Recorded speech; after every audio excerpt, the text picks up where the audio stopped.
Dave. Dave. Dave, there's no sound. No sound. No sound? Is there a sound now? Can people I don't know. hear? That's what Jan is saying. You might want to give her permission so she can, or her or Kate, so that way they can communicate with you. Oh. There is sound now. Oh my goodness. We got some mic issues. Apologies. Apologies on my side. Apparently there were some audio issues. Apparently there were some audio issues once again. Don't worry guys, but we are back on the official North America Invitational Tournament. You know, there's always technical issues, but in the end, people are here for the games, right?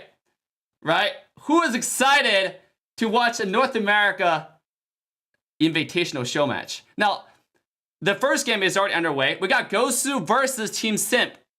The first game for you guys. So it's going to be very, very exciting matches. And I hope you guys are ready. You know, who is your favorite team tonight? Which team are you rooting for? Right? Are you excited as much as we are? And I know I'm really excited to finally bring back all-around Ben Pig again. And I will quickly show you guys the first game of Ben Pig. Just give me like 1 second.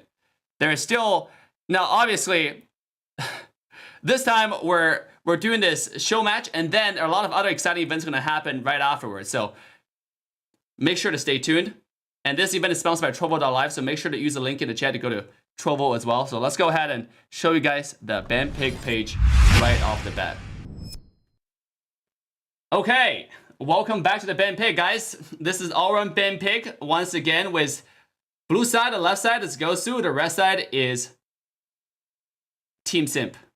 Now, they're called Simpsons, but it's short for, Simp is a shorter name, okay? So, we have a Brody Ben, by the way. Accidentally, because it's an online system, so we might have some technical issues. You can see that we're Mr. Ben here, but it's actually Brody Ben, as I was informed. And then on the GOSU side, we do have interesting picks. We have the Uranus, Farsa, and Boxia. And we have Baraz, Khalid, 2 silent being taken down by Simp. Some of the really, really strong silence in the current meta, you know? And by the way, the first game will be casted by your favorite streamer, AssassinDave, myself. You know, lovely to get our, hopefully we can get our some streaming partner, casting partners as we go. But right now it's just AssassinDave alone. Okay. So now we have Brody and Yuzhong being banned by Simp, and they took 2 other strong sileners. Whereas Team GOSU, they took all 3 heroes, right? Farsa, Boxia, and Uranus we'll talk about. Now, for those who didn't hear the intro video just now, because there's no sound, I just want to quickly tell you that what is basically it's a video that explained what all-around Ben Pig is. All-around Ben Pig is a Ben Pig system where, if you don't know, if you haven't watched the last tournament, North America Open Season Championship, all-around Ben Pig is a Ben Pig system that only allows you to use 1 hero once in the same series. Basically, you are not allowed to use any repeated heroes in the same series. You can only use 1 hero once. So in this best of 3, if GOSU has already chosen Farsa, Uranus, and Boxia, they are no longer allowed to use it again. Where Team Simp, right, they already picked Kagura, they already picked Khalid, they already picked Barat, so they're not allowed to use those heroes again, you know, because they used them already. So we can see Lin being banned, one of Hoon's favorite heroes, and then this is now GOSU's chance to ban. Simp has yet to pick their frontline. They can't use Barat as a frontline tank. They have yet to pick their hyper carry or jungler, because right now in North America region, the meta is still mainly the jungle as the core. They take mid lane, go to blue buff, come back, take another mid lane wave, go to red. It's the same thing as the old hyper carry strategy, where the only difference is the mid lane mage is really not buying roaming item anymore. So let's see what GOSU want to ban here, because they do have interesting choice now, right? 2 roles still open for a Simp that they can focus on. Who are they gonna decide to target for this game 1? Remember, all the heroes that they use, they're not allowed to use it again in the next round. So, very exciting time. Thamus being banned away. Pretty interesting. I would say because they probably expected that Simp would like to use either Barats or Khalid as a frontline tank, or as an early game hero that to invade enemy jungle and they take Thamu's silence. So they want to take away the strong silence to go against Uranus. To go against their silent heroes, because right now there are not too many choices left. Esmeralda being banned away. If you look at all the fighters available, right, we're gonna see Export being available right now. One hero is that I see pretty popular recently has been Lapu Lapu, right? Jawhead is available, so I still see quite a bit of heroes that you can use. Now, obviously, Chow, let's base out players. Are you comfortable with the hero? Are you not? So coming in though, this is Simp's second round of pick. They have to now pick another hero before GOSU pick 2 heroes, and they're going to finish off with the last pick. So they only got 7 seconds left. Hopefully they realize that. Halkir being taken down by Simp right here. A very interesting decision.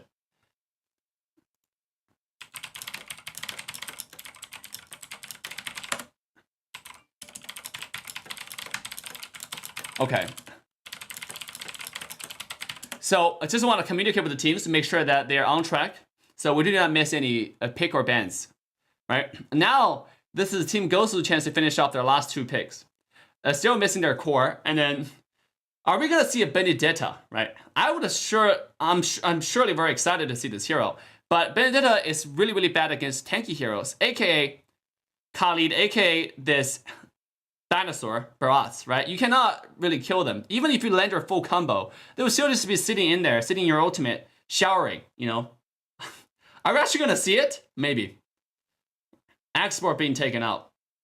Are this going to be locks? I'm not sure. But another thing that GOSU can do is just have Benedetta being locked down. Focus on the squishies. Focus on Kagura, which is really mobile. So it's kind of hard for Benedetta to kill Kagura as well. Oh.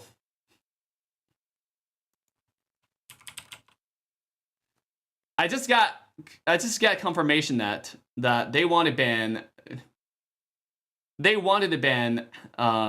Thamus instead of Halkir.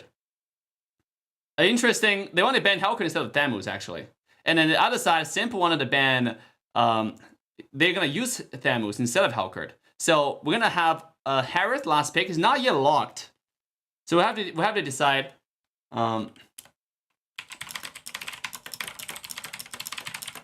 right, Harith is a lock for Team Simp. So the composition really is Barats, Khalid, Kagura, Thamus, and Harith. Whereas for Team GOSU, their choices are Benedetta, Export, Boxia, Farsa, and Uranus.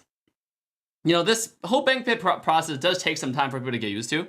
But once you get used to it, it's really fun bank pick process. Because again, you can only use one hero once. You can see all the heroes that have been picked this game will be grayed out for future matches.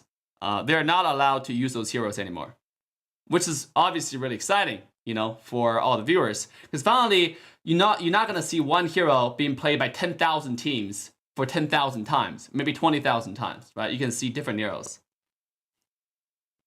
Very exciting. And now we're going to move on to the analyst desk, right? Come back to look at your guy Dave here. You know, how is everybody doing today? Hope you guys are having a fantastic day so far. Yeah. Where is best player? The answer is we don't know, you know. I heard he's in the hospital, you know. I'm not 100% sure, but I heard he's in the hospital. So the first game is going to start. But again, this event is sponsored by the very generous Trovo.live. If you're watching the stream, if you want to watch the grand finals, it's going to be streamed exclusively on Trovo. Use the link to go to Trovo.live. You know, and so you can stay tuned for the entire process, entire journey. The exciting journey, I would say. Right? The show match before Wild Rift, before Dave takes on an interesting journey to go to Korea for Wild Rift, you know. So let's go ahead and see what's going on here. You know, let's see if we can see the in-game. You can see the teams are getting ready. Let me confirm with both teams just to make sure that they are ready. Ooh, why did I keep on typing Rai? This. Okay, question mark. Question mark. See, the director, the caster, the host, the streamer, all one person. So if there are any difficulty, we're gonna experience some difficult issues. Joey is taking a day off. So unfortunately, that if you're gonna see some difficulties in the game, I mean technical issues, make sure that you tell us directly. All right, ladies and gentlemen, the first game has now officially started. The ban pick has now begun. Like I said, instead of banning Hellcurt, instead of banning Thamus, GOSU did ban Hellcurt. And we are going to have Team Simp taking on the Hellcurt, taking on the Thamus in the first game. So they're gonna ban random heroes because they already did a ban pick on the website. Let's make sure that everything's functioning properly. And make sure to like, subscribe, and turn the bell on if you have not. To join the coolest fam, coolest fam on the planet of Mobile Legends. Yeah. What are these bans? These bans, in-game bans, are random. As we talked about, they have already done their ban from the online website. You can see that both sides are picking their heroes, just as we expected, and they're picking their respective heroes that they did in the on the online portal. On the online portal. Well, we're gonna wait for the ban pick process to take us to, take its path, walk its way, finish. So we're gonna go down to the next phase. And also for Team GOSU, they do have Cardi as a sub. So the first game, they're gonna start off with Zero, Regrets, Hoon, Warrior, and Chicken. Meanwhile, for Team Simp side, we have Guapo, Uzi, Diamond, and Damian, Alexis, and Simpin. And if you don't know who Alexis is actually Akatsuki Apple, one of your favorite players.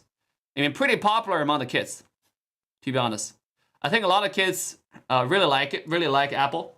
And now, finally, you get to see Apple once again, pulling up to show you guys another exciting match.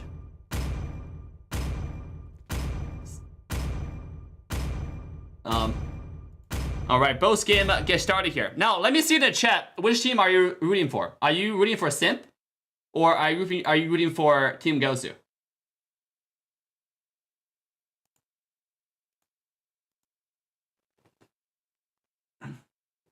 It seems like we got some Apple fans as well. A lot of GOSU fans in the chat. Very exciting. On Trovo on YouTube. Again, guys.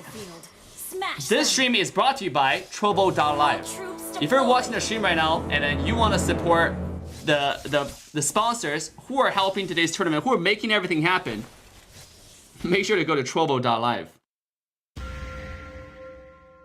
With the link in the chat, let me go ahead and give you guys the link. Perfect. All right, first off, we're gonna have some pretty peaceful, seems like opening. Except for Akali being taken very low, I have to go home to heal up. But overall, pretty peaceful. We do see Benedetta for the first time on the tournaments, guys. That's something that I really want to see. How is Benedetta gonna perform on a big stage? Is it gonna be a disaster, or is it gonna be the GOSU Hoon level?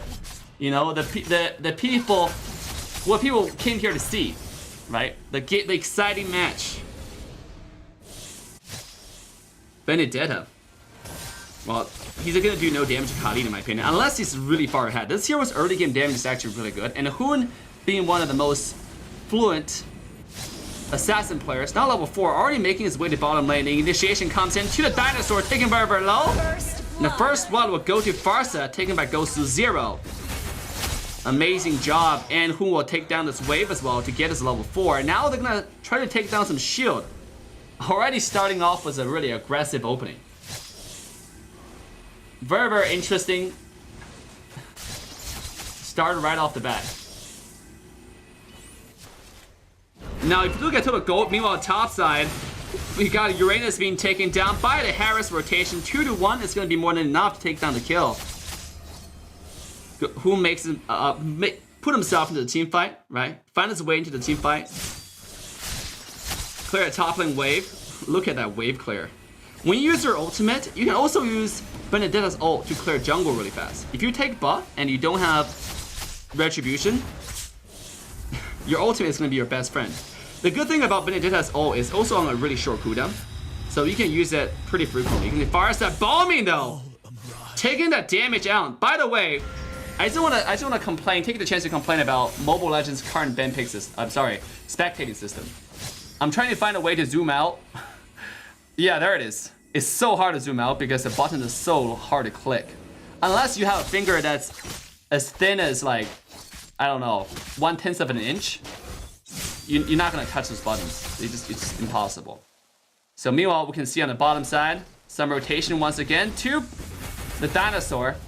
Now obviously, Turtle resurrecting Team Simping is not gonna just give them that team fight really easily. Initiative comes in once again, the ultimate comes out. Chicken plus Farsa. The X-Force explosion plus Farsa's airstrike. We'll take that one down. The two people, a 3-1 advantage now. 2 goes to favor. Oh, top lane! Make it 41. Regrets coming in with the damage on Uranus. Thanos did not expect that to happen. Meanwhile, Simping Harith is taking the opportunity to go on the turtle. The ultimate comes down onto a box. Might not be the person you want to ult here. Meanwhile, Kali comes in into the backline. Not going to ult the person they want. Hoon will be stunned up, but he will dash away just in time with a skill too. Perfect maneuver with the parry over there. So overall, GOSU is still sitting at a 2,000 gold advantage over their opponents. Very, very aggressive opening. It was pretty peaceful before the first hurdle. Actually, before the first rotation. Game already seems over. Well, it ain't over until it's over, right? That's what it says. So meanwhile, Thanos top lane. You use that new skin, the new free skin. If you didn't redeem the skin, don't feel bad, because I didn't redeem the skin either. It's just one of those things that you forget to do. Oh, meanwhile, bottom lane, the dinosaur died yet again to a 3-man tower dive. Team Simp was just not able to make their rotation fast enough to make a case to save this bottom laner, who will be isolated and taken down. Make it 5-1. Let's take a look at GOSU Hoon's item. Hoon is sitting at 3,000 gold right now. Actually, not so far ahead compared to Harris. Look at the damage though. Damian will have to activate that ult to get himself away. But Boxia says no! The heal won't be enough to keep himself alive for now. Barca trying to find more damage onto this Kali. Not gonna happen. He will have to go get himself out of there. Meanwhile, top lane regrets found himself stranded. Will defend this top tier 1 tower. Bottom tier 1 tower has already gone to the favor of Team GOSU. And now GOSU will rotate to mid lane. Actually, they're camping this blue buff. Now, I do think their opponent realizes. You can see ultimate comes in with the retribution. The blue buff is like it never even spawned. Evaporated from the planet, from the land of dawn.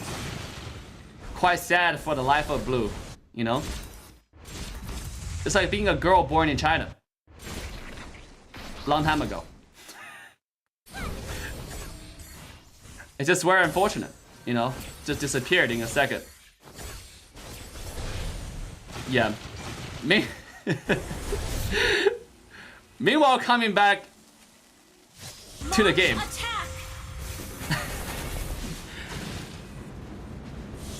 Boxia looking for the initiation right here, jumping on. And Diamond trying to get himself away, sticking very low, trying to heal himself up. Not gonna happen with the true damage from the export will take. Make sure that one happened. Another kill go to GOSU's pocket. Extending their gold lead, catapulting themselves to a decisive 3,000 gold advantage. Meanwhile, team fight continue to happen. There are multiple battleground right here. Farsa with the bomb, with the airstrike to push their opponent away. Simpin already don't have the blue buff, and this is GOSU making the statement. You're not gonna take your red either, right? We're gonna take everything in this jungle. Again, like I said, this jungle is this camera is kind of hard to control, so excuse me for the technical difficulties. Top lane, it seems like Guapo has already conceded the lane. 1 level, 2 level behind. And top lane tier 1 tower will go down. Meanwhile, mid lane, Harith will die to the tower defense, putting GOSU at a 4,000, 5,000 gold advantage. Ooh, Kali jumps in to deal private damage to Hoon right here. Who won't be taken very low, not low enough to die. He's gonna walk himself out. Export jumping in though. The damage is gonna be enough. Diamond this time. the skill 2 will keep himself alive temporarily. And he will have to recall back to base, seems like, or at least retreat from the battlefield. I really want to get the biggest zoom. There it is. But again, you can see the zoom buttons are the 3 little dots on the top right corner of the screen. And it really requires I don't think baby finger can touch that, to be honest. You need a needle in order to click on the buttons for the system to recognize you properly.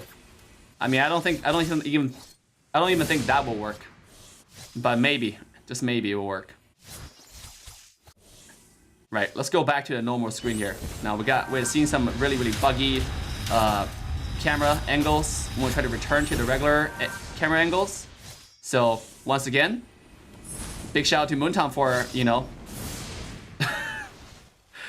what an incredible camera system that you guys have created. All right, make sure I just click on them slowly.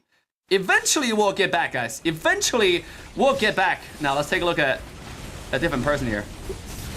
Maybe Kagura will do something crazy. I can tell you the team fight is happening right now, but I'm not sure what's going on. Okay, Kali won't be taken down first.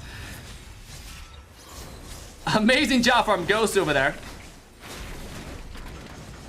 A beautiful team fight, very exciting. We all seen it's just a lot of exchange of fists, going back and forth.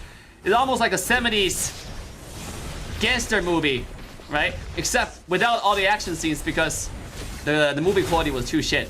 Thanks for the producers. Okay, so all the outer turrets are taken down except for one tier 2, still standing for Team Simpsons. But I think with all the outer turrets down, this tower is standing just to fall a little bit later, probably like within 1 or 2 minutes. We're already coming to an 8,000 gold advantage to Team GOSU right here. Very interesting. Very interesting game so far. Another blue being taken down by GOSU. Harith is not having a good time. But take a look at Harith item right here. Harith has Calamity Reaper, and he hasn't even built his second item, which is going to be the Feather of Heaven. Very unfortunate for Hyper Carrier Harith.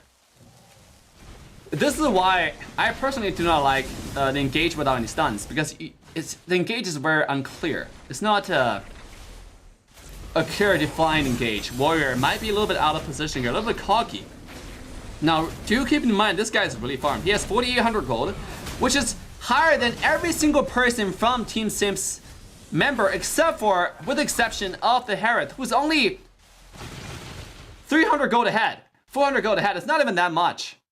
Compared to the least farmed, one of the least farmed, the least farmed actually from Team GOSU. I mean, this is already looking like a one-sided domination, landslide, right? This is why Showmatch is important, right? You come in here, you can see heroes like Benedetta, right, being demoed in this tournament that you usually don't see. Okay, once again, GOSU looking to find a little bit engaged onto Team Simp, who quickly retreated back to the high ground tower. Now, the top lane high ground tower, there are 2 cannon minions coming in, who are looking for a lot of damage here. Ultimate will cut off the escape route. Look at the damage onto Thamus though, just from touching the ultimate territory. Meanwhile, Kali will have to retreat back. It doesn't seem like he can do anything. Stay in the front. Nothing will happen there. Meanwhile, I still cannot zoom out the camera, so we have to stuck with the little camera over there. Quite unfortunate. Kali looking for the ultimate, getting boxed in the tower. There's no minion waves. No matter how much farm you have to respect the tower damage. The quad control comes in. Finally a kill to the pocket of Team Sims. Simping for the tower is always a good idea. Protect your tower at all costs. The tower can be taken. They can have a girlfriend, a boyfriend, doesn't matter. Still, you gotta, put a simp paddle to the metal. Go all the way, protect the high ground towers. And it's gonna pay the dividends, right? Look what happens with Warrior. Laying down on the ground, going to the black and white screen. This is what happens when you go against the tower that Team Simp is desperately simping for right now.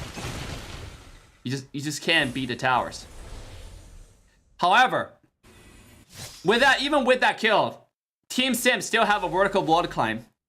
They're still over 10,000 gold behind. Actually, close to 13,000 gold. An advantage has gone to GOSU's favor. If you look at this gold chart, it has been an interesting climb for GOSU. A steady climb, actually. Now, I don't think it's gonna get any higher because usually the highest gold advantages or discrepancy usually stays around 13,000, 14,000 gold, and you can't get any higher. The damage comes up. Even the dinosaur almost get one-shotted. Uzi will have to quickly walk himself back to the base, becoming the baby dinosaur. You know, he takes some nurturing to grow. How do you expect me to grow if you don't let me blow? Says dinosaur, right? If you can't split those things out of his mouth, he can't grow big. It's just not gonna happen, right? There are a lot of prophets a long time ago saying all those phrases, knowing what's going on into the future, predicting what's gonna happen in Mobile Legends. Wow. Meanwhile, top lane, teamfight happening once again. The tower push. There's no minion wave once again. This is who's stuck under the tower. He's not taking tower shots yet, but ultimate connects from Uzi. Put himself under the tower. Who will be taken down first? And who will be the second? It seems like Warrior might have isolated himself onto the high ground, onto the base. And his death is just imminent. A 2-0 to Team Simp's favor. And once again, they put another successful defense. Lord resurrecting soon. Oh, wow. Team GOSU with the advantage definitely played a little bit too confident. Meanwhile, Zero, I'll go ahead and fly away to safety. Regrets might be a little too cocky right here. He is Uranus, acting the ultimate, trying to dash away, but not so fast. Apple with the execute will seal his fate. A 3-0 trade to the favor of Team Simps. Once again, the strategy worked. The tower simping strategy. You heard it here first. You've seen it here first. From Team Simps. They are gonna show you the definition of simp. They're gonna show the definition of simp in Mobile Legends. In the highest level of competition. In the North America Invitation Showmatch. Brought to you by Trovo.live. Wow. You know, finally a positive annotation for the word SIMP. This is the first time I see Team Simp actually performance besides M2. I gotta say, it's even though they didn't have a really smooth early game, but the late game defense has proven to be working for them. Clear the wave, you know, targeting GOSU, whom with that super dinosaur ultimate from Uzi. Really good target lock right here. Take a look at items. Barras does have full tank build, right? Guardian helmet. And you have Athena shield as well as Bruce Force breastplate. So pretty tanky. It seems like he's going for another tank item right here. It can't be anti-caress. It can't even be Dominance Ice, right? It's a freaking scene item on heroes like Dinosaur. Now, nothing is as tanky as Dinosaur growing big. So you really have to find some things to blow on. I'm sorry, throw spit skill 1 on, right? It's very important. Yeah, there you go. He has secured his target. With the minion wave being frozen by Team GOSU, it's really hard for Baby Dinosaur to be somewhat effective. But thanks to the last patch, they did change the dinosaur where his ultimate gave him 15 stacks if you use it all on somebody. Which is really good. So, still, 13,000 gold, over 13,000 gold advantage to Team GOSU right here. The final team fight, final push. This is GOSU knocking on the front door of their opponents right here, forcing the high ground tower down. Tower number 1 has gone down, and they want number 2, as Lord is going to push number 2 undefended.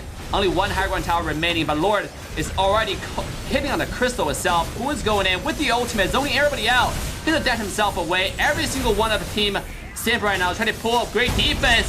One person go down, and that person is Diamond on the Khalid. Them was gonna follow his teammates shortly after. This minion wave coming in, their minion wave flushing in onto the crystal. GOSU, they're gonna go ahead and hit the tower right here. Not too much damage just yet, as GOSU, who is very low, cannot find any HP regen. Farsight gonna find a double kill. Only one person remain. He's not gonna stay any longer. And ladies and gentlemen, just like that, GOSU will take game 1. In the best out of 3. Victory! all-around Ben Pick series in an NA Invitational show match. Wow. Right? Just to tell you, doesn't matter how good of a strategy you have, simping in the end is not healthy. It's not good for you, right? Still, that was a great demo of how to possibly simp for the tower in Mobile Legends. If you can take a look at all the damage, Zero actually did 30% of the total damage, securing the MVP in the game 5-0-5. Meanwhile, Team Simp, you do have Thamus with the losing side MVP. I think ended up taking a lot of damage, 23 damage taken, was 100% kill participation over the total 6 kills. I think he has only 5. It's a little bit calculation error. Still, I gotta say, Benedict, the first demo onto the tournament is not that bad at all. In fact, it's pretty good. So we're gonna go ahead and take a short 5-minute break to set up for the next match. If you haven't liked, subscribe, and turn the bell on, ladies and gentlemen, make sure you go ahead and do that. Okay, and make sure you head on to Trovo with the link in the chat to support a sponsor, to check out the platform, because the grand final will be streamed on Trovo exclusively for sponsoring this tournament, for making this tournament happen. So with that, we're gonna go ahead and take a 5-minute break. We'll see you guys in a little bit.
first. More heroes, meta or non-meta, should have the chance to stage themselves in order to create a more intense and competitive gaming environment. All-around ban pick encourage players to diversify their hero pool, teams to diversify their strategy, and come up with more combos. All-around ban pick also provides viewers the brand new exciting tournament viewing experience. Every game is fresh and every game is a surprise.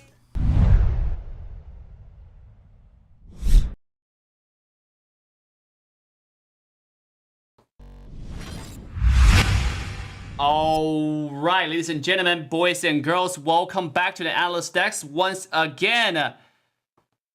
We're in the second game ban pick now. Again, this tournament is sponsored by our generous sponsor, Trovo.live here. If you're watching the stream and you're wondering where the grand final is going to be streamed, it's going to be streamed exclusively on Trovo. So make sure if you're watching the stream today, go ahead and check out Trovo.live if you have not, so you can stay tuned for the grand finals.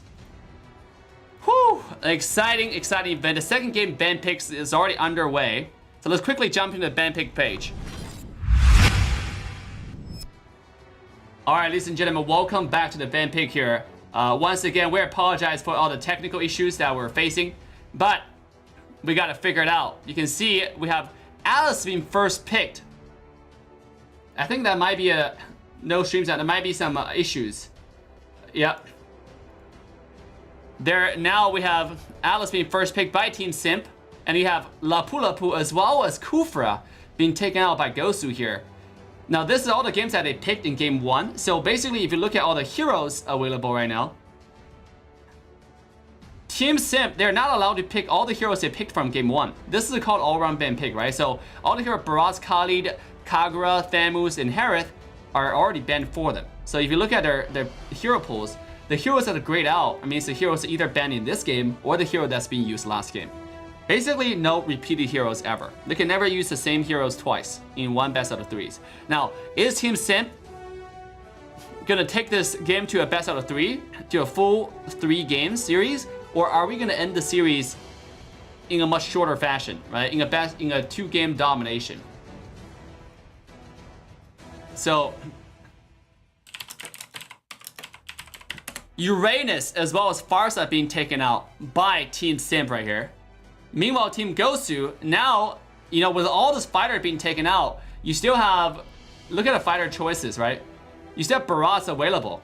This hero is pretty popular, really strong, but all of a sudden people don't use it because they realize you can easily kite around it. Yes, he might be tanky, but right now, he's not close to as tanky as before. And people find out that can usually abuse this hero early game. And look what is happening.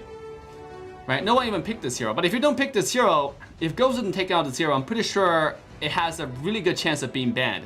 If you look at all the banned hero lists, Brody, Yuzhong, Khalid, Esmeralda, all silent heroes. And they decided to go ahead and take out that Yi Sun Shin, one of the hyper carry, early game hyper carry choices. Also really strong early game, right? The dominance that Yi Sun Shin has in early game is absolutely insane.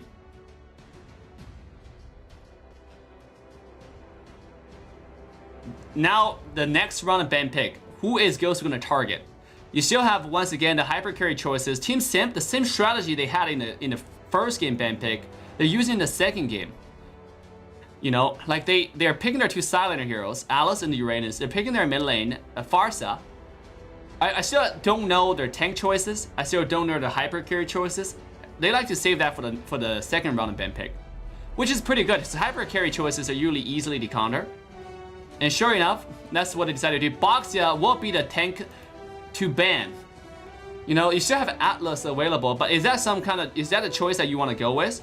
Because right now, if you look at Team Simp, their early game is really weak.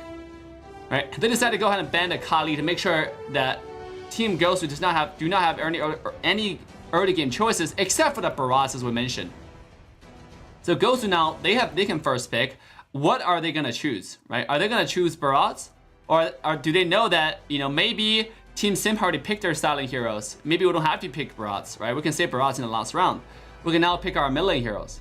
And all the mages, they already picked Farsa last game, which is banned for them. And then Esmeralda is banned this round, so they cannot take it. and sure enough, they're hovering over Selena. Another really early game choice. With that being said, if GOSU didn't take this game, you know, home really early on, they might be facing with a lot of trouble.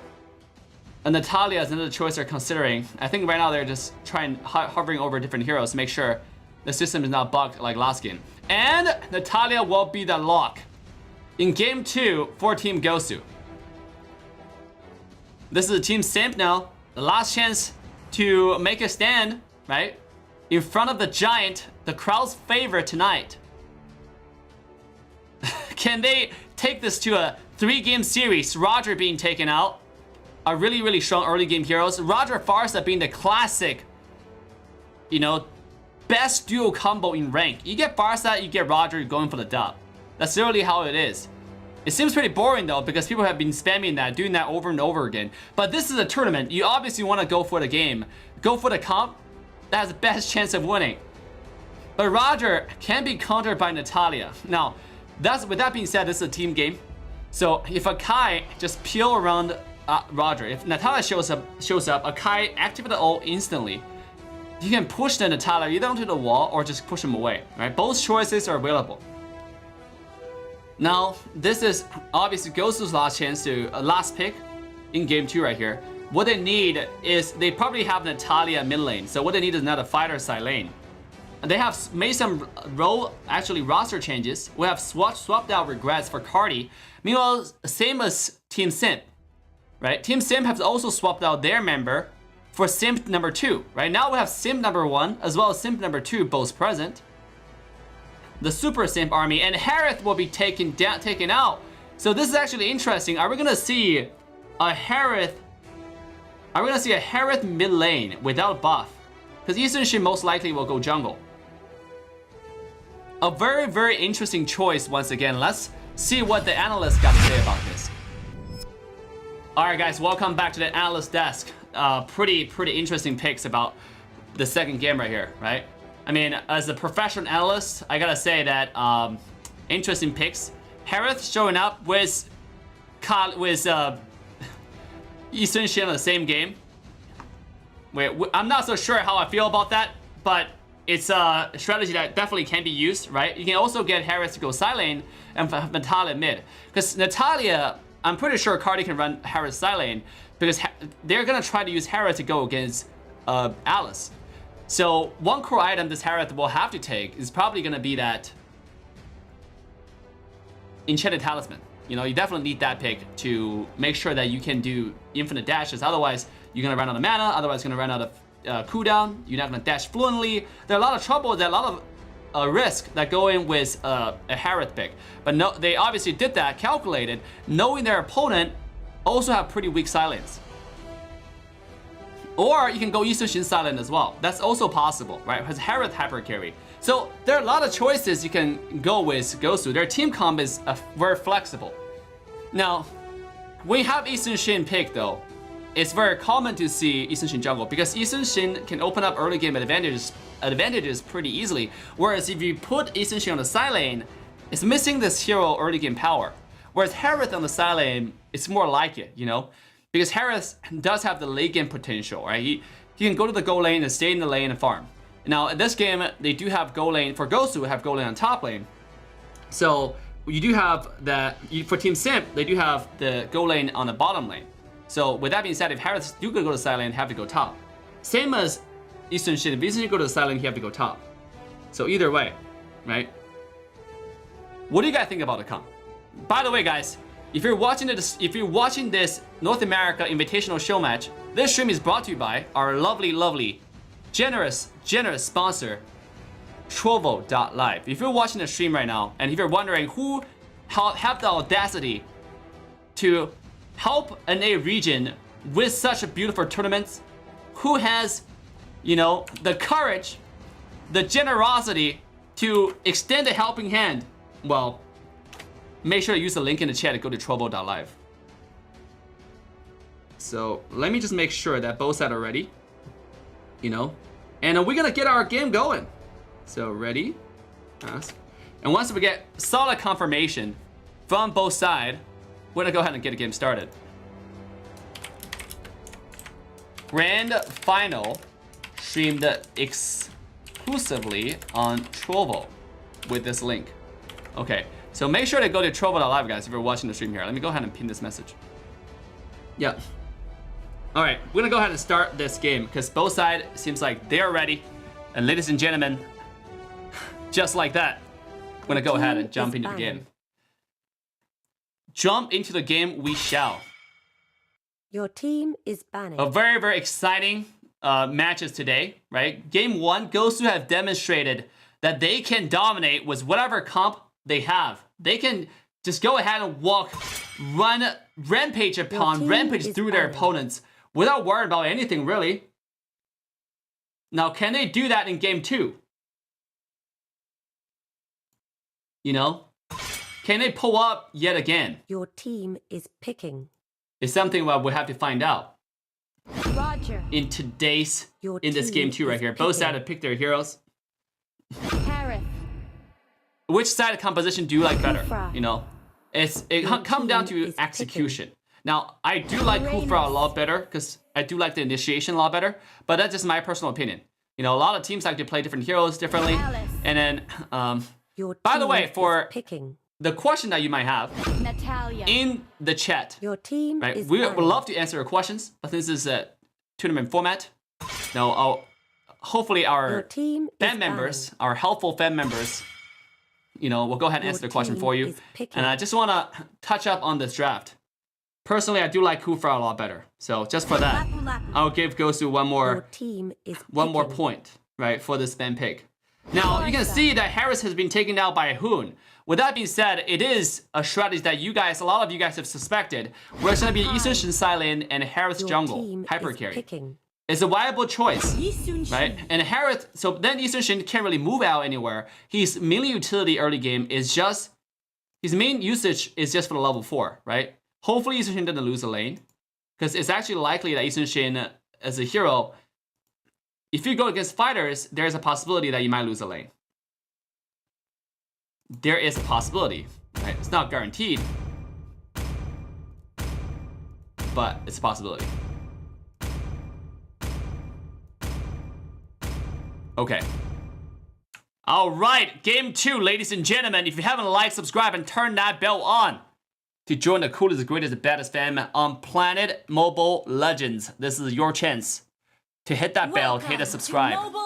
You're now watching the North America Invitational Showmatch, brought to you by Trovo.live. 5 seconds. I'm your caster, till the enemy AssassinDave. reaches the battlefield. Smash them. All troops deployed. Both sides are getting ready. You can see Zero setting on mid lane. Harris hyper carry, and the shadow will be on the Eastern Shin going towards the top side. Going against Uranus. Right, once Uranus gets to level 4, Eastern Shin will not be able to have the damage or to actually kill this Uranus. But obviously, early game, if Team GOSU rotate towards the Eastern Shin, they can help them out a lot. Sure enough, look at the invade on the bottom side already. They're gonna invade to the red side jungle. First blood coming out to the Roger. This is a Team GOSU leveraging their early game power against their opponent right here, taking it to the bank, invading the red buff and taking the buff from their opponent. 1-0 on GOSU 0.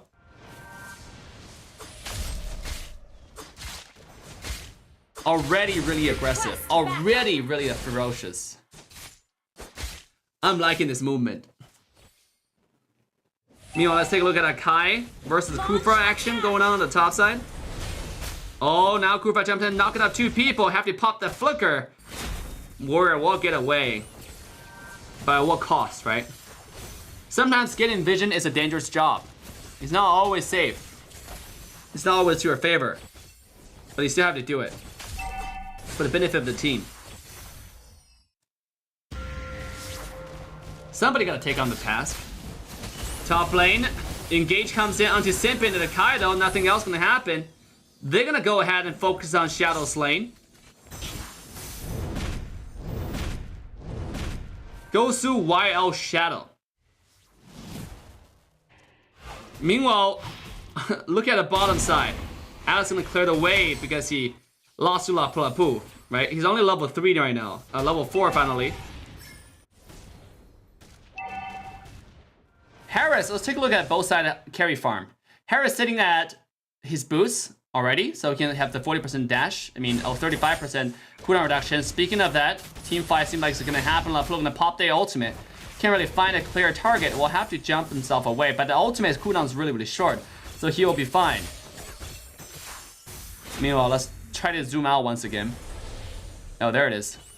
Let's just stay at this little bit of zoomed out angle. Oh, bottom lane, Natalia jumping onto Alice right here. But Alice will be fine eventually. 600, actually 500 gold advantage to Team GOSU at this point.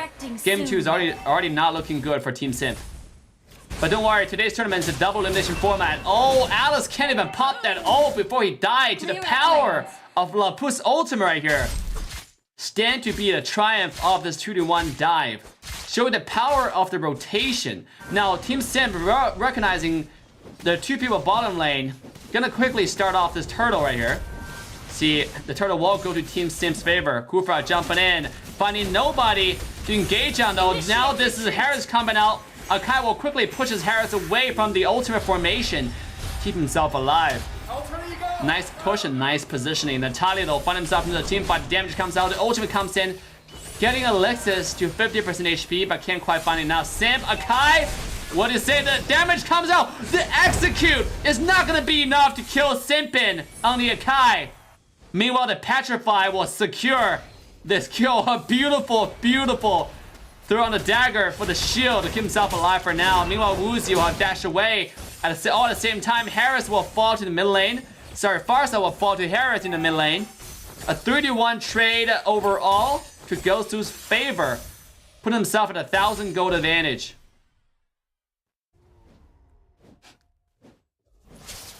The outplay from Simpin number 1. Actually, this might be Simpin number 2. If you look at Team Simp, to show you how to put a positive annotation, to show you how to, you know, actually turn a word around, to show the world how to positively simp. They have not only one simp, they have 2 simps. Right, on the Roger and a Kai. Absolutely crazy. Meanwhile, mid lane, once again, ultimate putting 0 onto the wall. He will fall without the ability to defend the tower right here. Meanwhile, you get a warrior staying in the bush, getting discovered by the Akai.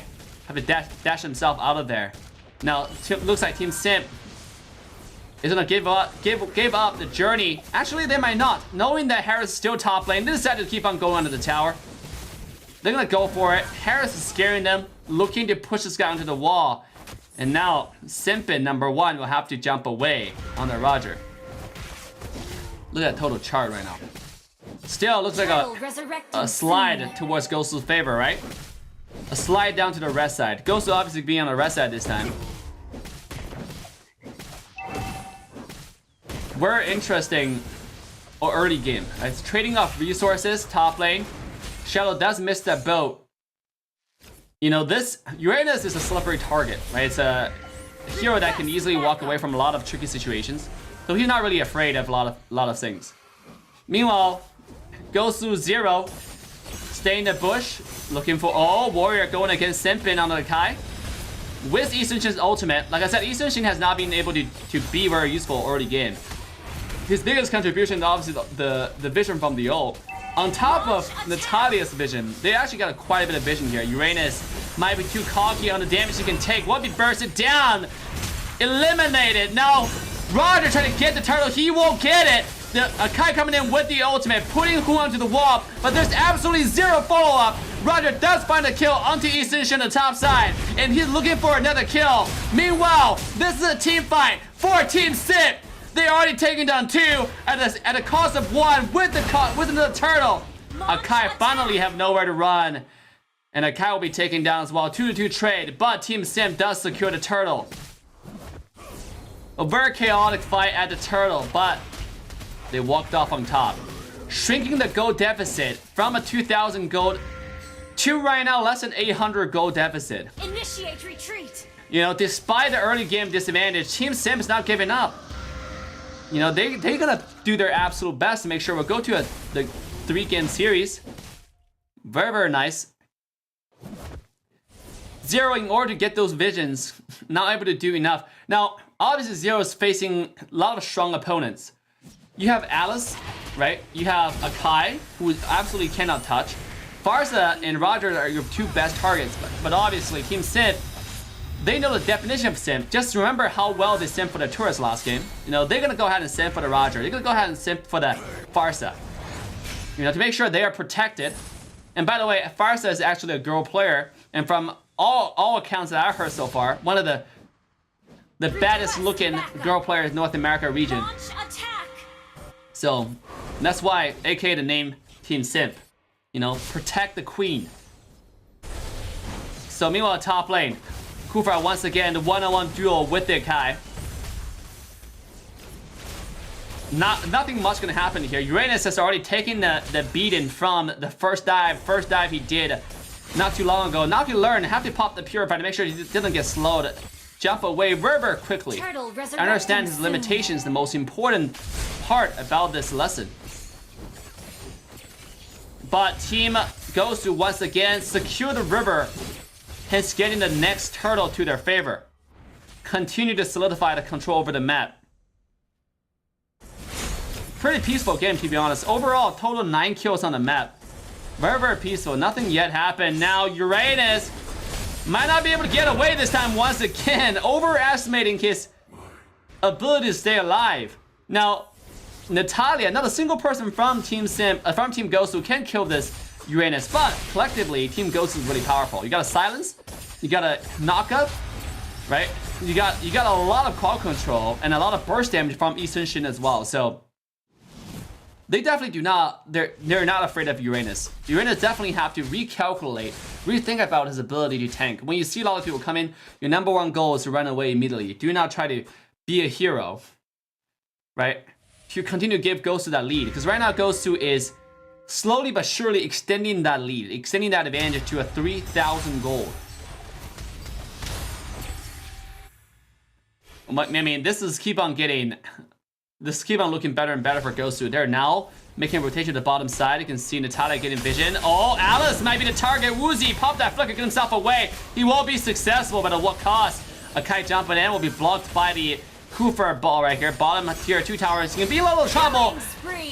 And Elixis on the far side will be absolutely demolished by GOSU, who and show no mercy on the Harith. Now the red will be the next target.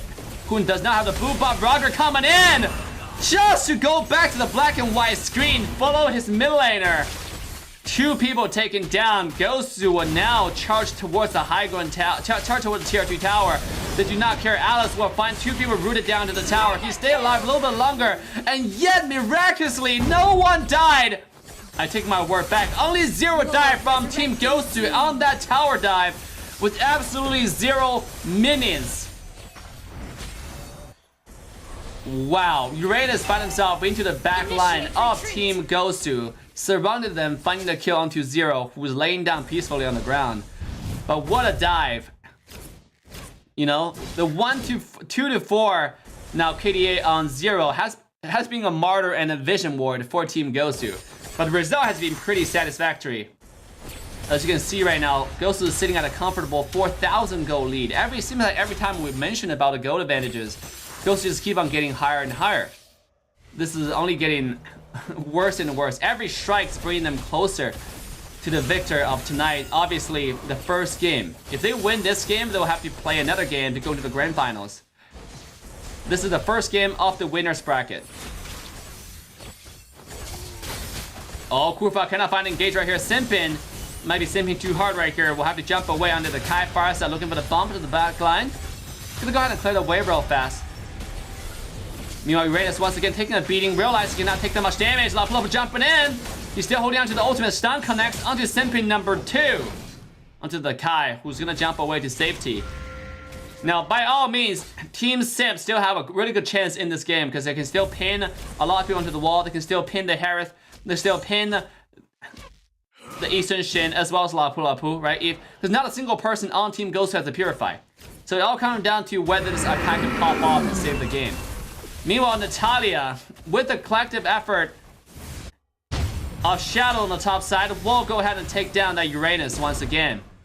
who's sitting at a 0-3 score, and GOSU, with that kill advantage, with that number advantage, gonna go ahead and march on to the first Lord of the game. Akai, and obviously, seeing this, Alice used that skill 1 just to grant vision. Hoon accidentally dropped the aggro onto the Lord. Meanwhile, Natalia coming into the back line, and the Uzi will have to dash away. The pressure onto the map is absolutely insane from Team GOSU, pushing their opponents into the base, and Lord will be slain by Team GOSU right here. And now they're gonna push on harder, push on further. Natalia. Look at Natalia's vision here. This is just GOSU 0 being GOSU 0. This is why this player is so scary when he gets his hand on those assassin heroes like Chao, like Fanny, like Natalia. He's always at unpredictable positions. No one knows this guy is here. When he see that people are coming, he go to another bush. He's always getting vision. He knows. His team knows. And now Warrior taking a little bit of damage right here. Alice cannot even dive in. This player have no item whatsoever. Lord's already coming all the way to base. Now Woozy will have to dash away to safety. Not a person down yet. Look at Alice build. 3 items, so he's doing a little bit of damage right here. Akai looking for the engage, just pushing people away. To give his team a little bit of time to push the Lord in.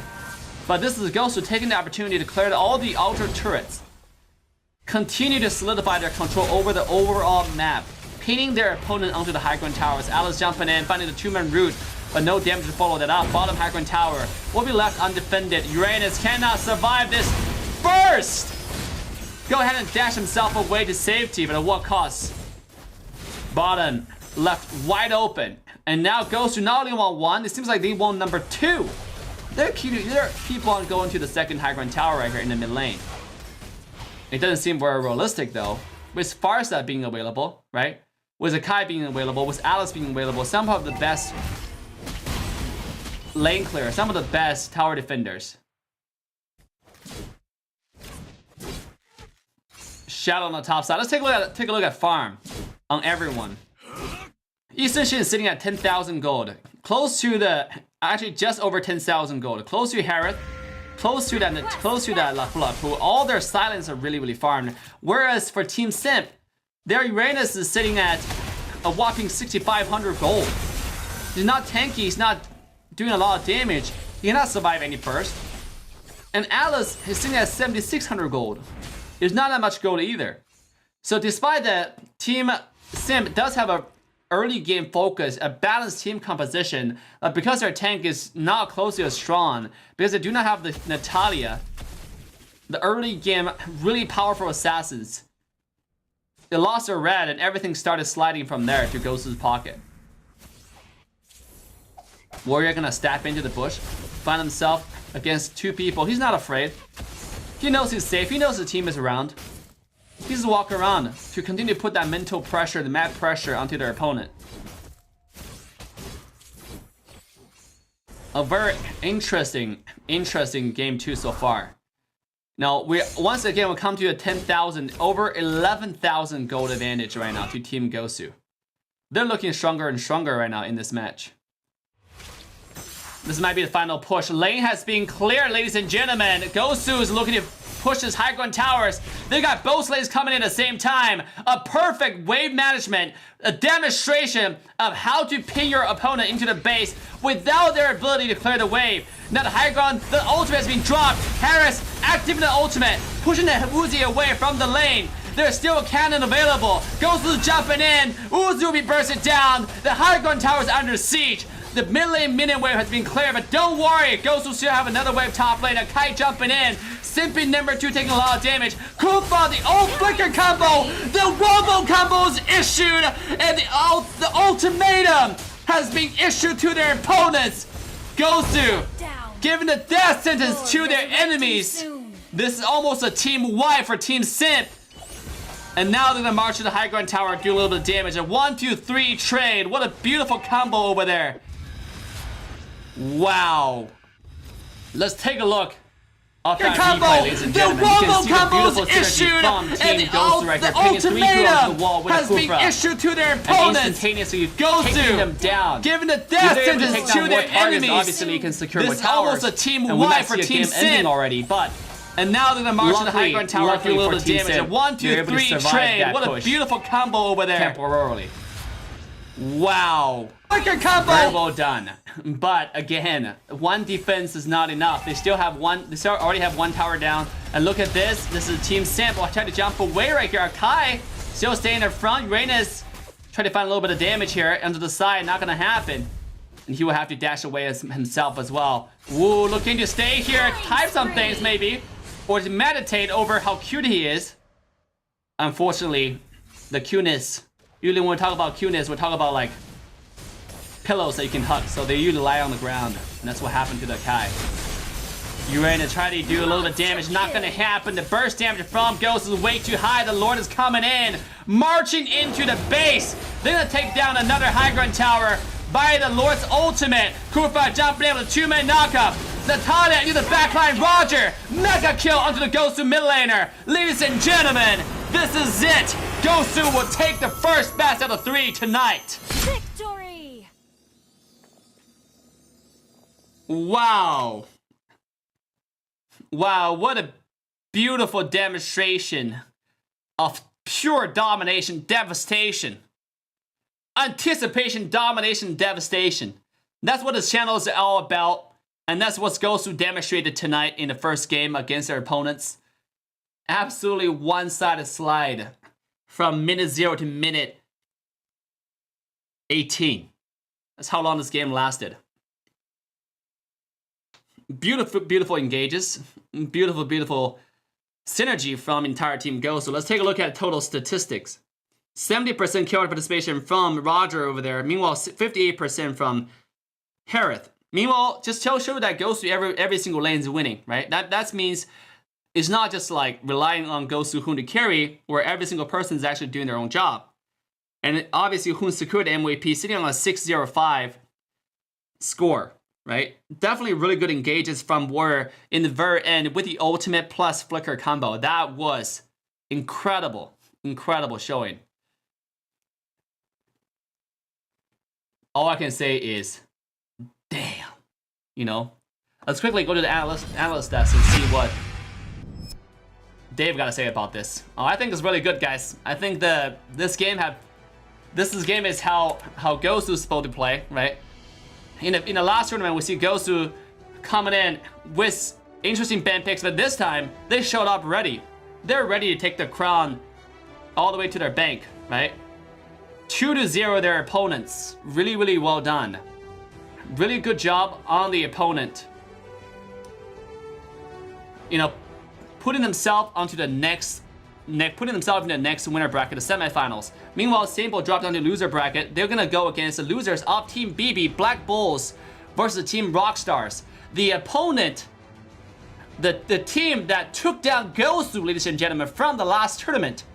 The next game is gonna be more exciting. So if you're watching here, if you're wondering who's gonna play the next round, it's Team Rockstar and Team Black Bulls. Some of the crowd's favorites from P2 tournaments just last weekend. So if you're watching here tonight, you haven't liked, subscribed, and turned the bell on, you haven't joined the Trovo family with the link in the chat, ladies and gentlemen, this is your chance, because the grand final of this tournament will be streamed on Trovo exclusively. This is your chance to join Trovo.live. With that, we're going to take a short break, and then we'll come back in a few minutes to see Team BB versus Team Rockstar. See you guys in a minute.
What is all-round ban pick? Simply speaking, in the same series of matches, whether best out of 3 or best out of 5, all hero picked by the same team can only be played once by that team.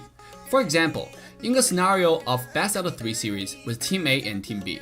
In Game 1, Team A selected Granger, 1-1, Clint, Mia, and Claude. In Game 2, all heroes that Team A used in Game 1, including Granger, 1-1, Clint, Mia, and Claude, will be automatically banned, meaning they cannot be picked anymore, and Team B doesn't have to ban them again. Team A proceeds to pick Nana, Valier, Lolita, Carmela, Rafaela for Game 2. When we come to Game 3, all heroes team used in previous matches, including Granger, 1-1, Clint, Mia, Claude, Nana, Valier, Lolita, Carmela, Rafaela, will then be automatically banned, and Team B doesn't have to ban them again. Same ban pick rules applies to Team B as well. Why all-round ban pick? In MOBA, where we see a limited depth of laning phase, hero microcontrol, it is very important to design a tournament putting consideration of diversity first. More heroes, meta or non-meta, should have the chance to stage themselves in order to create a more intense and competitive gaming environment. All-around ban pick encourage players to diversify their hero pool, teams to diversify their strategy, and come up with more combos. All-round ban pick also provides viewers the brand new exciting tournament viewing experience. Every game is fresh and every game is a surprise.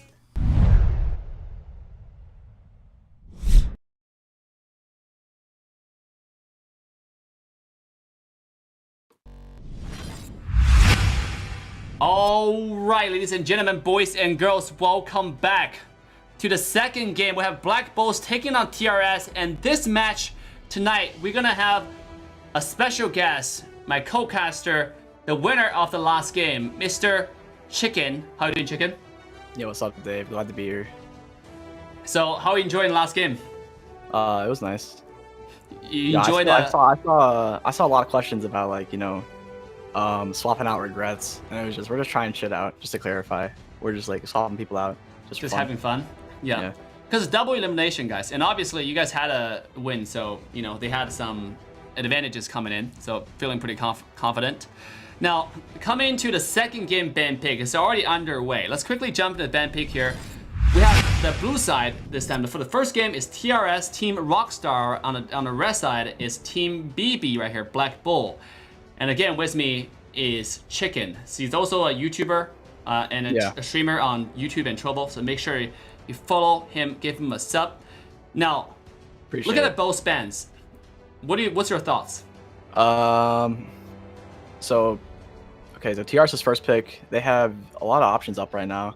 I'm confused why they banned Dragon when they were first pick. First off, I'm gonna point that out.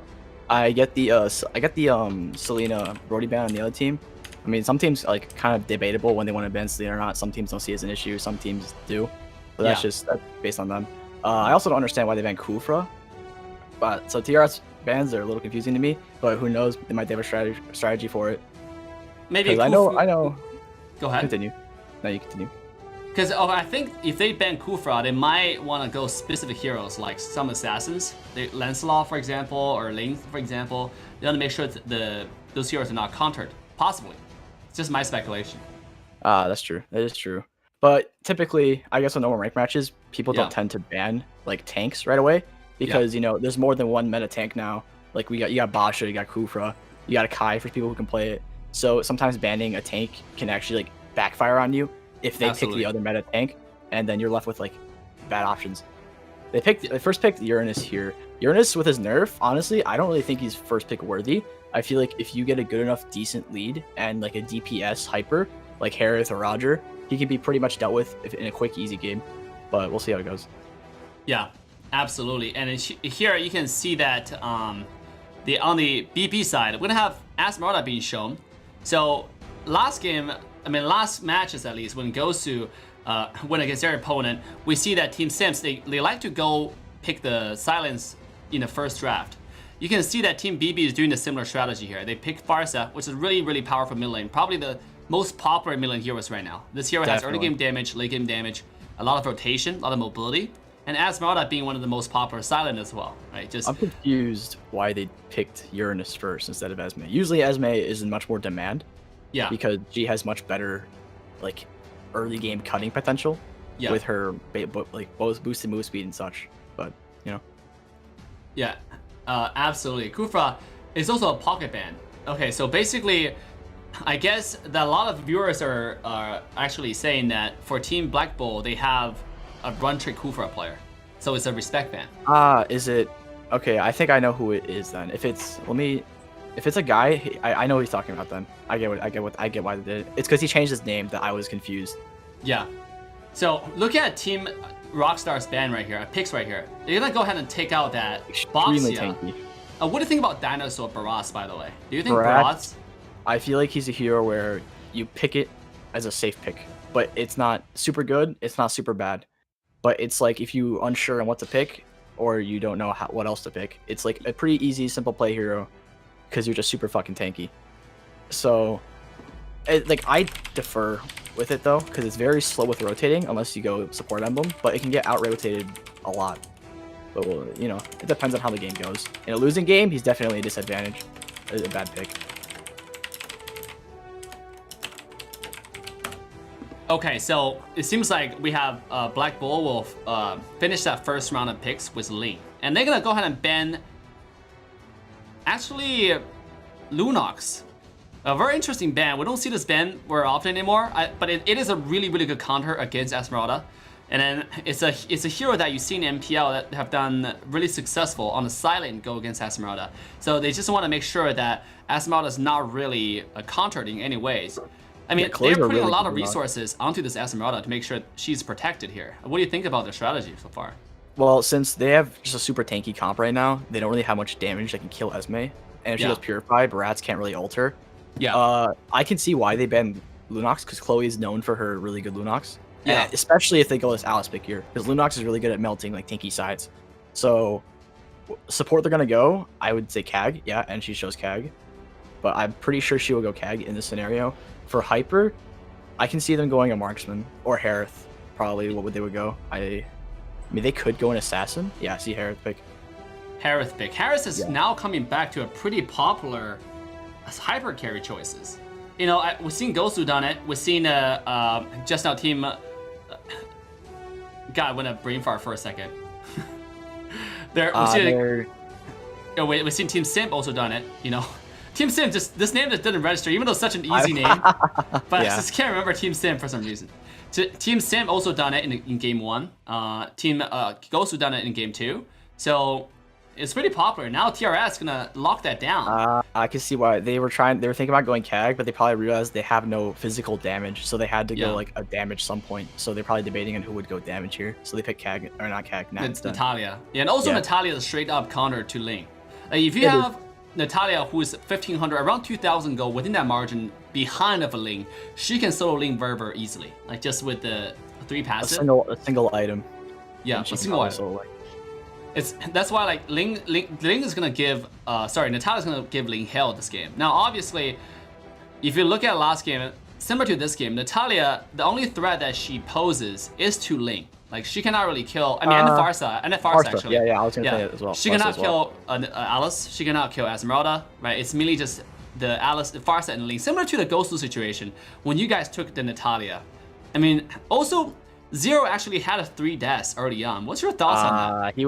He said himself that he was playing bad. Of course, talking during a match about who's playing bad is really bad because it can ruin the team morale.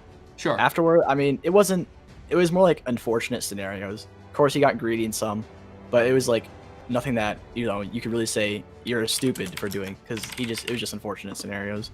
Yeah. But in terms of overall draft here, I feel like Team BB outscales, but Team TRS have really good team fight potential. Of course, if Tigreal can land a good ult, they could get like screwed over. But TRS just has it all right now. They have really good zoning for the Harith with like 3 super tanky sides. You know, Uranus can't exactly be stopped, you know, by like if he pushes lanes and shit. Bratz is just, you know, tanky Bratz and Basha. I really don't know how this game will go, because of course you can't call out a game in the beginning. Yeah. In terms of drafts, I would just say that BB better late game, TRS better team fight.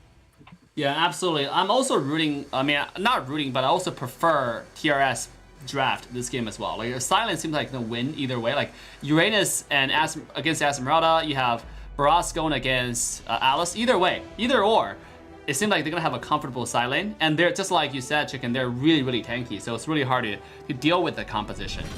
I mean, Uranus is pretty squishy in the early game, but he does scale really well for tank.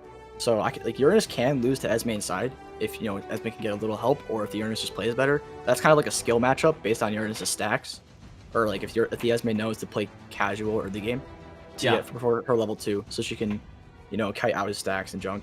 Alice lane is basically always a lose because she's got a farm, so she's almost always gonna get out pressured unless you go against like another super weak early lane. True. I feel like it really depends on how BB rotates here. That's gonna define how the game goes. Absolutely. So this is why we have Chicken, right? To give you guys a competitive player, one of the best player in North America, competitive player perspective, so you can see why certain heroes are being picked. Now, obviously, make my job a lot easier. So once again, guys, if you're in the chat, I'm casting with Chicken. Make sure to give him a sub or follow on Trovo. Now, this stream is brought to you by Trovo.live. If you're watching the stream right here on YouTube, Facebook, Twitch, you're wondering who is being so generous and so awesome, make sure you head to Trovo.live, the platform. Chicken is also streaming on that platform. And your support on Trovo, we're trying to build a mobile community on this new streaming platform that's developed by Tencent. And the grand final will be streamed on Trovo exclusively. So with that being said, if you haven't head on to Trovo, use the link in the chat to head to Trovo right now and give our lovely Chicken a sub. So with that, I'm gonna quickly jump into the first game between Team TRS and Team BB. I'm your caster, AssassinDave. With me, the one and only sexy but not so slutty Chicken. Is banning. Also, don't forget to mention that there are a lot of other streamers that started streaming on Trovo too. Like Zero streams on Trovo, GOSU Zero, GOSU Hoon, and General has also recently just started streaming on Trovo. So is Regrets and Pika as well. They just started. A lot of new people. Absolutely. This platform has been very generous on supporting small streamers, like supporting new streamers, mobile streamers. So if you're watching the stream right here, this is why, and then now they're sponsoring a tournament for the North America region. Definitely one of very good friend or ally of this region here for mobile community. Their goal is to build a Twitch for mobile. So it's really nice platform, high definition stream, 1080p, 60 FPS. Make sure to go search their names on Trovo. You will find all their informations. And then, just like Chicken said, general streaming, Hoon streaming on Trovo, and Trovo is paying the streamers for streaming on the platform. I forgot to mention that. Trovo is actually very different from every other streaming platform because you basically know how much money you can get if you hit a certain benchmark of watch time. Well, watch time is it's a collected amount of how many viewers watch you for how long, and that can give them money. So people who can't donate to your favorite streamer, you can't donate, you can help them out by watching them on that platform. And that's your way of helping, and it can help every little bit. Every single viewer counts for watch time, so every single person counts. Exactly. So once again, the game looks like everyone have secured and locked down their pick for game 1 between Team TRS and Team BB. An exciting match. Like I said, every single opponent in today's show match are really good teams from the P2 tournament. They have been verified, have played the games, pulled off some really good fights. That's why they invited today. And you can see TRS, they are the team who actually defeated GOSU, the crowd's favorite, in the P2 tournament. Now coming in, they're gonna have another chance. Maybe they will face off GOSU, maybe they will not, because every single team is good. And then this is their chance to prove themselves. We're stepping into the game. Which team are you rooting for? It's your chance in the chat right now to type your favorite team. Go ahead, Chicken. Oh, sorry. I thought you were asking me which team I'm rooting for. But I was also asking you. Which team do you? Honestly, which team are you rooting for? I don't like to play favorites. I always like to usually root for the underdog, but it's I don't know BB that well, like most people on their team. I know like 3 people on TRS, and they're all good players. 5 seconds but we'll see how it goes. Reaches the battlefield. Yeah. And now we come into the first game. Blue side TRS, red side is Team BB. Everybody's making a rotation down to the mid lane. As I mentioned, if you're starting off the game, the Todd is already being annoying, putting a lot of damage onto you kill. Look at that burst. Uranus is cutting top, and nobody seems to be stopping them. Bosch is setting up an invade on the red buff. They might try to start invade. Yeah, they're gonna finesse that buff. Seems like this is something that Pika does very often in ranked. Yeah, just typical Bosch's. Bosch's can always do a lot of fucking damage to early game jungle monsters because his skills are based on max HP percentage. Yeah, and also, they have discovering this Ling invade, got but might be fucked. too late. Meanwhile, Natalia, other side invade has been successful. Ling being taken down. Boomy being taken very low. A 1-0 advantage to Team TRS. At the same time, they're gonna get the buff. This is a really good opening for Team TRS.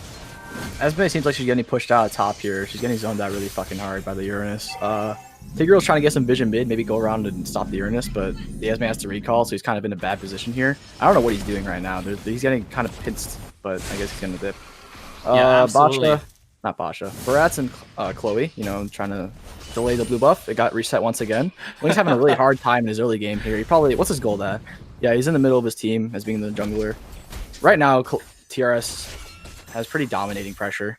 Yeah, and you can see Harris is almost level 4. If he just take one more camp, he'll be level 4. Ling is still sitting at just level 3. He still needs a lot of pressure. He still needs a lot of farm in order to get that level 4. And obviously, even with that blue buff, even if you take it successfully, I don't see any invade. Bottom side, Alice also being taken down over here. Ling's gonna take this buff, but he will still sit at level 3. And Harris already close to level 5 at this point after the red. You can see the experience lead and the gold lead with the chart that's showing on the screen right now. The experience lead is leaning towards Team TRS, same as gold lead. Almost a similar shaped chart. Meanwhile, top side, Uranus might be caught off here. He's really strong, it's level 4. And Team BB does not have the burst damage to take this guy down at this point. Yeah, it's they not don't like CC either. The Tigreal's kind of in the jungle there, being zoned out. Meanwhile, bottom side, how do you get executed? Flum Girl will get executed. Looks like he was taking tower damage. Tanking the tower damage. He must have ulted. He must have ulted his Barats. For the to help Harris get that kill, and then first kill to the second kill to the favor of TRS, and now they're gonna get that shield. It seems like Harris gonna get the shield uncontested, and that's a full shield. That's like a 400 gold. If you take the full shield, 360. It's about 360. Yeah, I think it's 360, exactly yeah. 60 gold. That's a lot of gold. It's 360 gold. That's like one kill right now in the game. It's only 200 gold if they have no death. A little bit of kill. Yeah. Yeah, so it's like close to 2 kills worth of gold. And They're now doing the turtle TRS is here. gonna go for the turtle. Uncontested. Farce is getting Caught off. Natalia. Caught off. Natalia might be dead here. Yeah, she's probably dead. So Yeah. that's a good pick for them. But at They what might be cost playing though? this here. Ling had to pop the ultimate to get himself to safety. Now Alice in the back, by himself, he doesn't have any teammates. Looking to jump away. Harris still in his ultimate formation. One more dash! Even though Ticks ult come, but it's not in time. Now gonna be eaten alive. Have to pop the flicker, get himself away. Another like it was- beautiful kill to Team TRS right here. Seemed like it was bad miscommunication there because the Basha and the Alice tried to commit to that fight while the Ling and Farsa were kind of backing off. Yeah. An interesting pressure. Very good pressure. Once again, because Natalia coming in, just be a complete nuisance to this lane. Not gonna give the Ling a good time at all. Really good pick. This is why, even since the last season, I do not think Ling was that even though Ling was at the most popular. Speaking of that, Ling have to pop the ult, get himself away. But a buff will be given to TRS for free. Tig with the ultimate, putting buffs down under the tower. He will go down right here, but at what cost? Ling once again lost his blue buff. Now. It's gonna be another 360 gold for Harris for that mid tower there. If they can get the all of it. Well, no one's contesting it. Alright, Esme got the minion. Good for them. Good for them. This is Natalia's the back line, finding a flank onto Farsa. Another kill to TRS. They're dominating this game right now. Esme's getting caught in mid side there. In mid lane, Harris popping the ultimate, doing a lot of damage. Asmada's really tanky though. He's gonna jump away. Jaguar will have to dash away as well. just team fights over and over again, back-to-back skirmishes. Meanwhile, bottom lane, Barat's gonna pop that flicker, get himself away by Flum Girl on that dinosaur. He's very tanky, so even though he was really low, Ling decided not to jump in here. Meanwhile, in the mid lane, Natalia looking for a little bit of damage on the Bomi, but not gonna find the kill. So what do you think Team BB need to do right now at this point in order to have a chance? Turtle resurrecting soon. If it was me playing with that team, I'd already think that it was a loss unless there's some miraculous team fight, because not only BB does outscale, but having like this much of a deficit against a Harith basically means that Harith can already tower dive fight all of you at once. Unless Vanguard can get a really good ult if they're trying to dive them. Absolutely. I can't really see that they can't really win any fights here at all. Especially with the Uranus. You can see Link's build. Link's farm right now. He is sitting at 2,700 gold. Oh, he had popped his ultimate just to stay alive once again. Farsa damage is quite a bit. Meanwhile, Tig committing a Tigro bit with hard 2-minute there. knockup, but not any damage to Nice follow force up. They have to out. back away. A beautiful defense to keep Ling alive. But yeah, back to what we're talking about. You can see Ling's gold. He's sitting at less than 3,000 gold, where Harith He's and getting outfarmed Uranus, by their entire team almost. Yeah. Their sides and their jungle.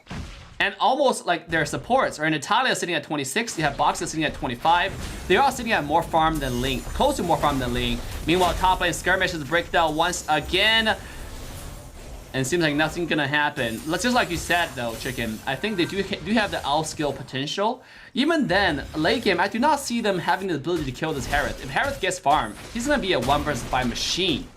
Yeah, that's true. It really is up to like the Tigreal to defend that Yeah. really matters the difference between whether they win a fight or not at this point. Exactly. Honestly, I don't want to like sound negative, but I really think that BB already lost with getting out pressured, out farmed. Yeah. And the gold deficit's only going to enlarge. It's already almost at 4K here, and they rely on gold. They need Alice to scale, they need Farsa to scale, they need Esme to scale, and Ling to scale. They don't really have much early game picks here besides maybe Farsa and Absolutely. somewhat Esme. While TRS, they have really good early game with Chloe on the Nat, Basha, you know, anti-heal proccing, saving someone to have to buy the item. They got Flam, who's super tanky on Barats. And Harith, you know, he's good in all phases of the game. And then Uranus, he's already back in mid-game now, so he's going to start scaling pretty hard. I don't know if you can kill him at this point unless they get a good fight as like 5-man dive on him. And look at Kren, he's already cutting wave in the base right now. So this is getting more and more like just one-sided towards I've seen team. Falam do that before too on Uranus. It's really Resurrecting cheesy to soon. do, and they can't do anything about it because Uranus is basically unkillable at this point. Yeah, he's The way gold too deficit's farmed. at 5K now. It's gonna get worse and worse. Yeah, Unless exactly. they Look can at somehow make a Uranus miracle gold. steal. I mean, Yeah. you're absolutely right. That's why picking Ling right now is really risky in the current market, current environment. You saw that GOSU in P2 taking the Ling got absolutely demolished in early game by their opponent Ooh, here. good ult by Now, Tigreal there, good ult from but Tig, no but follow-up. again, no one to follow up. He have to dash himself away to safety. Meanwhile, Uranus taking a lot of damage. They will get a kill into the Tig without a front line. The top Alice is lane, overlooking tier a 2 little towers bit. under siege. Alice gonna go ahead and clear the way. Boxer jumping in, Pika, found himself Pika. alone. Might be Pika. too isolated and just too hyped up over there. Actually played and forget about his teammates already gone. So 1-to-1 little bit. trade. But Team TRS Miscommunication does on take both one more sides, tower in the mid lane. Miscommunication on both sides there, because the Alice and the Tigreal both tried to commit to the fight. Oh, other the team was damage backing up onto there. Farsa! Once again, the burst What come the- in, Alice come out, Crow landed the root onto Chloe, but Flum Girl's like, get away from my carry, with a beautiful ultimate intercepting this kill. Ling comes into the backline, Tig with a knockup. Can he Ooh, find enough nice damage little for a push. kill? They got Cray, they got his Uranus, and Good Harris fight. will have to dash away. Chloe found himself back to the team fight, but with nothing else going on, he will have to retreat. A beautiful kill, but it is a 1-to-1 trade yet again. And I do think that Team Rockstar walk away on top on a team fight. That wasn't a horrible fight. I guess BB had Yeah. the right motive to try and like come back to that fight, but they really don't have enough damage to kill the Harith. Like they were CC chaining Harith really well, and he got really low, but they just don't Yeah. have enough damage or anti-heal to really cancel out his shields. Exactly. Oh, now look at Vanguard taking a lot of damage. Look, this is exactly what we worry Yep. about on Harith. He is diving your tower, taking a lot of Oh, good damage pick without by worrying about Ling. Nice anything, job, but Ling. maybe taking too much, and Ling will find the shutdown onto the Harith. 5-1 shutdown. That's a lot of gold. That's I a think lot that's, of gold, Ling. yeah, that's like 300, 360? Because Around 4 there. kills, 80 gold per increment. Natalia jumping in, wants to get onto Ling right here. Yeah, Link's gonna get armor boots now, so that's gonna help against Nat a lot. Absolutely, Ling with the armor boost almost finished. He actually Esme's finished getting Endless caught Battle here. as in the top lane, but I think he's gonna be fine. Maybe. She's got anti-heal Flicker. proc. Oh, she flickered out. Yeah, she's Yeah. fine with the flicker. The flicker down though. What do you think about Ling building Endless Battle first item? I mean, right now the Honestly, most popular. It's definitely quite rare to see nowadays. I usually Yeah. see Ling usually go DHS after Raptor or Oh, maybe. look at that. Natalia jumping down. Bomi helping taking Natalia, down almost suicide immediately. there. But nice push from Tig. Vanguard securing the fate for this. Natalia. Revenge for his teammates. 1-to-1 trade. Again, Farsa being down, that means no one can defend the tower push. Now look at Ling. Even though with the early game disadvantage, Ling's already going to the split push mission. Yeah, that's one of the benefits of Ling. And you know, the enemy team doesn't have much CC to really like cancel him, besides Nat, of course. But once he gets like some armor item or armor boots, Nat can't one-shot him, so he still has that opportunity to escape after cutting wave. Yeah. I just like to look at the dinosaur. The dinosaur is so cute. The way he walks with the tongue hanging out. Okay, interesting. It reminds me of the Pokemon Licky tongue. I think it was called the giant pink blob that had like a really long tongue. Or Yoshi. Have you happened to buy a lot of cards, Pokemon cards? I was as a kid. I collected them, but ever since like elementary school, no. Okay, now it's back in the trend. Speaking of those, look at Ling having to pop the ultimate, get himself away, jump away in They time. can't really contest the buff now, though. They can't contest the blue buff for that. See, Natalia, played by Chloe, is doing a really good job of poking Ling out every time before the blue buff shows up. And now this is Alice having to jump away. Crow is not gonna survive. One more skill too, but the auto attack on Harith will secure that kill. Another kill to Team TRS, now catapulting himself to a decisive 6,000 gold lead.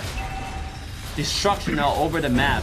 I mean, the mid-tier 2 tower being taken down. This is almost the last remaining high tier 2 towers. A Lord is charging in. The top tier 2 tower is going down to shambles. Look at the bottom lane. Lee looking to clear this wave, but he doesn't have the damage. As we getting picked off top, getting dived. She flickered out.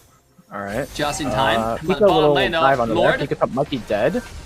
Ooh, what's gonna happen? Pika's gonna die right here. Top high ground tower will be secured. Meanwhile, the bottom high ground tower, Natalia will be taken down by Lean with this dive right here. A successful defense from Team They're moving on. BB. Alice jumping in. Team with the ult flicker onto the Harris. The CC chain comes in. Not gonna be enough for the kill.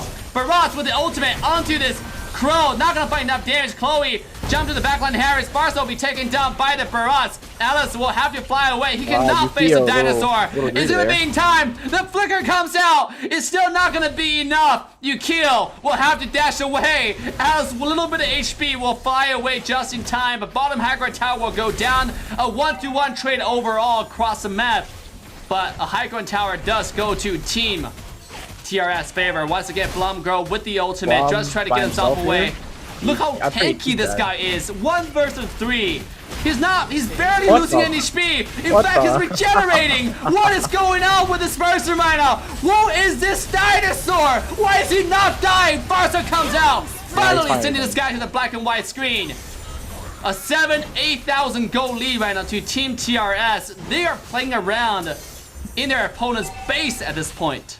Yeah, they're kind of not really taking the game seriously. You can tell by how they're not really fighting as a team. They're kind of just on their own. They're trying to have fun with it, which is, you know, happens a lot in tournaments and dominating matches. But this, I mean, I'd say it's still pretty like winnable for BB if TRS keep playing like this, where they keep getting greedy for it. Once they start playing as a team, it should end. But the Nat got picked off, which is kind of funny. He got greedy for the win. Yep, jump to the high ground tower, got picked off immediately. Now, Chloe staying in the front. He knows it's pretty invincible. Esmeralda and Lagan, that's just like you predicted, the skilling has now coming in. The reason why they ban a lot of heroes that can counter Esmeralda, ban that Lunox to make sure Esmeralda's farm. Let's take a look at Esmeralda's farm right now. He's sitting at 9,000 gold lead. Gold, actually the highest, most farm on his team. With 4 core items, right? You got Enchanted Talisman, you got a Calamity Reaper, and you have Brute Force Breastplate and Oracle. So pretty tanky, also do a lot of damage. I mean, he's probably the biggest hope for Team BB to kill that Harith at this point. At the moment, you know, TRS only has 1 anti-heal item, and that's on the Nat, and the Nat isn't going to go on the Esme. So I'd say Esme basically has nobody canceling out her anti-healing on her, unless the Basha gets on her, but I don't think she's really his priority. Ling is totally dead. Ling is looking to get himself away. It's not going to happen. Natalia coming in. Natalia and just cuts him off there. A little greedy on Ling there. He looked to find a split push. He ran his top and popped the Purify. Quinn's gonna get himself away. He's unkillable at this point. Yeah, it's the Ernest. What do you expect? It's unkillable. Yeah, he's just being annoying now. Blomgirl with a beautiful ultimate onto this tick, throwing back to pop the flicker, get himself away. That's unfortunate. No flicker tick. They can't really make a play when the ward fight starts. Meanwhile, Kren taking a beating in the front. Again, he's just absolutely unkillable. And remember, this guy had the regeneration on his passive. He has Oracle. All his healing is amplified. Look at his HP. Right, he's back to full HP. 1 versus 5, 1 versus 4 in the front, in the enemy base, getting himself low and reaching back to full HP with a passive. Yeah, he's just toying with them at this point. They can't really kill him unless they manage to get a good like CC by Tig. But you can see how carefully he's moving around the Tig to stay behind him as the Tig tries to move up to him. Yeah, in fact, I think that bottom lane. Oh, Ling had to pop the ult just to get away. I think, in fact, the only way to kill this Uranus is a tower shot. If Uranus was taking too much tower shots and CC chain, that's how they kill him. I don't see any other way. Yeah, but the same thing goes for Harith. Like, they just have to CC them if they want to kill them. Yeah. Yeah. Honestly, with the way they are playing, the draft that they did was probably not that good because it seems like there's a lot of miscommunication as to when to fight and when to play safe. A lot of times when they are fighting, half the team is committing, half the team isn't. Yeah. And it was only up until that recent fight where the Nat got picked off, where they were actually communicating as a team. Now this is a last defense. This is Team BB last defense until Team Rockstar's Hurricane gonna rampage through their base. The Lord is coming in, but it seems like Rockstar kind of failed at lane management. They're gonna get a high ground tower on the top lane. Astronomia looking to take a lot of damage. He's gonna get himself away. Uranus staying in the front, pushing the bombing away. They do get the lore though. Only one wave in the mid lane coming in, and it seems like actually no, 3 waves are charging in. They do have the Farsa. They have to keep the hope alive. They have to kill this wave, but I do think they have the ability to do it with Farsa and Astronomia. They probably can. Yeah, Farsa definitely can get that wave there. Wow. They probably can defend until next Lord now. I do have a question for you, Chicken. Like, do you know how to zoom out to the highest, to the most, to the biggest zoom? It's so hard to click a little button there. Is that a thing you can do? Yeah, you can. Good job, Moontown, with a new spectating system. That was. I don't even know how you do that then. You can zoom out. Now I'm just gonna have the most zoomed out webcam camera for us to see the team fight better. Because right now the team. Oh shit! I can do that. I think I have messing around with that there. So I was don't touch trying the to pause. Yeah, sorry. Yeah, don't touch the pause. We're good to go. As the game started, a little bit technical issue, but we're back to the normal. You can see right here. Sorry about that. Chloe is sitting in the bush. Natalia, on the Natalia, and will be discovered by the Alice skill 1. And go ahead and dash away. We're sitting at a 10,000 gold differences between the both teams. You do think BB has a chance at this point? I mean, miracles do happen, and if they want to win, they have to be on their knees praying to Jesus right now. I do not see them winning this at all, unless TRS just completely poops their brains and does not understand how to play the game anymore. Uranus, meanwhile, might be too cocky, taking quite a bit of damage. This is a tower shot situation we're talking about. He's taking way too much, but he's regenerating. He's popping that ultimate, and he's healing back to full HP yet again, just like the Barats that were discussed, right? This guy is another tanky guy we're talking about. He literally 1 versus 5 and not taking damage while regenerating HP. Like, I don't know, man. They need a lot of Malefic Roar. They need a lot of anti-heal. I think that's what they need to stop this from going. It's only really the Farsa right now that has anti-heal. None of them else do. The Farsa kind of like backed off towards killing Uranus there, so the anti-heal worn off, and he just redone the damage they dealt to him. Wow. Do you think Ling should take one too? Or Ling seems like he's going for... Ling's going full damage here. I mean, that's kind of... I think he has to. Normally you wouldn't go full damage on Ling, but he really doesn't have a choice considering how tanky the enemy team is. But see, like really, even if really you go Blade of Despair, the enemy team rarely go under 40% HP for you to pop that passive. Like, well, so I don't know if he's going Bullet Despair at this point, because he could go anti-heal, that still requires that, and he could go, or he could go Armor Pen, whatever the item's called. Yeah, Malefic. Yeah, if he go, I think he has to one or the other, the anti-heal or the Malefic Roar here, because they really, if you already have DHS, that means you're gonna do some HP percentage damage, but now what you need to do is shred that armor to make sure the damage is effective. Yeah, because the DHS percentage damage is affected by armor, so just because you get that doesn't mean you'll be able to shred tanks. It just means you do more damage to tanks. But with a lot of armor, like look at Uranus, he's got 2 armor items, and it's multiplied by Brute Force's passive, so he has a lot of armor. Yeah. Like I'm checking the stats Anti-Caress and Brute Force Breastplate. Speaking of, this is once again the second attempt. Actually, the next attempt for Team BB going to Uranus. The one's being attempted here. The team fight is happening. You can see Barats staying in front. He got an ultimate onto Crow. Farsa being taken down by the Uranus into the back line. But in the front, the 3 versus 3. Vanguard cannot take any love. Can't get away. Crow has been taken down by the Harris, who is sitting at full HP right now. This is a one-sided team fight. 3-0 slaughter to Team TRS favor. And this is Tigro standing just to fall a second later. 40-0 trade. And TRS, they're gonna walk to the base. And ladies and gentlemen, this might just be the game. And indeed, that will be it. The ultimate comes out from Faraz, putting the Astronomia onto the wall where she belongs. She's gonna come out, but die almost instantly. Oh, actually, didn't die. Got a kill in the end. Doesn't matter. Dinosaur trampling on the crystal. And ladies and gentlemen, that's it. Game 1 goes to Team Rockstar. Victory! The game seemed pretty... You know, it could go either way in draft, but in the end, BB didn't play the way they should have with that kind of draft, in my opinion. Yeah. They kind of tried fighting them too much, and they didn't zone the buffs hard enough. Because, they're all trying to... Whenever they got invaded there, they weren't extending out their tanks and junk. I see you got a phone call there. Sorry about that. A little bit of unexpected issues over here. Let's see if we can turn on guided access. Okay. All right. We're going to go ahead and turn on guided access. Make sure this doesn't happen. Whoops. That's happened to me before. Yeah. Okay. All right. Yeah. We're back at it. Yeah. Go ahead. Continue. I'm sorry about that. I was talking about how BB didn't play the way they should have. Very, very disconnected as a team. It doesn't seem like they were good chemistry together. Either that or, some players just having a bad day or they're not paying attention. Yeah. It could go either way. Some people have bad days, so I wouldn't pin it on them. It happens all the time. But very disconnected. TRS played very well as a team. Very communicated pretty well with what they were doing. You can tell just how they were playing. I mean, Flom kind of did his own thing. That's the only thing I'll say. He just sat by, just being a big tanky guy, and they just couldn't deal with him. I mean, he knew he's invincible, right? Yeah, he knew he's invincible. I mean, he died once just because he got a little greedy. But besides that, yeah, he's just really tanky. He has the 2 most HP items in the game with wings and Guardian Helmet. Yeah. Brett's damage does scale off of HP. So you can see how he got a mixed build with a lot of HP items, not really focusing on defense, like armor or magic defense, because he's just focusing for damage. So and I really like the Bloodless Axe build. It definitely put in that lifesteal, because it turned out the lifesteal with the AoE auto attack when any team are kind of cramped together. When he was in a base 1 versus 5, that was insane. That was funny. Yeah, because AoE counts as Bloodlust for some reason, and it heals off of that. Yeah, so with that, guys, ladies and gentlemen, we're going to go ahead and take a short 5-minute break. Make sure to get yourself the popcorn, get ready, use the link to go to Trovo, take a short break. We'll see you guys in a minute.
What is all-round ban pick? Simply speaking, in the same series of matches, whether best out of 3 or best out of 5, all hero picked by the same team can only be played once by that team.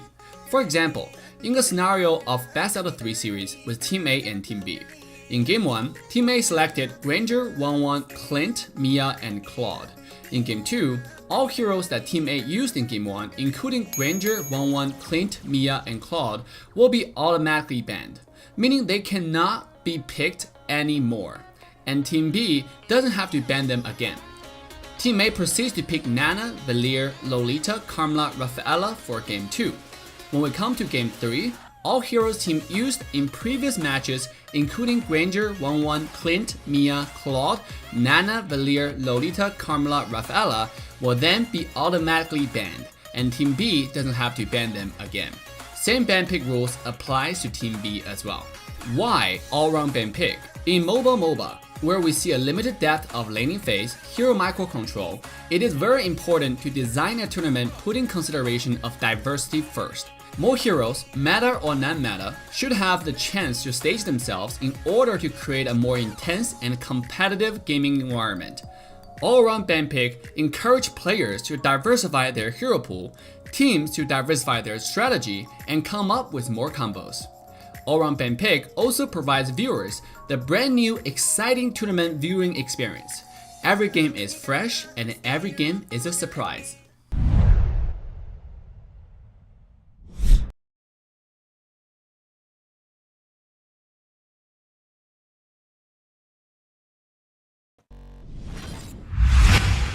All right, ladies and gentlemen, boys and girls, welcome back to the second game of Team TRS versus Team BB Black Bull. Once again, your caster, AssassinDave. Join me in this match is Chicken. How you doing, Chicken? I'm doing quite fine. I have my nice bottle of water here to refresh my soothing voice every time we talk about something. Yes, it's very, very important that you get your water ready. So the second game ban picks are already underway. Let's quickly jump into the ban pick right away now. Ladies and gentlemen, today's stream, today's tournament Showmatch is brought to you by Trovo.live. If you're watching the stream and if you're wondering who has been so generous, so awesome to brought this amazing tournament to you guys, make sure to check out Trovo.live with the link in the chat. Make sure to go support the new platform that is supporting many of the North America Mobile Legends streamers to keep the dream alive. Let's come into the second game ban pick. Now is Team BB first pick, first ban, and Team TRS second ban and second pick. The first game ban picks, you can see that a lot of hero being used. And now, Chicken, what do you think about the possible things that Team BB can pick or do in game 2? Okay, well, the Kufa ban again, because there's a one trick on the enemy team. Understandable. Dragon ban, also understandable, first pick. I don't see why, I mean, unless they don't have a Brody player, Brody is typically like a pretty good first pick. So, I mean, that's just meh. Could give or take on that part. Selena, maybe they have a thing against Selena, so maybe they ban that for that reason. Early Hayabusa pick. Is that a mistake? I do not know. Sorry about that. I was eating my banana, so let me go ahead and ask the team to confirm what's happened. That seems a little questionable there. Something I like rarely ever see. I'm not saying it's bad. It turned out they picked Khalid, so it's a Khalid pick. Let me go ahead and remind their opponents that they picked Khalid here. They're about to pick Khalid. Yeah. Yeah. 1 second. Hello. So basically, they picked Khalid instead of Hayabusa. Sorry about that. Okay. Okay. Okay, I already informed the enemy team that the team Rockstar did pick Khalid. So let me go ahead and share the screen with my co-caster here. All right. Now, a little bit of a mistake from the team Rockstar's ban pick side, but it's okay. It can be easily corrected. Team TRS is ready to take this game to a 2-0 domination. You can see that they are, right now they have Esmeralda, really, really strong hero that's taken by Team BB last game, but obviously BB lost with it. And now TRS is going to show them how it's done, the textbook, right? With Kali in the side lane, really, really powerful. Just like I said, last game pick was kind of interesting because TRS went with Uranus first pick, and BB went ahead, took Esmeralda, and it took Alice. I believe it took Alice and Farsa first 2 picks. Now it's almost reversed, right? You have Team TRS taking the Farsa and Esmeralda, and they have Kali, some really strong silence, and got a million as well. And then they go with the bans. What do you think they're gonna ban here? I'm trying to think what they could ban. I don't know. There's too much up right now to really determine what they would ban, because it really like depends on what they want to pick here. Because they clearly haven't picked their hyper yet. Usually bans are like pointed around the hyper, what hyper you're gonna play, hyper jungler, whatever you want to call it. So it's still very up in the air. As like in terms of draft, also still up in the air. I don't like the Thamuz pick, but that's not really based on into what team. I just don't like Thamuz at all. He's a really good early game hero, but with how long games can go, it's very hard to perfectly draft a game that can end in under like 10 minutes. So Thamuz tends to just get outscaled unless you dominate with him. That's like the only scenario that I think is Thamuz worth picking in a game where you're 100% confident that you can dominate. Absolutely. Now Thamuz is really strong early game, so that's why to take it. Always strong early game. Definitely always strong early game. Win in almost any lane. So basically guarantees pressure. Another thing is Thamuz early game. See, Thamuz is also really tanky, so you can use Thamuz to bait out a lot of skills or bait out a lot of team fights. Because Thamuz is a hero that if you chain CC properly, you can kill almost instantly. If he is not able to pop the ult and start throwing his skills around, but if you chain CC properly. Now he can still be squishy. If you build tanky, a little bit tanky, it's still hard to kill. Overall, this hero is just kind of hard to kill. So you can go in, give you the sensation that you might be able to kill him, but you actually failed. That's kind of rough. Wow, carry. Okay, well, in terms of draft already, I would say TRS is the better draft with that pick. Because into any tanky comp, carry is just completely dominant and just really good. And especially against a Thamuz. Like, you were talking about how tanky a Thamuz can be. All that gets thrown out. It just gets thrown out the window. Just chuck the entire thing out the window with a carry. Because the carry will melt any tank on that team mid to late game. Yeah, absolutely. You know, I don't see how they can survive the carry damage. Obviously, they're combo that with the Farsa in the mid lane. So they have a range poke if they want to push high ground towers, and they have the close range burst damage from carry in the late game to shred their tanks. So overall, TRS is already winning the draft. Now they need to find a way to kill that carry to make sure the tanks, because if they can take care of the carry really fast, you have that a lot of dive and just dove the carry right off the bat. Then that might be different, because carry need to fight around the team fight. But if you dive him, make sure that he can't do anything. That's different. You can see right now this. Yeah. Sorry, I'm interrupting you. Sorry. Go ahead. All right. Well, I can see why they picked Helker here, especially exactly for the reason that you just talked about. How if they could kill carry, they could pretty much like do that fight really well. And Vanguard with the Lunox pick there, really good. Into like an Esmeralda, any frontline that they pick basically can help melt that. Now, I will say that in terms of tower defense, they are definitely lacking. I would say that in terms of tower defense, TRS definitely already like has a much better tower defense with Farsa. And a marksman, and Jawhead, interesting. But Jawhead pick, really strong side lane. They have Kali and a Jawhead.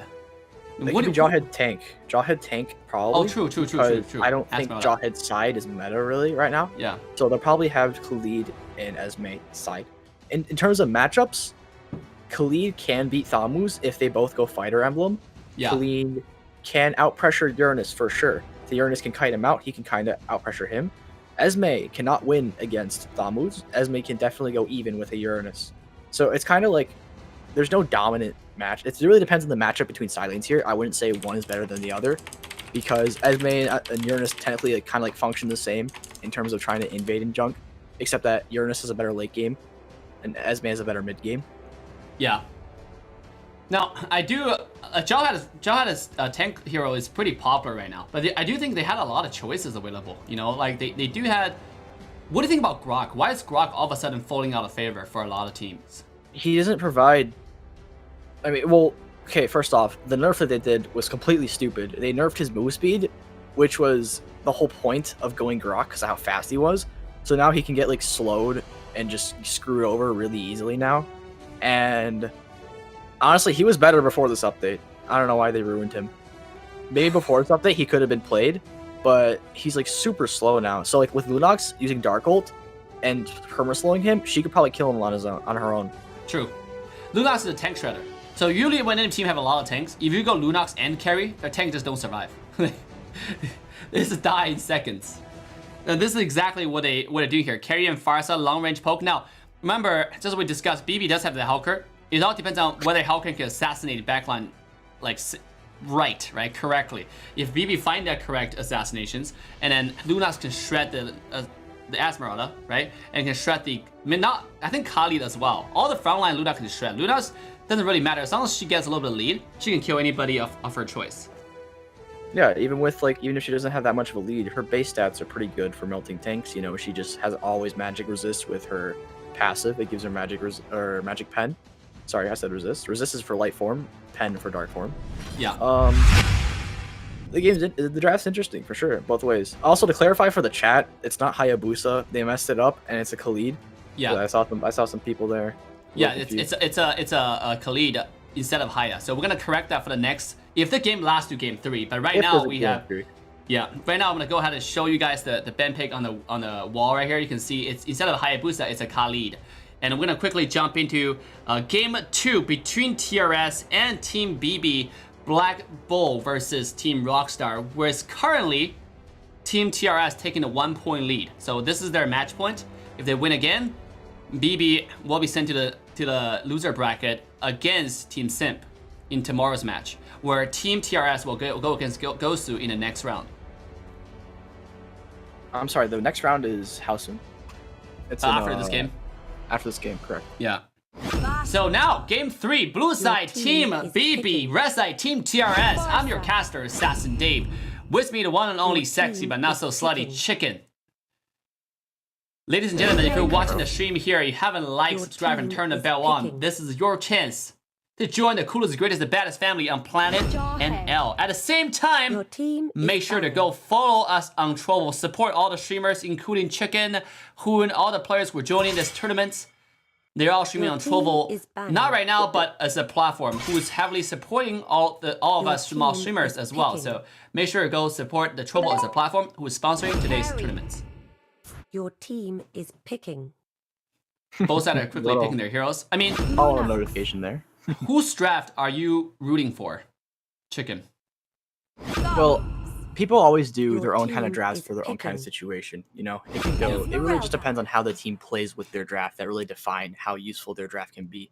As I said last match, you know, both teams had a good draft. It could go both ways, but you know, BB did not play the way they should have with their draft, and they kind of backfired. That own draft kind of went going against them. Yeah, I guess it didn't pay attention to the. They didn't pay enough attention to the draft. I mean, to the Natalia invade. Didn't pay enough attention to the Boxer invade on the other side. When Asmara came in, it was too late. And then not only that, Asmara got himself low, so she was forced to go back. Where you have this Uranus who had a huge lead on top lane, and then all the side lane just lost at that point. Okay, the game is now starting up. On the blue side with BB, we have Lunox, Uranus, Helkerd, Thamus, and Boxia. On the red side of TRS, we do have Carrie, Esmeralda, Jawhead, Khalid, as well as Farsa. 5 seconds till this is the game 2, reaches match the point for battlefield. Team Smash them. Rockstar. Alright, well, they really gotta just play for the early game. If they want to win this, if the game goes mid to late, I'm pretty sure it's a loss with their draft. Yeah. They have to have this game in their bag. But if they do have the game early on, if they do have the early game advantage to their bag, they're gonna have a lot of lead. They can probably just run over this game if they have a lead in here. Because I mean, look at their comp. Lunox is a snowball hero, and you have Helkerd who's a snowball hero. If they're snowball properly, it's gonna be pretty easy. And starting off snowballing, this is look at BB now. We're going to the rep up, not gonna get it. Jaguar gonna get that rep off thanks to Pika securing the vision at red, knowing that Bombi might invade a rep off. Speaking of, look at the damage coming in. Not gonna be enough. Oh, they're still chasing though, and Farsa's passive will finish off the kill. Meanwhile, on the side lane, we do have one more dash happening to the favor of Team Rockstar here as well. They end up taking down. I mean, actually, to Team BB, they end up taking down Uranus, Esmeralda on the bottom lane by the Thamus. Really, really good. Really, really well done. Yeah, Esme completely loses lane really hard against Athamus, especially if he has execute. Esme probably has 0 pressure. So it's actually a really good pick into an Esme because, you know, Esme's strong points is her being able to, like, harass the enemy jungle if she can clear the wave quick. Yeah. So in terms of, like, lane matchup, definitely, like, a good pick. But I still don't like the pick overall because it falls off late game. Yeah, now look at the power spike coming in. The ultimate being activated. Crow will stay alive for now. Helker coming in, finishing off the Esmeralda. And putting a finishing point on this team fight. It's pretty even so far at this point, and Helker with that kill is definitely helping that snowball. Honestly, just in terms of score, I'll be rooting for BB. Not because, like, I prefer any team in particular. I just prefer whoever's, like, the underdog. It's just nice to see them win. Yeah. You know, after a losing match. No, but dude, like you said, if this game get to that late game, if Carry get that sweet items, get that like Queen's Wings where he's not gonna be one-shotted, you know, get that really important endless battle or the Demon Hunter Sword. She's gonna burst everybody down. She's gonna shred everybody down from their opponent's side, from Team BB here. Top lane. Yeah, in the end. Dude, look at the damage. Now in the mid lane, Helker will be taken down by, it seems like by Farsa right here, 2-0 on Chloe, who's rotated to the top lane. Vanguard trying to get himself away. Not gonna happen against Jawhead. Not gonna happen against Carry, the tank burster. And now with the map pressure, they're gonna go ahead and secure the turtle, who's gonna be spawning in 5 seconds. Turtle resurrecting He's soon. disconnected their team. Yeah. I mean, the Hulk got, like, picked off on his own. Really bad. I don't understand why the boss should die top, because the Yurgis was already backing off. Yeah. I think he panned the map at that time and I wasn't paying attention. So maybe something happened that I don't know about. Yeah. Penny map is always pretty interesting. When you pen map, that's actually your vulnerable time. It's a good move, but it's a move you really have to balance when to do it, when not to do it. So look at bottom lane. Tham was once again thirding that dominance against Esmeralda. Not afraid whatsoever. Mid lane, fires the bombing in this Hellcurt. Would have to dash away. He's gonna go ahead and get his red. Nothing else can happen. So far, actually, pretty even early game. It's been 4 minutes, only 1,000 gold difference between the two sides. That's not a lot at all, to be honest. You can barely say that's an advantage. Yeah, it's about a fight's different, worth a gold, you know? I mean, actually, with a fight, you could get a gold. Either team could get a master gold lead off of the next fight. Crow, Cow, actually not Crow. Cow's gonna go ahead and recall. It looks like a Crow for some reason. It's because of dots. Okay, mid lane. Yep, it's gonna be wave clear. Bottom lane, no one has yet to touch the shield money that much, except for Jaguar, who's, you know, hitting the tower. Boxer trying to get himself away. Not gonna happen. John gonna throw him back into the tower.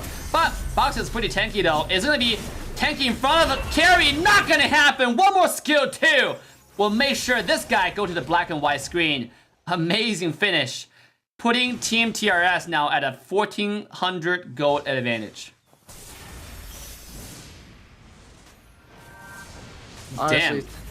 they should have the early game with their comp. The fact that they're losing the early game really doesn't set a good tone for the rest of the game. If they don't start fights around from this point on, it's going to be another loss. Yeah, because they got Thamus now bottom lane. Samus does have the execute. Remember, he doesn't have Vengeance. He doesn't have Flicker. He's not going to get away, and he will be taken down by the Jawhead's ultimate. Pika says, I want that kill. I want to work on my KDA a little bit, you know, because tournament server matches actually show up in your history. It's pretty important. Okay, top lane. It looks like BB gonna force his tower. Lunox, Helker jumping in. The burst damage is enough. They're gonna get a kill, and they're gonna work on the tower. Farsa hiding the bush, not gonna save the tower. Bottom lane, this seems like an objective trade right here.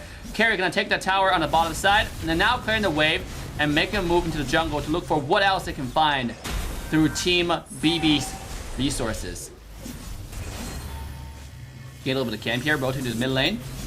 I mean, what do you think BB need to do right now? They're behind. I mean, they're holding the ground, actually trading resources, but they're behind. Like you said, they're early game comp.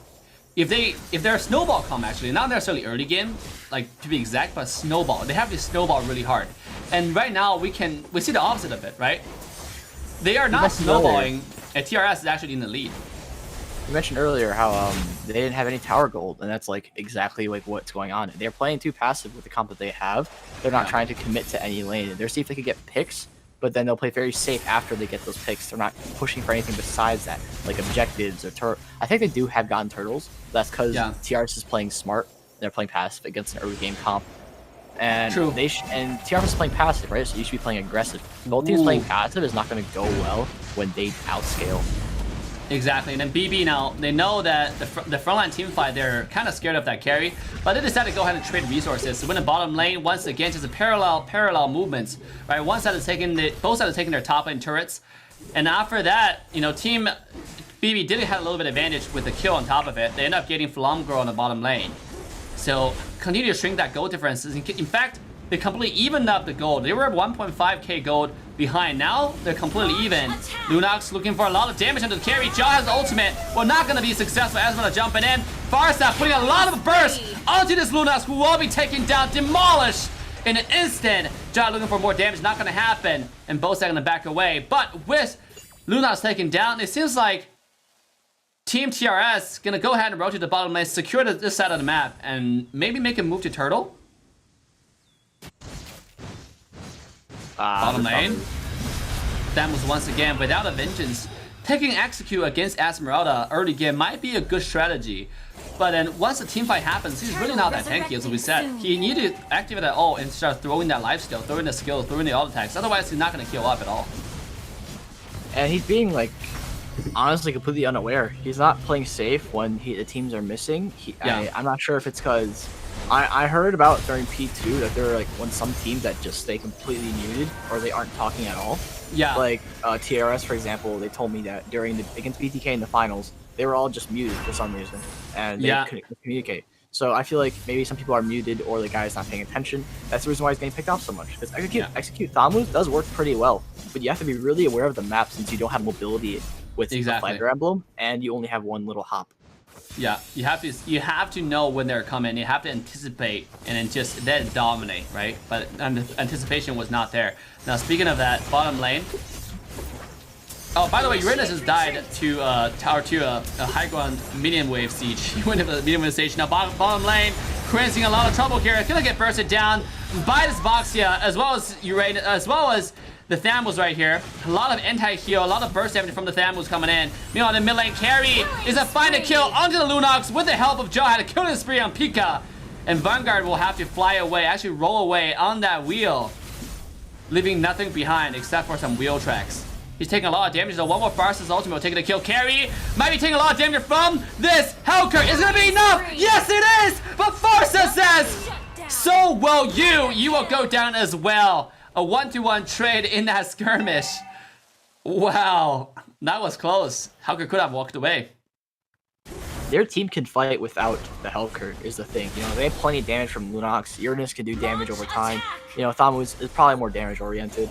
So in terms of 1-for-1 trading, it's really worth it because they have Farsa for damage besides carry.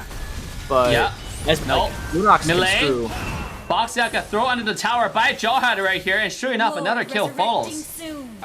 Well, that was questionable for sure. I think you just have to be careful what Jawhead do. Like, you know the enemy team have a Jawhead, his quad control is a little bit unique, right? He throws you. So you really gotta be careful here. Now Jawhead gonna start a Lord. It's only 10 minutes into the game, and TRS already started work on the first Lord. This Lord, do note, does not have the ability to charge on the towers to do a lot of tower damage. So it's mainly for the map pressure. Once you get the Lord, I think TRS can use this opportunity to secure all outer turrets and use the opportunity to really like consolidate all the jungle resources from their opponent's side as well. You know the weaker Lord only has one wave of super minions? Yeah. Not two. Yeah, that's also a pretty significant difference between the 12-minute Lord and the 9-minute Lord. Yeah, that's why a lot of teams decide to just do the last hurdle. Because right now we see some teams who do the first hurdle. I mean, who don't do the first hurdle, they just want to get a Lord right away. But like I said, the first Lord does give you a little bit of advantage, but not that much. Now, if you get the enhanced Lord, not only would you get the super ability from the Lord, you also get the special waves. Uranus had to pop the flicker, get himself away. On the top side, in mid lane, tier 1 tower has been going down just as it was predicted. They're using this Lord to take down all the outer turrets and maybe wait for a few minutes for 5 high ground towers. If you look at Team BB, they do not have the ability to clear a wave that well. Ooh, damage! Boxia! One more airstrike from Farsa will take down that kill, and sure enough, 6,000 gold lead. Every single outer turret has been taken down. They do not have the ability to clear wave. Jai coming in with a flicker. Uranus is the target. Pop the ultimate. He's shouting. He'll walk away. Bottom lane. Lure will be taken down. They've defended the high ground towers, but at what cost? Already one person, 2 people going down. Make it triple. And TRS is rampaging through their opponent base right now. They're gonna end this game. They want to go see GOSU right away. Honestly, my overall review of how both teams played, it's just BB. It doesn't seem like it's a team. It seems like it's a random trio match where they're not communicating with each other. They're doing stupid things where they're not. It's like really based on communication. Here, I feel like a majority of the game is just a massive lack of communication or just doing stupid things. That really, now really this is it. TRS gonna take the win, to take the advantage and roll with it. Just like you said, Chicken. I think that TRS definitely won their opponent over communication, over passion, over enthusiasm in the game. If you go to TRS chat, everybody was chatting, everybody was talking in this game when I was walking their chat after the game. And if you go to their opponent's side, it was pretty quiet, relatively compared to the opponent. This definitely play into the game, how they perform, how is their player hyped, are they happy, are they ready to play the game? But what a game. What a demonstration of domination, just like GOSU did in game 1. So now we have 2 games who are ready to fight in the next round, ladies and gentlemen. Are you ready, Chicken? Yeah. I also, on a side note, I love all-around ban pick. I think it's like the most fun I've ever had in terms of the tournament, any tournaments ever. It gives such a new fun vibe to it. So like, if anyone does plan to host another tournament, like Pika or anything, Pika could be anyone else. I mean, most likely Pika, but like I definitely recommend using this kind of format because it makes it so much more enjoyable and so much more entertaining. But that kind of like also depends on a collab with you because you have that format. Absolutely. The all-around ban pick is a format that we learned from a lot of other regions. It turned out to be a lot of fun for the viewers, also for the players. Finally, you don't just play one hero. You're not required. You actually have a legitimate reason to play a lot of other heroes to tell your team, hey, I have to expand my hero pool, instead of your team to tell you, hey, play Thamus or play Urena for 1,000 games because that's all we need you on. So, damn, what a domination match is once again in this game. But ladies and gentlemen, we got another exciting match coming in. The next game is GOSU versus TRS. The opponents in the P2 tournaments once again met. This time is GOSU gonna reclaim their domination in the North America region. We shall see in the North America Invitational show match. Make sure to get your popcorn, get your soda ready, get your pizza, whatever you need. And big shout out to our sponsor of the night, Trovo.live. If you haven't followed them, use the link in the chat, use the link on screen to go to Trovo, because the grand final will be streaming on Trovo exclusively. With that, we're gonna take a few minute break. We'll see you guys in a little bit.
all-round ban pick. Simply speaking, in the same series of matches, whether best out of 3 or best out of 5, all hero picked by the same team can only be played once by that team. For example, in a scenario of best out of 3 series with Team A and Team B. In Game 1, Team A selected Granger, 1-1, Clint, Mia, and Claude. In Game 2, all heroes that Team A used in Game 1, including Granger, 1-1, Clint, Mia, and Claude, will be automatically banned, meaning they cannot be picked anymore, and Team B doesn't have to ban them again. Team A proceeds to pick Nana, Valier, Lolita, Carmela, Rafaela for Game 2. When we come to Game 3, all heroes team used in previous matches, including Granger, 1-1, Clint, Mia, Claude, Nana, Valier, Lolita, Carmela, Rafaela, will then be automatically banned, and Team B doesn't have to ban them again. Same ban pick rules applies to Team B as well. Why all-round ban pick? In MOBA, where we see a limited depth of laning phase, hero microcontrol, it is very important to design a tournament putting consideration of diversity first. More heroes, meta or non-meta, should have the chance to stage themselves in order to create a more intense and competitive gaming environment. All-around ban pick encourage players to diversify their hero pool, teams to diversify their strategy, and come up with more combos. All-round ban pick also provides viewers the brand new exciting tournament viewing experience. Every game is fresh and every game is a surprise.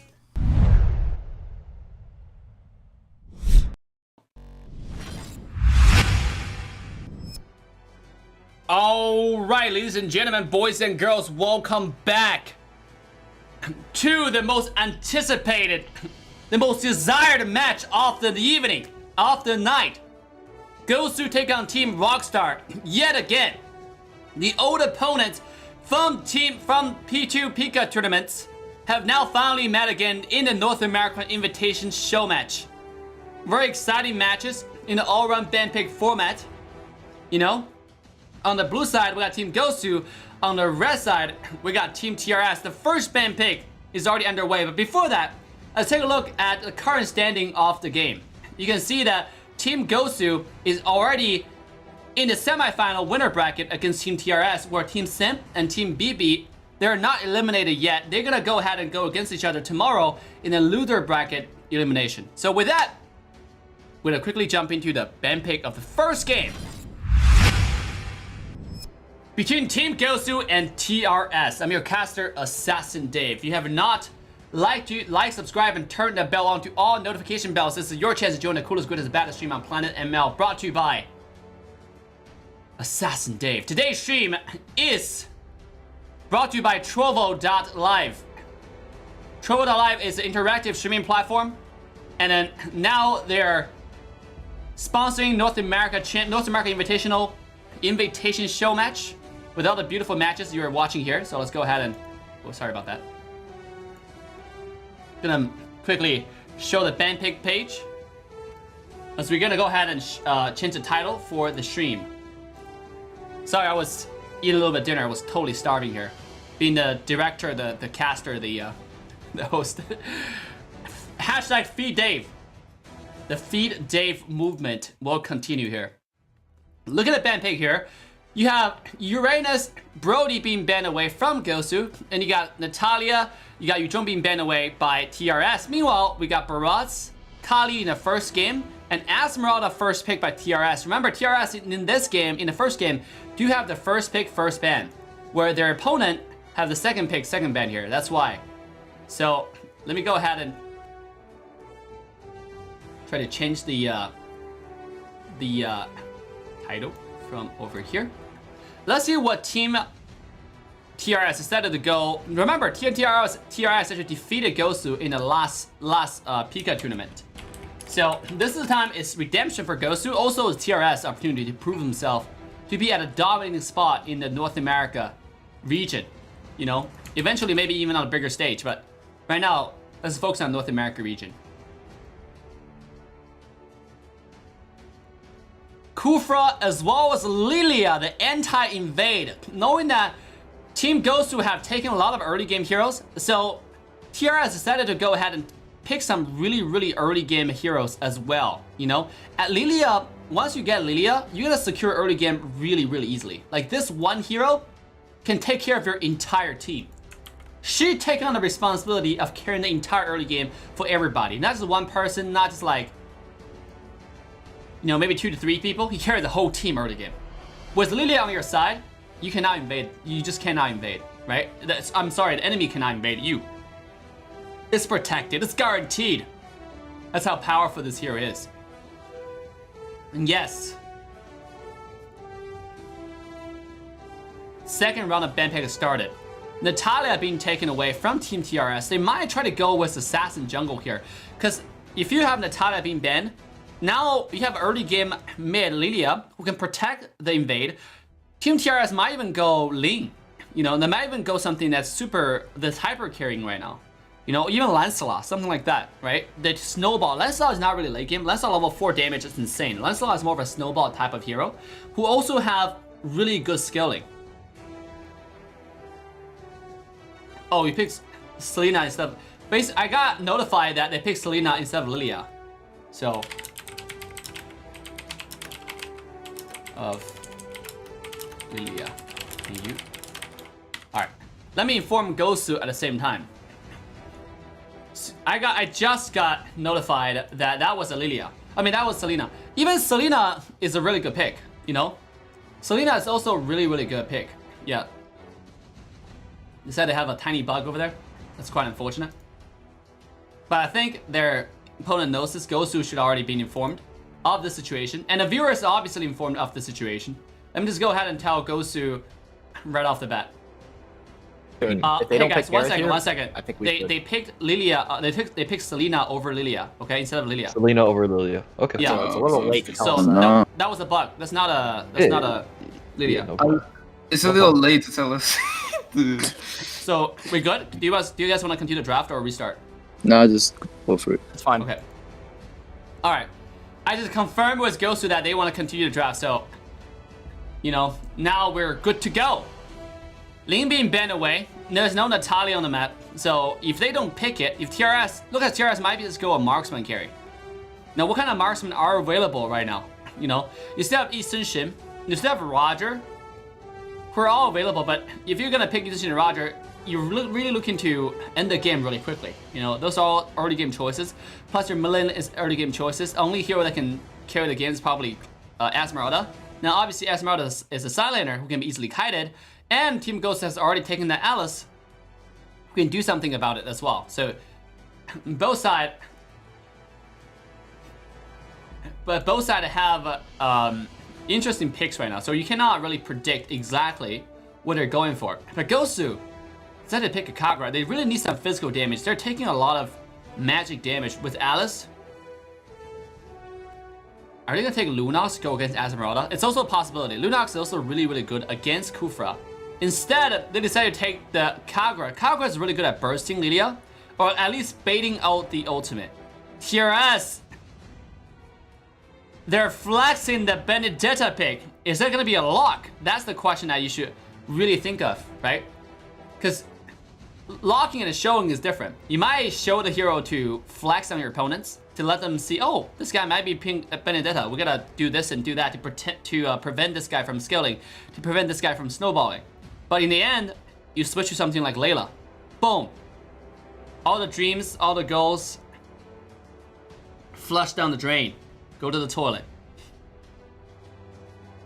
So yeah, it's a strategy that people do in ban picks. Pretending to show one heroes, to play the emotions of thousands of viewers, the 400,000 people watching in the arena right now, all across the world, right? Even though the number doesn't reflect it, but we know you're watching with your family. We know you're probably watching in front of a big screen with thousands of people that's off the screen right now. This is only the coolest, greatest invitation show match of the ML history. Meanwhile, GOSU is gonna go ahead and finalize their last pick. They have Khalid, they have Baras. If they're gonna be, I mean, obviously, they need a hyper carry, right? They need someone who can do physical damage. Alice is already a silent, Baras is a silent. Probably Baras can also be the tank, but I think usually people like to run Khalid as a support to get the early game. Now, TRS effectively shut that down by picking Lilia. So if you now look at GOSU's comp, what they really don't have is someone who can engage.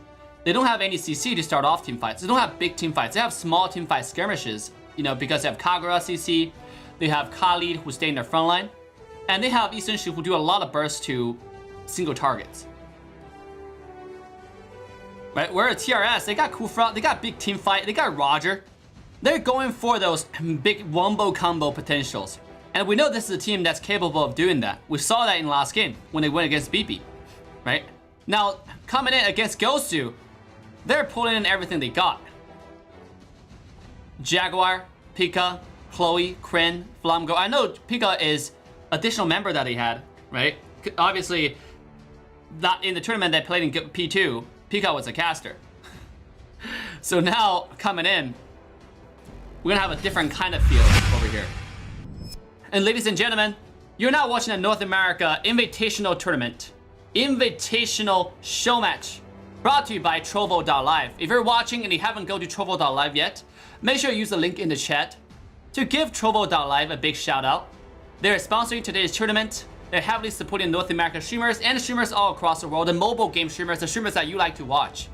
So if you like to support your favorite streamers, head to Trovo.live. You know, the tournament, the grand final of the finale of the show will be broadcasted, will be streamed on Trovo exclusively. You know the vibe. Go to Trovo and make history, you know? Support your streamers. Starting a new platform, turn it into the biggest of its kind, the mobile for Twitch. The Twitch for mobile. Yeah, sorry, English is kind of hard. But yeah, go back to the Ben Pig, guys. What do you guys think about the Ben Pig? Which team Ben Pig do you like better? Do you like GOSU's Ben Pig? Or do you like TRS? Now remember, TRS Ben Pig does have a little bit of mistake in there. It's not a Lilia as you saw. As you see on the screen right now, it's actually a Selena. That's actually a Selena pick. So now Nuggets was here as my co-caster last time, but now Nuggets is gone. So this is gonna be a solo cast brought to you by the world-renowned gaming superstar, AssassinDave. You know the vibe. And then both seems like they're ready to go. So we're gonna go ahead and kick off our first game of today's finale, today's final show, final match between Team GOSU and Team TRS. Let's quickly jump into the match.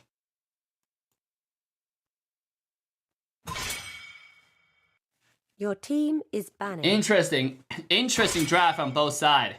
Now, obviously, don't look at the ban right now, guys. They already did the ban pick on our web portal, so now they're just doing the game in here in the banning whatever, but picking the hero that they picked on the web portal. That's all that matters. Selena. Now coming in, big shout out to all our supporters in the channel. Thank you all so much for making it happen. GOSU Jose, thank you for sponsoring everybody on Trovo. Big shout out to Saul S for the donation, Desire for the bits, for the Twitch bits, Code and Code for the donation, as well as Diane. Welcome to the fam. Welcome to the coolest, greatest, and baddest fam. Glory FK, thank you for the donation. No thanks, thank you for the donation. Big shout out to everybody. FCP, thank you for the donation as well. Thank you for everybody to show your commitment, enthusiasm for the North American community. Thank you all so much for supporting the channel. Esmeralda. Your team. The first game between TRS and the GOSU. If you look at even TRS, they have Selena, right? So she's gonna take on the job to defend the early game. Similar to Lilia, she can do that pretty easily. I think Lilia is better because Lilia does AoE damage. Selena is single target. Now, obviously, if you kill somebody, it's the same effect. The same effect as you know, preventing them from zoning them from coming in. Maybe even better. Maybe you can contribute with that. Now coming in, we got once again big shout out to our sponsors of the channel. The 10 gift is sub to Baby Ruth LA. The commitments, guys. Your enthusiasm is what keeps the dream alive. Thank you all so much for supporting the channel. As we step into the first game between Team GOSU and Team TRS. On the blue side, we have Team TRS as the first pick, first ban. On the red side, we have Team GOSU. I'm your caster, AssassinDave. This is gonna be the match of the night. Who is going to take the victory? Is GOSU gonna redeem themselves in front of the viewers, some of the fans, the hundreds of thousands, the 400,000 people in the arena who are watching? who are scratching their head. You know, is GOSU gonna pull up? Or is TRS gonna dominate? And tell the world that the North America is competitive. You know, that North America's region deserve a seat in the world stage. Welcome to Mobile What is gonna happen? Legends. We shall find out in the game. 5 seconds till the enemy reaches the battlefield. Smash them. All troops deployed. Welcome to the North American Showmatch. Selena, Chloe gonna go ahead and start out jungle to help out Roger. Roger might not even clear wave because with Selena right here, or maybe Roger still clear wave and Selena just go ahead and do the jungle, get it really, really low. Get her ready. Get her ready for the Roger, the Class A, Triple A service. Feel like a king from thousands of years ago. Meanwhile, GOSU quietly but surely walking into the jungle, invading that red buff. We can see a little bit like mirror action here. 3 people invading red. TRS didn't even know this. They might go back to a jungle that's empty. They're not invading the red. This is not mirror jungling. They're completely unaware of the situation. The stun did not connect. Warrior coming in, taking a lot of bursts. Roger won this first blood. The skill 1 connects. The stun will make sure he can himself lock down to the tower. The 1-2 trade to GOSU's favor, and they got it invade. Really, really ferocious game right off the bat. Oh my goodness, ladies and gentlemen. Meanwhile, on the bottom lane, Kryn ended up dying to the Barats on a 1-1 scenario. Barats is almost level 4 right here. And he's going to get himself away. Kryn looking to get on this dinosaur. Can he go in on it? He does have skill 2. And it's not gonna connect! He had to run away! Kufra jumping in. Kufra jumping into the passive will get the job done. And Kryn to go ahead and go back to base. A kill on Kryn, but he's stuck at level 3. Kagura on the side though. He's almost level 4. Not gonna happen. Meanwhile, top lane. Little bit of tower dive from Shadow right here. Flumgo is gonna be fine for now. Bottom lane, Jaguar gonna walk onto the tower. Start hitting the tower shield for a little bit of money. Probably 20, 30 gold over there. Top lane though.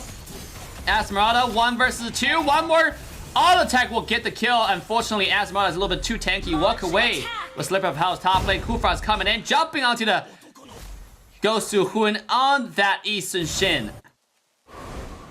The Korean general playing the Eastern Shin have fallen to his own pride. The story, the movie, the Korean drama. Playing in the world of Mobile Legends. Pika dashing into the battlefield, locking down with the root, securing a kill into Pika. 43, the goal is totally even. These two teams are battling to the very bitter end. Decided victory of the night. Let's take a look at it. Alice farm. Soon. Alice is going, he has mana boost, is going for Clock of Destiny first item. Meanwhile, all at the same time, bottom lane, Khalid was secure to kill onto Kryn. Yet again, was sitting at 0-2-1, not able to do much.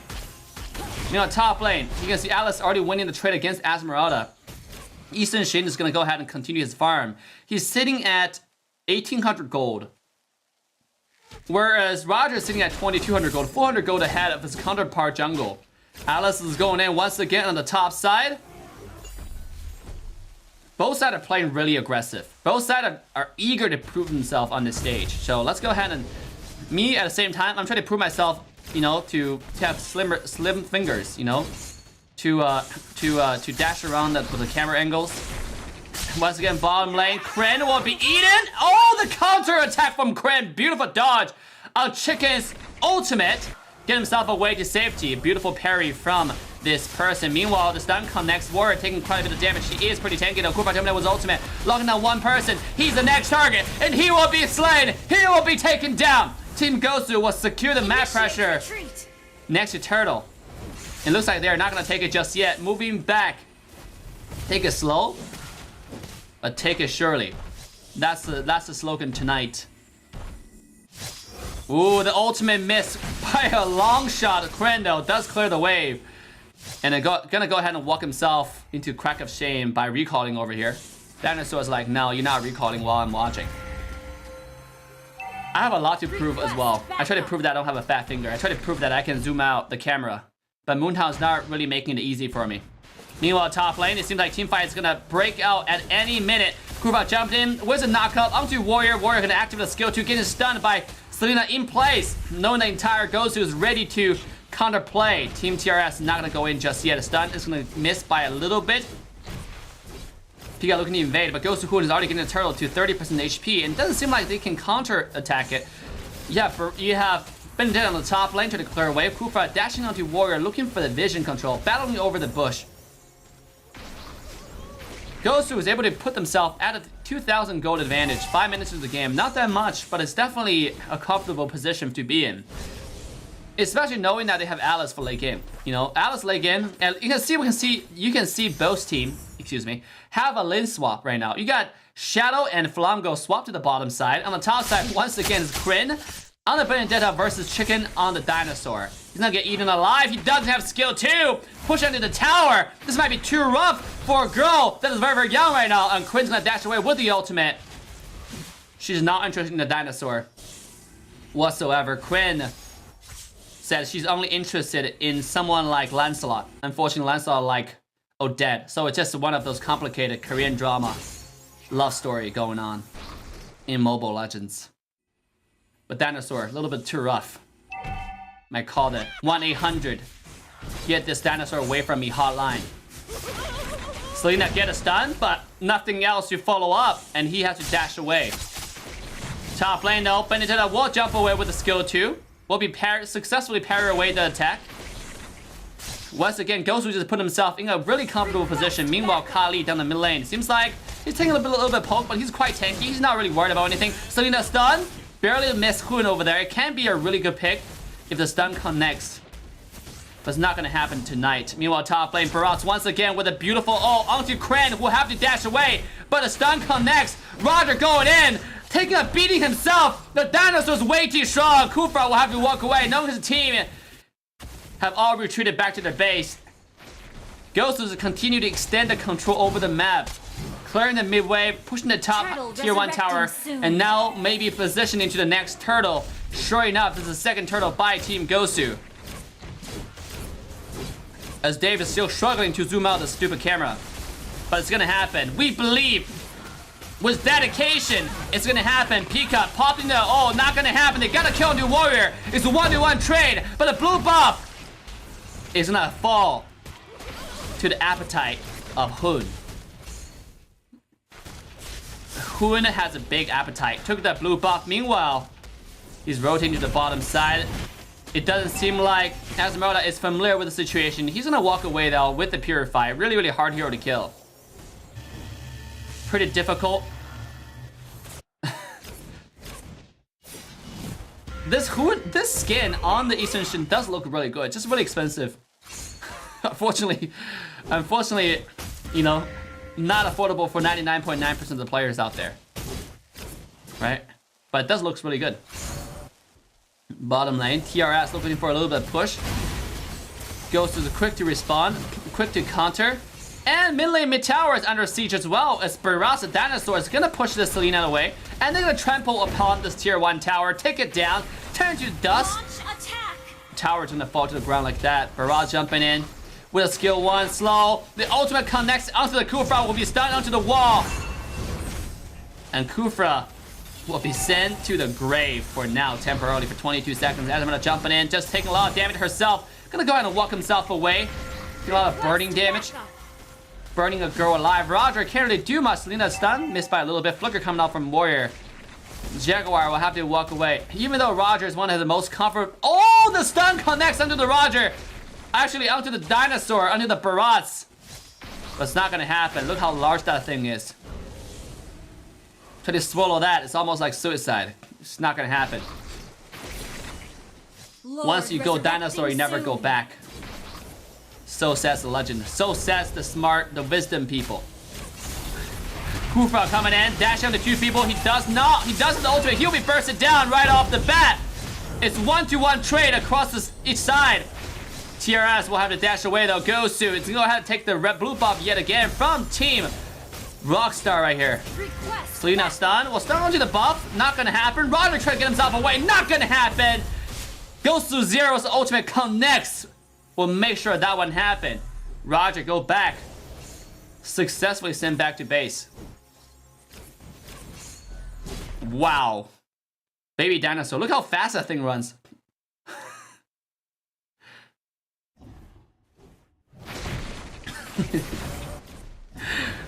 I'm sorry, I lost it when I saw a dinosaur running like that. The baby dinosaur. I've never seen baby dinosaur run like running that angle.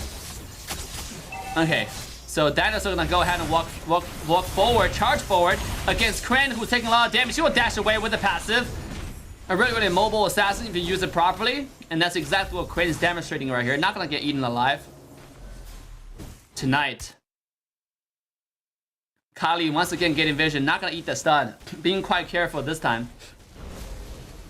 GOSU is already sitting at 7,000 gold advantage. If you look at Hoon's farm, he's sitting at 7,200 gold. Meanwhile, Barat's sitting at 7,600 gold. And Roger is actually not that behind, 7,300 gold, but yet it still can team fight. Speaking of team fight, bottom lane, GOSU is ferociously charging onto members of Team Rockstar. Pika taking very low. The connect, the escape is not gonna happen. Once again, Zero will finish off the kill. Another assassination, domination into GOSU's pocket. Now they're gonna secure the bottom side map to work on this lord. Meanwhile, top lane, Barat might be a little bit too cocky, but it's cocky with a reason though. 1 versus 2, no problem. Chloe will be burned alive from the dinosaur oil, and another kill. It's a 0-2-2 trade.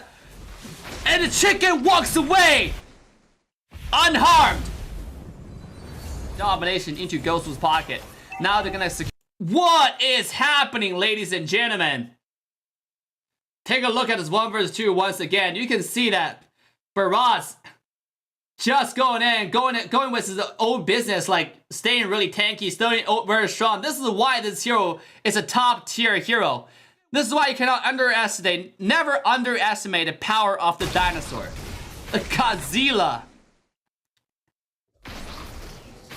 Oh my goodness. How do you build map pressure, right? Get one person that can 1 versus 5. Get one person that can take on the entire enemy team. That's how you 1 versus 5. Bottom lane trying to clear the way. Benjamin's ultimate coming in connected. Asmona will be bursting down. Killing spree onto GOSU's jungler, who will take that kill. Oh, as beautiful Winter Truncheon is gonna keep himself alive. 0-2-2 trade. GOSU are popping off onto their opponents. The ultimate connects into the flicker onto the wall. Pika is not gonna survive. 0-3. It's a domination. It's a hurricane going through Team Rockstar's base, and GOSU takes game 1. Victory! Wow. The plays by every single member of this team, every single member of GOSU, playing off the top of their performance, the peak performance condition, ladies and gentlemen. What a demonstration. What a devastation to their opponents. Look at total score. MVP GOSU, who in 3-1 and 8. The MVP enabler, the MVP initiator. You know, TRS definitely pulled off a really good fight against a team like GOSU. But obviously, 51% tower damage from GOSU Hun, and 71% tower damage from Kryn. Wow. All I can say, this game is individuals. It's not really like team rotation. You cannot say that GOSU just out-rotated their opponents. I feel like they just have a lot of farm, and then their player utilized those farm and really capitalized on those advantages. Like, that was incredible to watch. Anyways, ladies and gentlemen, if you haven't liked, subscribe, and turn that bell on, you are now watching the North America Invitation Showmatch brought to you by Trovo. If you haven't followed them on Trovo, if you haven't watched the stream on Trovo, the grand final will only be more intense, and it will be on Trovo exclusively. So make sure to head to trovo.live now, give it a follow, and support all the streamers, support the platform. With that, we're gonna take a short break. We'll see you guys in a few minutes. Bye now.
What is all-round ban pick? Simply speaking, in the same series of matches, whether best out of 3 or best out of 5, all hero picked by the same team can only be played once by that team.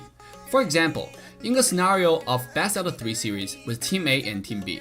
In Game 1, Team A selected Granger, 1-1, Clint, Mia, and Claude.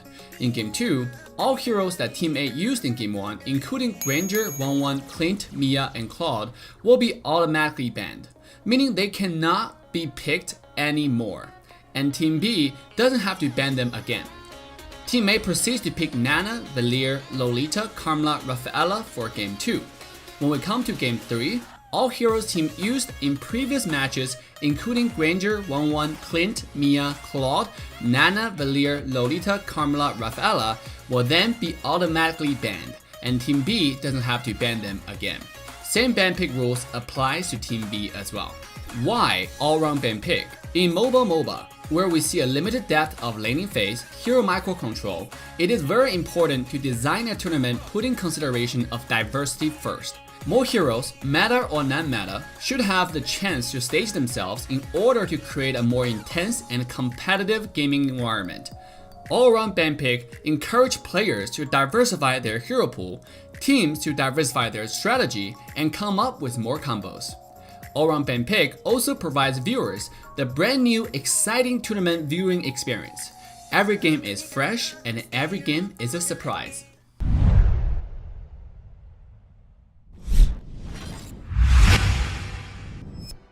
Alright, ladies and gentlemen, boys and girls, welcome back to the second game between Team GOSU and TRS. Last game was nothing short of a pure domination from GOSU. Every single player popped off as we described.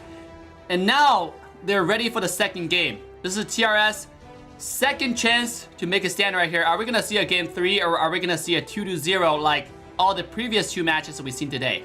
Now the second match ban pick is already underway. Let's quickly jump into ban pick.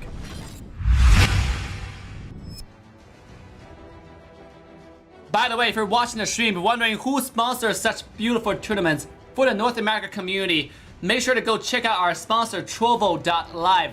Another really big shout out to our sponsor of the evening, Engineering 9090, for making the dream happen. Keep the dreams alive.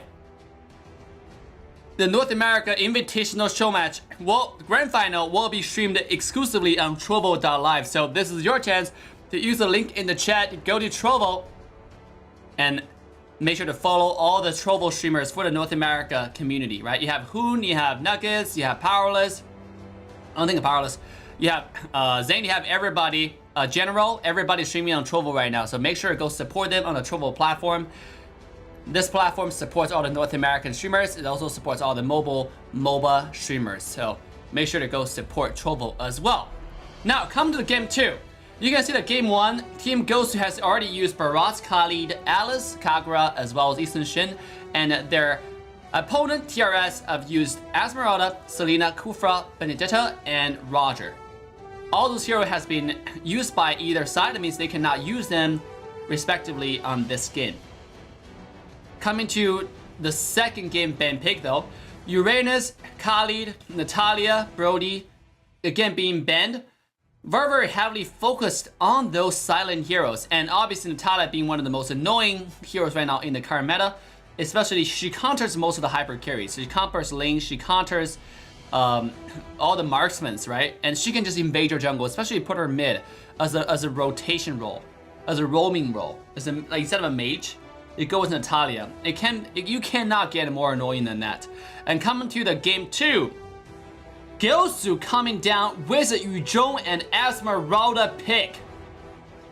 Right off the bat, we see 2 most dominant fighters being taken down by Team GOSU. Meanwhile, Team TRS, they're left with Baras actually, a hero that absolutely dominated, destroyed them last match. Are they gonna pick it up, or are they gonna leave GOSU to ban?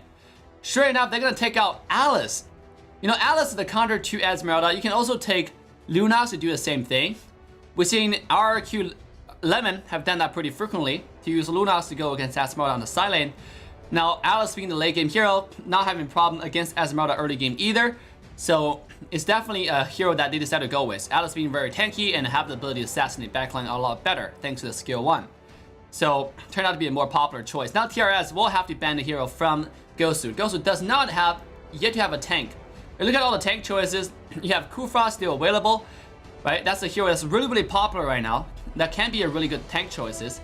And now even North America region are frequently using Jawhead as a tank choice. So that can also be considered as a ban. Right, the next ban, they can also ban GOSU's mid-lane hero pool, right? Zero is playing a lot of Luoyi recently, right? Farsa is being taken away. So right now, if you look at all the mid-lane choices, they might even go Kadita, because Kadita actually counters Farsa, and is something that Zero always like to pick. And sure enough, we got a Kufra ban as we talked about, right? Kufra being one of the most dominant initiator, the tank role, will be taken out by Team TRS, will be banned out by Team TRS. Bruno being banned away. This must be a respect ban. And it's instantaneous ban actually. You know, banning away that Bruno must have some inside information, knowing their opponent really well, probably seen them in rank very often, having the opportunity to ban that hero. Now Jaguar gonna go ahead and take another opportunity here. Oh, Barats won't be that pick as we discussed. At least it's being shown right now.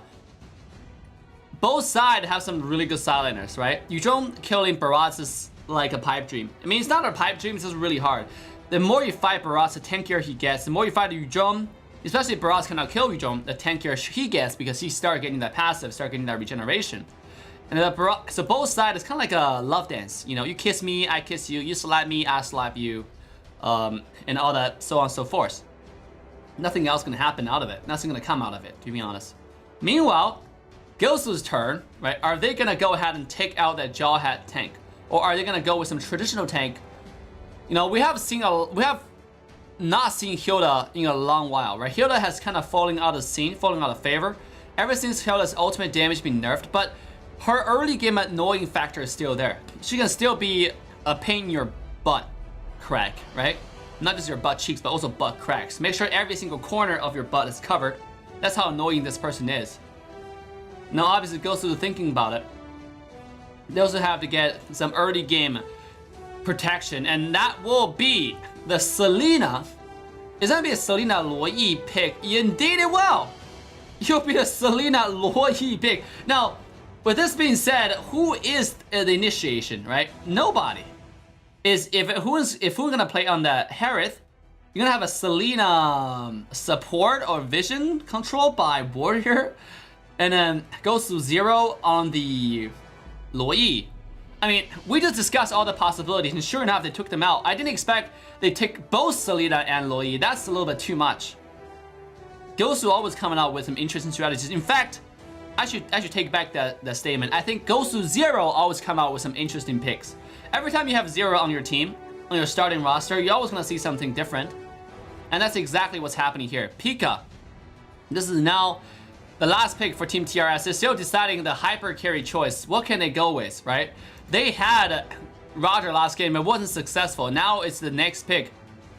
And it's gonna be that Eastern Shin. And that will be a lock. The second game, ban draft has been finished on both sides. Last pick was supposed to be Gato Kacha. It's a not carry. Okay, it's not carry, it's not Eastern Shin. It turned out to be a Gato Kacha. Okay, that was interesting. So, for GOSU. Oh, okay. So GOSU ended up taking Selena. So Selena and Gatot. Okay, so it turned out we have a little bit ban issues. I mean, ban problems with GOSU right here. It's turned out they're supposed to have Selena and Gato Kacha. On the TRS side, they're locking down carry no matter what. And carry is a good hero to go against Esmeralda. Good hero to go against Gatot. Good hero to go against Yuzhong. So pretty good heroes overall. So we're gonna have carry on the hyper carry choice for Team TRS. On the GOSU side, we're gonna have Gato Kacha instead of Luoyi. Okay, I thought it was just something that they wanted, but it turned out that it's just one of those mistakes, right? Technical issues. With both sides giving the approval to go, I'm gonna go ahead and start the game.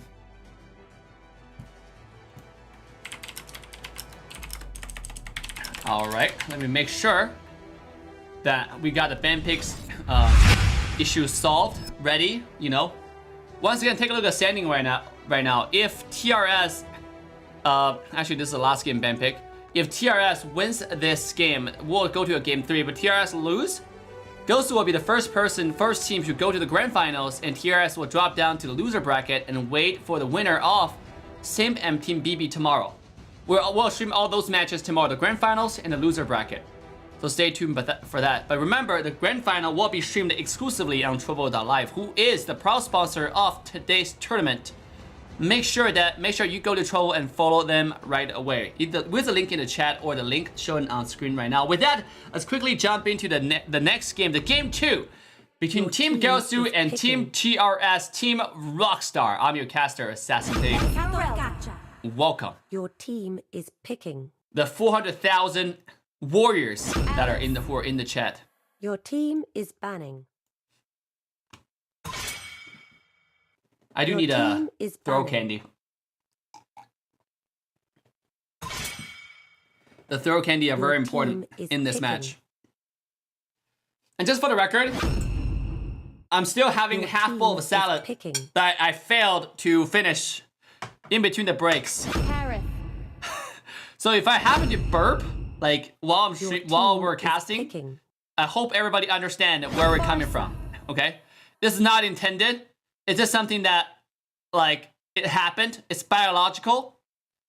We're trying to control our body, but sometimes body control us. And then I want to make sure that everybody's on the same boat, understanding that, you know, we have our difficulties, but we do our best. Now, coming into the second game, which team do you like better? Leave a comment in the chat right away. Do you prefer GOSU's Hyper Carry Harith, or do you prefer the absolute Hyper Carry?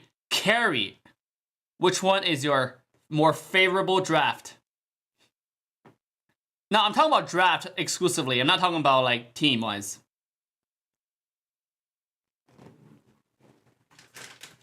It turned out we have support on each side. I'm always rooting for the underdog, right? Bring us a show, TRS. Show the 400,000 people watching in the arena what you guys are made of. As both sides are marching towards the mid lane. This is the starting of game 2. Blue side with GOSU, and on red side we have TRS. Once again, Alex gonna go to the bottom lane, the experience lane against Yujon right here. Make sure to throw a skill 1 to check if there's any vision. Down mid lane, Harris is clearing his wave, and then walking towards the jungle with Selena getting the buff ready. Right? As I described, living like a king, living like a emperor from thousands of years ago is this GOSU Hun right here. You know, GOSU, the emperor from China. Right, all the two. Oh, speaking of that, in mid lane, Chloe taking quite a bit of damage. They're diving in, and he the secure kill number 1, but at what cost? Zero trying to get himself away. It's going to happen. First blood, GOSU, Team GOSU. No one expected this kill to happen, but it actually did. Now with Selena still available, with Farsa missing, Team GOSU is marching into this bush jungle right here, and he will not get a blue buff, but they will get this marksman really, really low. Jaguar will walk away. Zero is absolutely just destroying. He's popping off tonight, you know, except for Natalia in game 2, in the match 1, game 2. But other than that, doing pretty well right here. Speaking of that, in the mid lane, Warrior might be discovered, caught off position, the stun connected, but the heal revitalize will save the day for now. And a double kill onto TRS Marksman. The turnaround once again. If you give Carry the snowball, they have Carry, Farsa, the wombo, the best combo. Ooh, bottom lane, chicken. That was something really risky over there. Take a look at the goal differences. It quickly swing back to red side's favor. It was towards GOSU's favor starting off, and now with that 2 kills, Jaguar is sitting at a really comfortable position. Pushing, Gatach is pushing this guy away. Gatach Kacha is the main tank choice. It's a pretty good choice against Warrior. Speaking of that top lane, Barat's popping up from Kryn, destroying this Asmarada Shadow, gets solo killed 1 by 1-on-1 situation. You know, that's the last thing you expect to see. We do not see the details of the fight. Meanwhile, bottom lane, Yu Zhou seems like he's going on to Alice. We're gonna go ahead and dive in with the ultimate to get a little bit of lifesteal. He's not really afraid of Chicken. Chicken's gonna get a little bit of passive going on right here, forcing this Alice to dash away. He not take all that heal. Barca coming in with the bottom. With the damage, not gonna be enough. Chicken will walk away with a slipper of health. Meanwhile, all at the same time, top lane. Kryn will pay for that savage action onto Esmeralda. Turtle resurrecting soon. Revenge from who? Who's sitting at 1-0-1 right now. Gonna go ahead and take his second blue. Wow. This game started off with a lot of invade. With a lot of trade on both sides. Oh, the stun connecting to Pika to try to get himself away. Activate Revitalize, Barca coming in. Pika with the stun. Gatokazu will be taken out first. Pika still staying alive. Pool is taking a lot of damage. He cannot out-sustain the 0-3. And TRS will secure this team fight and secure the next objective on the map. Wow. Initiate retreat. We talk about how this game can be really swingy, but we do not know this is a super Six Flag type Initiate of retreat. super swing, you know? The back and forth ultimate connects, this time onto the unfortunate who trying to secure his buff. He cannot take the damage. He's trying to get away. It's not gonna happen. Who once again come back up just to die a second time.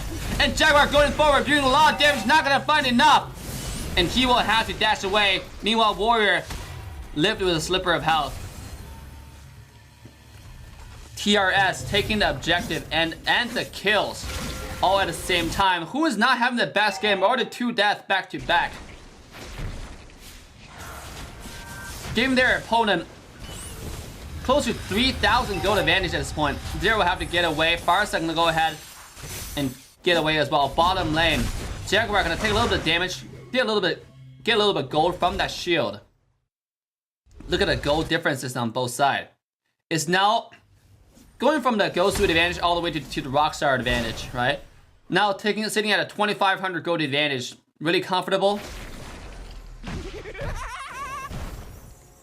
How one little mistake can slide you further and further behind. Now the top lane. It seems like it's now Team Rockstar chance to invade. Top lane tier 1 tower has gone to the favor of Team Rockstar right here.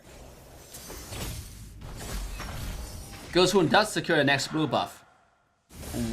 Now Fox gonna clear the mid wave. The next turtle is up in 14 seconds.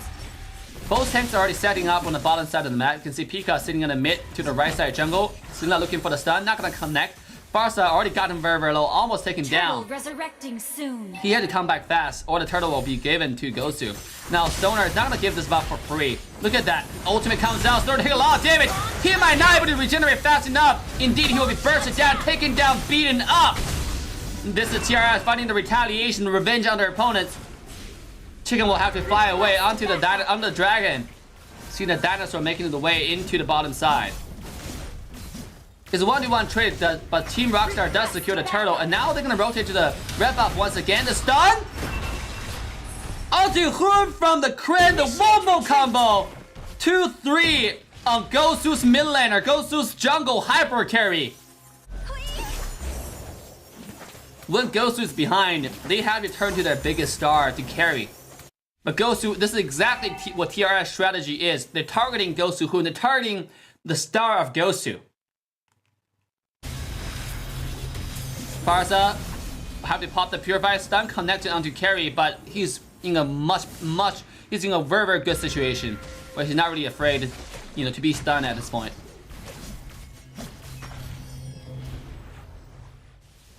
TRS taking the fight to GOSU.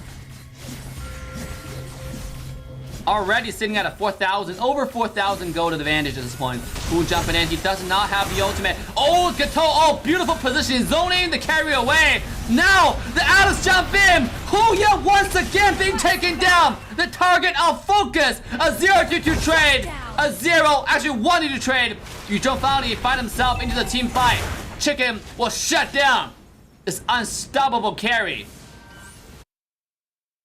A beautiful flank from behind, even up the gold deficit a little bit, stopping the snowball from Team Rockstar. But GOSU Hoon not having the best game of his life, 2-4-2 on the Harith. Baras once again find himself into the enemy blue buff, invading Hoon's jungle.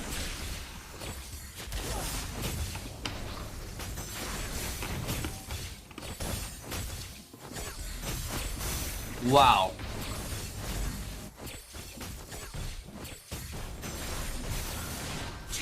What an interesting match at this point. Now, GOSU have a really good... Asmi does get countered by Alice pretty well, right? Without the possessive damage, speaking of that, Warrior will have to pop the ultimate just to get away. With that ultimate being expended for the getaway right here, it does give Rockstar the priority over the bottom side of the map. They will take that advantage and turn that into more objective seeks. With another turtle going to the pocket of Team TRS, ultimate comes in, bomb the chicken out of the bush. When you don't see vision, you bomb, right? The model of Farsa. I will bomb you out if I can see you, if I can see where you are. I'm gonna just bomb every single bush that I cannot see. Wow. What a ferocious game. If you have some technical issues, make sure to refresh the stream. Looks like we are having a little bit of technical issues, but it turned out that it's fine. Oh, Warrior jumping in! Oh, can't even pop the ultimate. The stun connects from Farsa. Chloe, the fast fingers, will make sure this guy dies. The stun connects. 0-1 to go in here, but seeing the two people sitting in front, seeing the carry sitting in front, he has no choice but to go away. But get away he shall not. Says Kryn coming in. Says Pika coming in. Who once again being taken out? TRS. They are taking us to a game 3. They are not giving up. Despite the disadvantage. Despite the pressure coming in. They're only getting started. They're pushing onto the GOSU's high ground towers. They're taking down this Esmeralda. It's a 4-15 lead.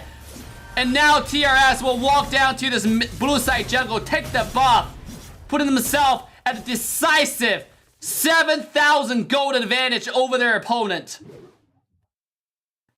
Carry has 7,200 gold. Barat 7,600 gold. Are finishing up 1, 2, 3 items, totally decked out in the inventory. Meanwhile, GOSU Hood only have 2 items in his inventory. The Calamity Reaper, the Feather Heaven, he needs a lifesteal. He needs to sustain through all those damage, but he doesn't have the money, the gold for it. He's only sitting at 5,500 gold.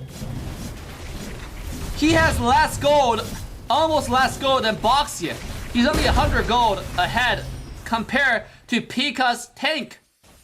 On the Boxia, the invade, the TRS strategy, right? Even though they lost their early game, but they collect themselves, they stayed calm.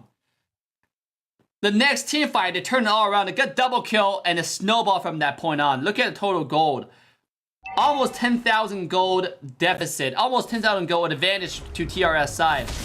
Pika now very, very techy, staying in the front, getting that vision.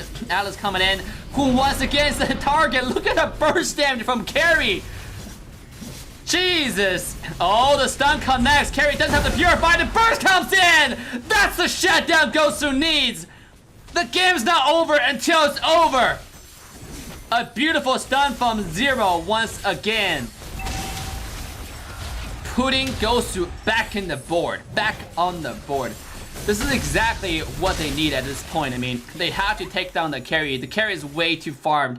If the carry stays alive, he's gonna one-shot everybody from GOSU's team.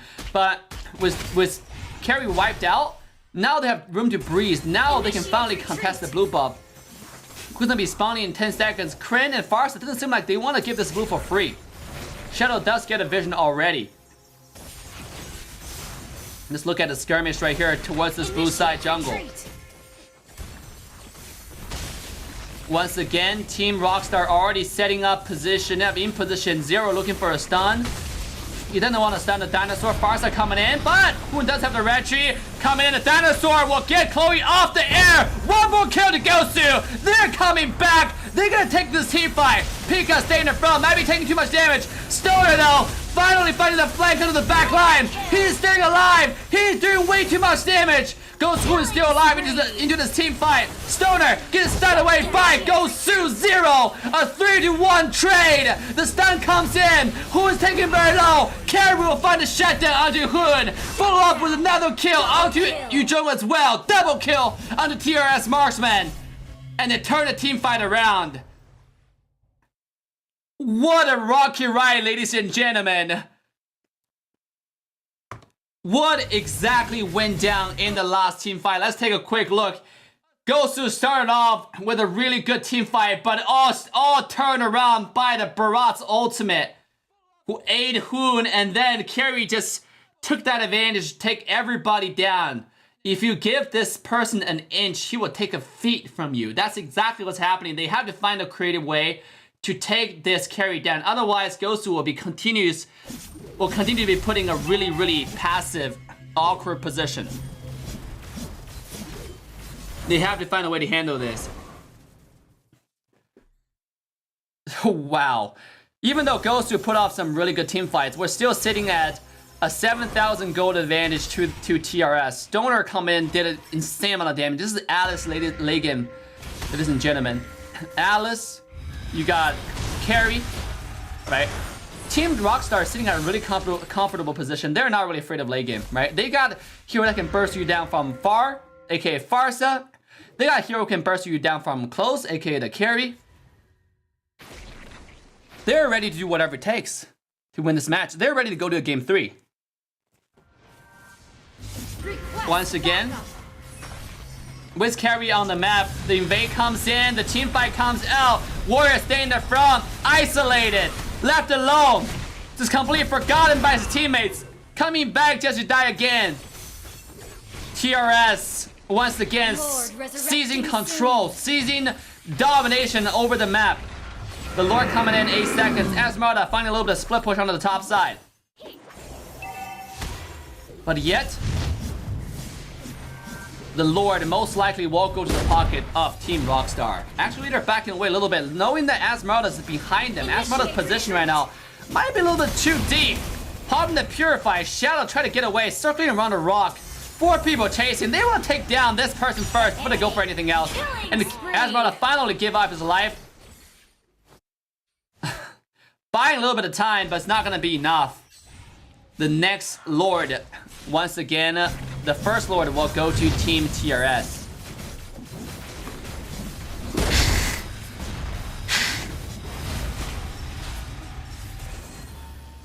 Excuse me for the little bit of allergy. But what a beautiful display from this team right here. Rockstar, when they're behind, they're not giving up. The second Lord, actually. Somebody said, wow. You know, what can GOSU do at this point to come back? They really need to kill the Carry. The chicken gotta find a flank. Look at Farsa's damage though. Gatal coming in, stopping the Farsa's ult, but it might be too late. He's gonna demolish Yuzhou still yet to initiate that ultimate. Issue that ultimatum. He's looking for the opportunity, looking for the golden opportunity, but if you don't jump in anytime, like earlier, anytime now, oh, this is the opportunity. You don't jumping in, looking for the Carry. He jumping in, Carry taking very low, and the Purify comes out. He got the kill.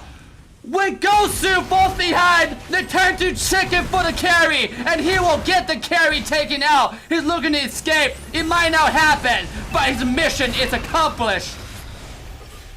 As Carry will be eliminated from the map. At what cost? So GOSU does lose another high ground tower onto the top side. They need that shutdown. They need a zero. They need Carry eliminated from the map, and that's what Chicken delivered. That's what Nuggets delivered on that Yuzhong right there. Really good job. Meanwhile, Esmeralda on the side lane going against Alice 101. This is Shadow playing the Esmeralda late game. Really powerful. He's not really afraid of Alice. Alice not really afraid of Esmeralda. Again, it's a love battle right now on each side. Top lane, 2 towers being taken down. It seems like GOSU have now swapped Shadow to the bottom lane to defend and split push. Harris is almost hitting that full item. If you look at Harris' item at this point, Concentrated Energy, Calamity Reaper, Feather of Heaven, and you have Winter Truncheon. He's fully stacked. He's gonna probably sell his item for another item once for another maybe offense item like Holy Crystal, right, for a little bit more burst. Because he's still holding on to the level 2 jungle item at this point.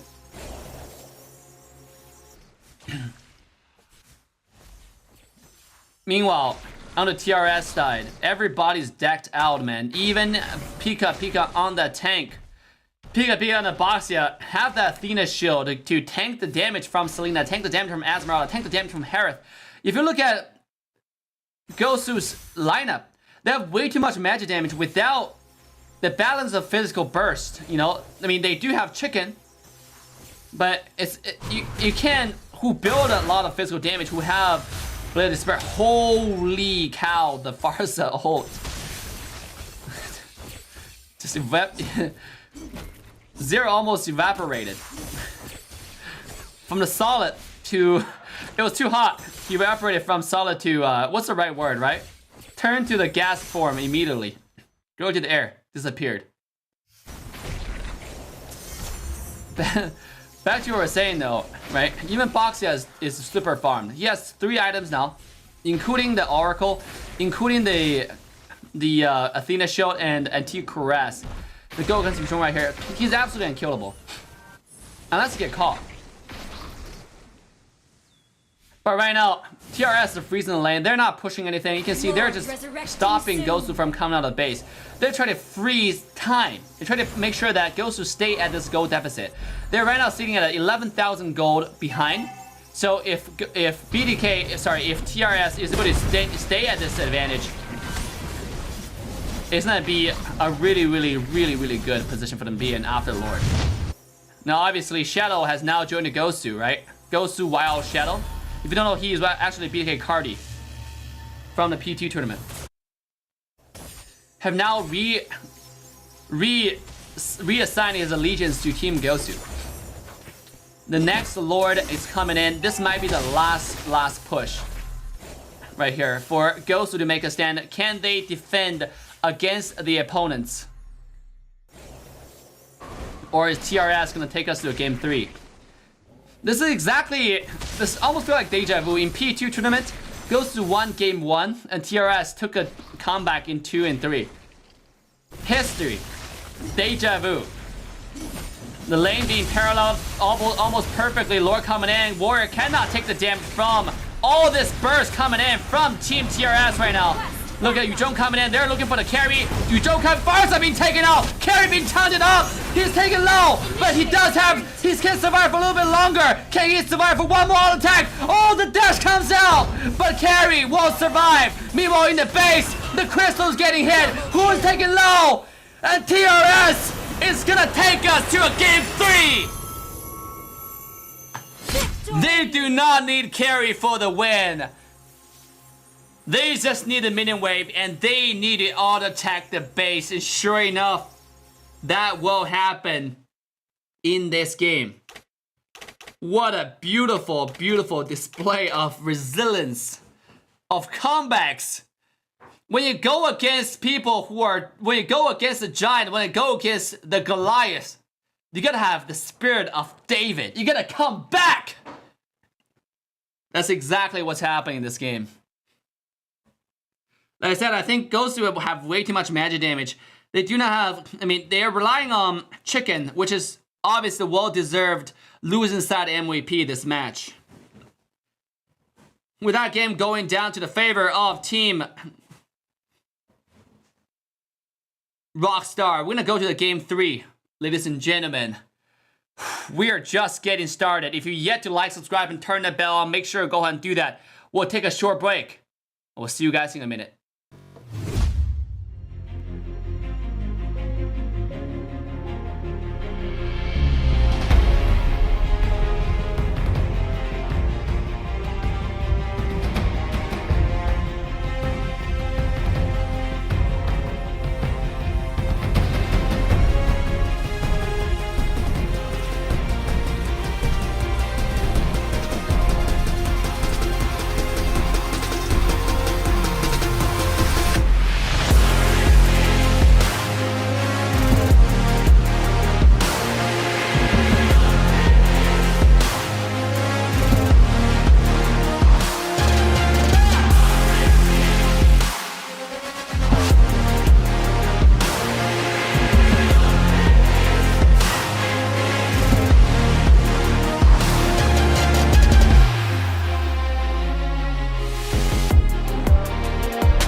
What is all-round ban pick? Simply speaking, in the same series of matches, whether best out of 3 or best out of 5, all hero picked by the same team can only be played once by that team.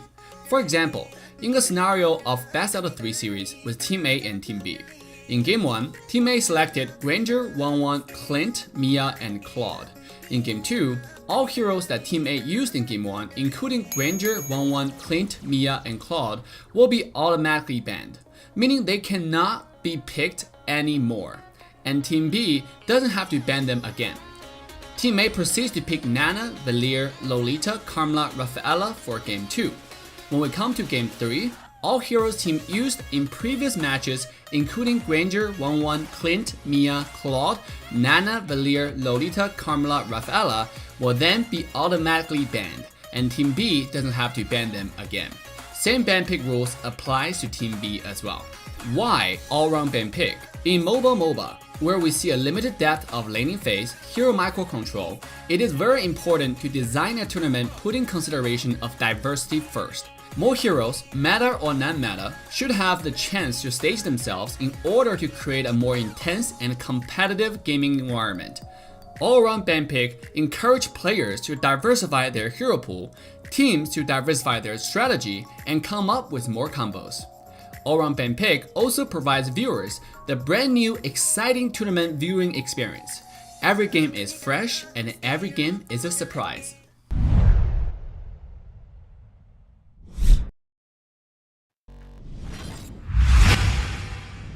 Alright, boys and girls, ladies and gentlemen, humans and pets, welcome back to North America Invitation Showmatch. It's powered by Trovo, brought to you by AssassinDave. We are going to the Game 3 between Team GOSU versus Team Rockstar. Is history gonna repeat itself, or is GOSU gonna step it up in Game 3 against their opponent, taking everything they got, showing us what GOSU is all about against Team Rockstar. This underdog coming into this tournament, coming to P2 tournament last week, has proven himself to be a really competitively ready team. You know, the team that's ready for the big stage. Going against the big dogs, right? Now Game 3 ban pick has started.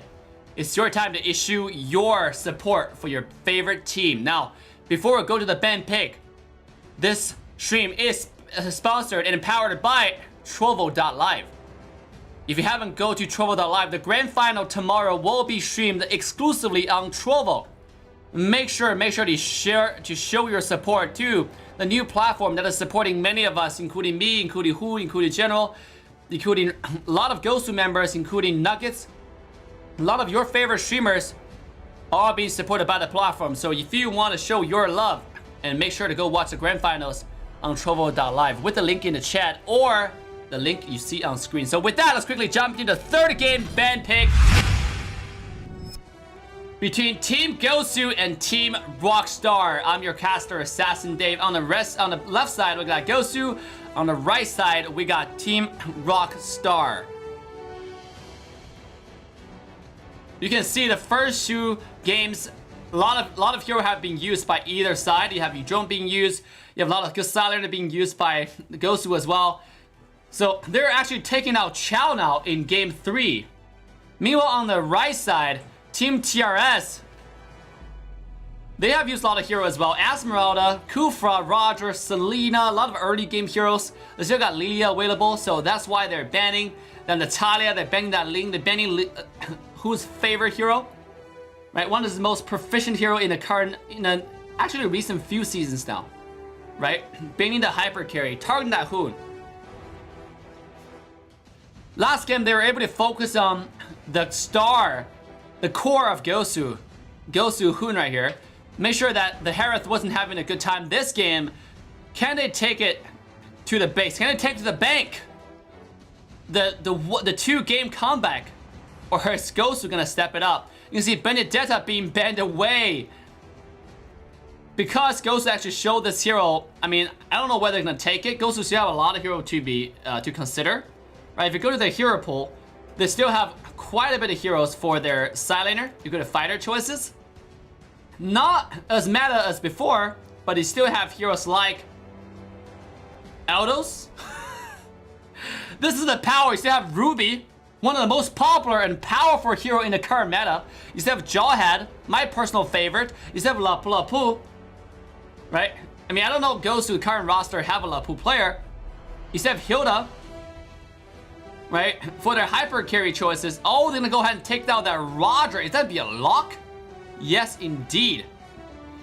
Meanwhile, for TRS, they're gonna have to pick their mid lane. They're gonna have to pick their hyper carry, right? If you look at all the assassin choices for them, they can pick Lancelot, they can pick probably Hellcurt. All the other heroes they used are already were either banned or already used, so they cannot pick anymore. It's already been grayed out. Or are we gonna see Harris also grayed out, being banned because they can't take it? Meanwhile, you go to the marksman choice, right? Are we gonna see something like Bruno hyper carry? Which I highly doubt is gonna happen. But mid lane, it seems like TRS is hovering over that Kagura. It's a mage choice that they can consider, right? You have a lot of mage choices. You can also go with Sicilian core and just go with support jungle. That's also a possible choice. Go with Jawhead jungle and give all the resources to Sicilian. And make sure Sicilian get a blue buff since, starting at minute 0. And that will be a Yi Sun Shin pick on top of the Kagura. A lot of burst damage coming out from TRS. A lot of AoE, crowd control, wombo combo. The early game is also really powerful. Thanks to Kali, thanks to X-Bar, thanks to Yi Sun Shin and the Kagura. Kagura's early game is not that great, but Kagura can poke from far away. The whole point of TRS comp, the core, the strategy that they have, is crowd control. If you notice, if you look at a comp right now, they got quite a bit. Kagura crowd control, you got Kali's ultimate, you got quite a bit, right? You got Yuzhong's wombo combo. It's not a steady crowd control like I like to see from Team GOSU, for example, on the Boxia. The stun, right? It's not like Chow, the knockup, the ultimate. It's not like that, but it's still really, really powerful. And like I said, Team GOSU does not have all that much left, and they're gonna go ahead and go with Jawhead, a last pick. Really powerful silent. If you look at the silent choices, Export is really powerful against Chow, against maybe Jawhead, but either one, Chow and Jawhead, can solo Yuzhong really well. So they're gonna have one side lane that's okay, aka the Export, and the other side lane, Yuzhong is not gonna have that good, that dominant of a game, but still, Yuzhong being one of the most meta side lane is still really, really strong. Now coming into the game 3 ban pick, which side do you like better? Looking at the previous 2 drafts, GOSU won game 1, and then TRS won the game 2. Right, we don't have the big data to show you all the heroes that have the good win rates on the tournament we host due to the funding and then the facility that we have. We're doing the best we can to brought to you the all-round ban pick. You will notice that all heroes, every single one of the heroes has been used in game 1 to all the way to game 3 has only showed up once, because in all-round ban pick, it's like both sides have a fresh deck of cards, independent deck of cards. If you use a hero, it's like throwing a card on the table. You can no longer redeem that card. Right? You can only use hero once in the entire series, and that's exactly what's happening here. What a good night. What an exciting night. What an intense evening, ladies and gentlemen. From all the teams actually. Every team put on a show.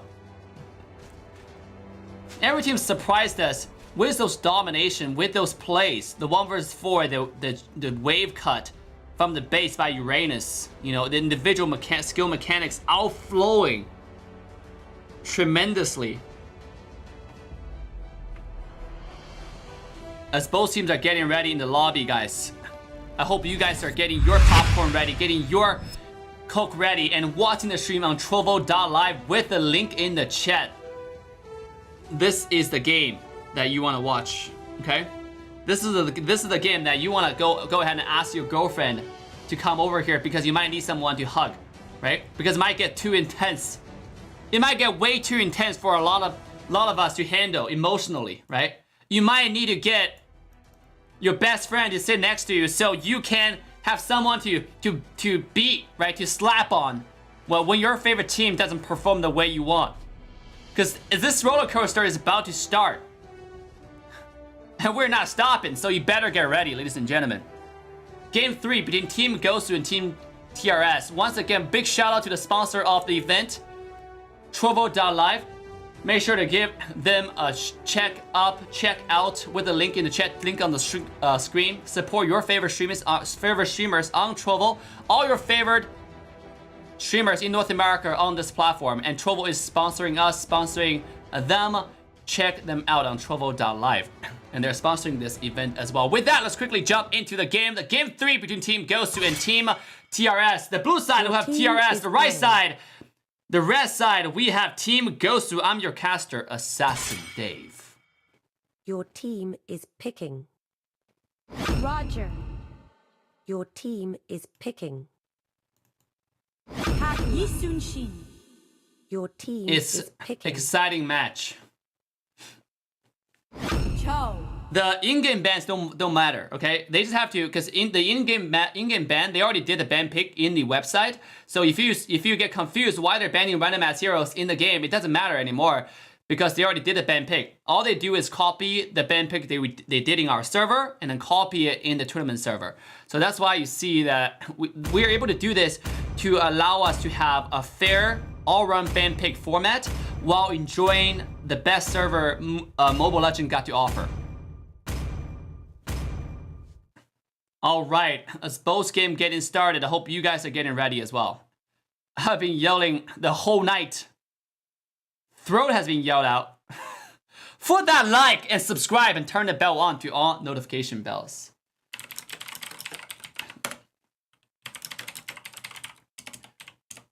Welcome to Mobile As we walk into Legends. game 3 between TRS and Team GOSU. Both sides are getting 5 ready to seconds walk till the enemy reaches onto the land of battlefield. dawn. Smash them. Actually, I've rarely seen GOSU taking out Roger. I've rarely seen Hoon under Roger. A very risky pick by GOSU, but obviously we know Hoon to be the all-round player that he is. Coming in, going against TRS, they needed some. They taken out the Roger and Farsa combo, the best golden combo.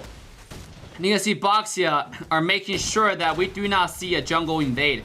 Pika on the Khalid is not a tank we see this hero on frequently, but it is a frequent habit for this player to invade enemy jungle. You know that he has spotted the Zero might be too in a dangerous position here, have to use the fly mode to get away. Get himself to 50% HP, dash away from the jungle over there. A little bit early game skirmish already happening. The third game just like that, kicked off. There's a lot of aggression from Team TRS.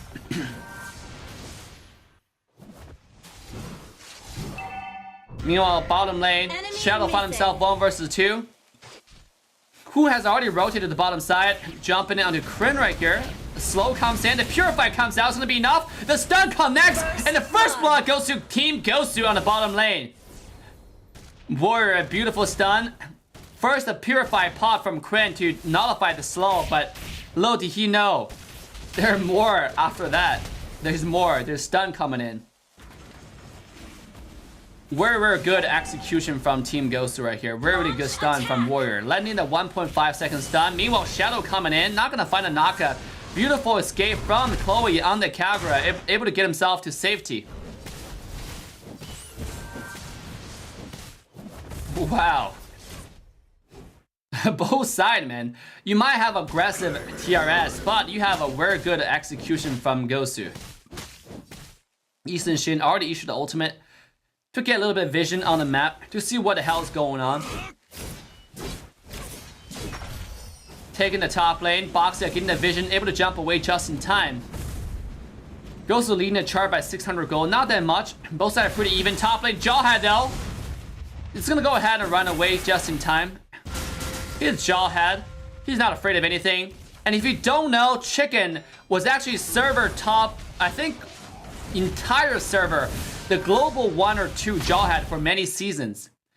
If you're looking for Jawhead that can be called a Jaw Dog, the king of all dogs, the dog of the dogs, you should look no further than YouTube FWYD Chicken himself.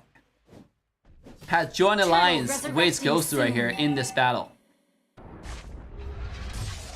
Wow. Now in the mid lane. You know, we all say Jaw Dog, right? Because he's so annoying. Top lane, Jaw had one-on-one against that stoner on export, having no problem at all. In fact, laughing and just look at a face, right? Look at a face, just with pure. Look at a robot face. I don't give a full kind of face. He's giving his enemy the ultimate disrespect. Meanwhile, mid lane, the initiation might come in. You can see right here. A lot of background noises coming from the background right now, but it's okay. You can see Team GOSU getting ready for the first turtle. Both sides are playing pretty careful. Even though GOSU's ahead by 1,000 gold, it's not that, you know, big of a deal. It's 4 minutes into the game. It's just one team fight. They can swing everything back. But Far's already bombing at Chloe. The first turtle won't go to GOSU. They secured objective. This is exactly what GOSU needs. They are going for the objective-based plays. Chow into the backline, getting the kill onto the TRS mid laner. Now Chow on the play by Shadow, looking to get himself away. Kryn activating the ultimate form. The Dragon Ball Z coming in, but then flying away. Find himself too much in trouble. The throw from Chicken coming out. Pika might be in a lot of trouble, and he will be taken out. GOSU take objective as well as kills the dessert. They're targeting the right people. They're targeting the right side of the map. They're asserting dominance in game 3. They're putting the pedal to the metal. It's no time for games. No time to joke around anymore. This is the time to end the game. Who's probably repeating. Oh, meanwhile, Jaw at the top lane might be too deep for the tower. He wanted the tower bad, and he will be taken down by Chloe.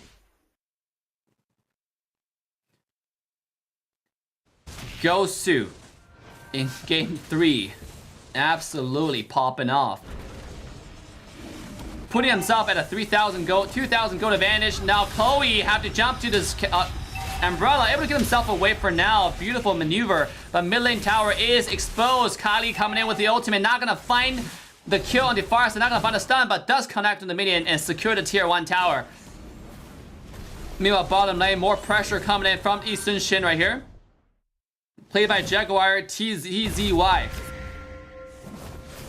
More power to Team TRS. Oh, the damage from Farsa getting Chloe to 30% HP. Have to get himself away. Meanwhile, at the other side of the battlefield, Shadow will have to jump away. Eating the full passive from TRS Kryn on the drone right there. Not gonna take any longer. Roger, once again, Turtle securing the top resurrecting side of the soon. map, securing the next turtle.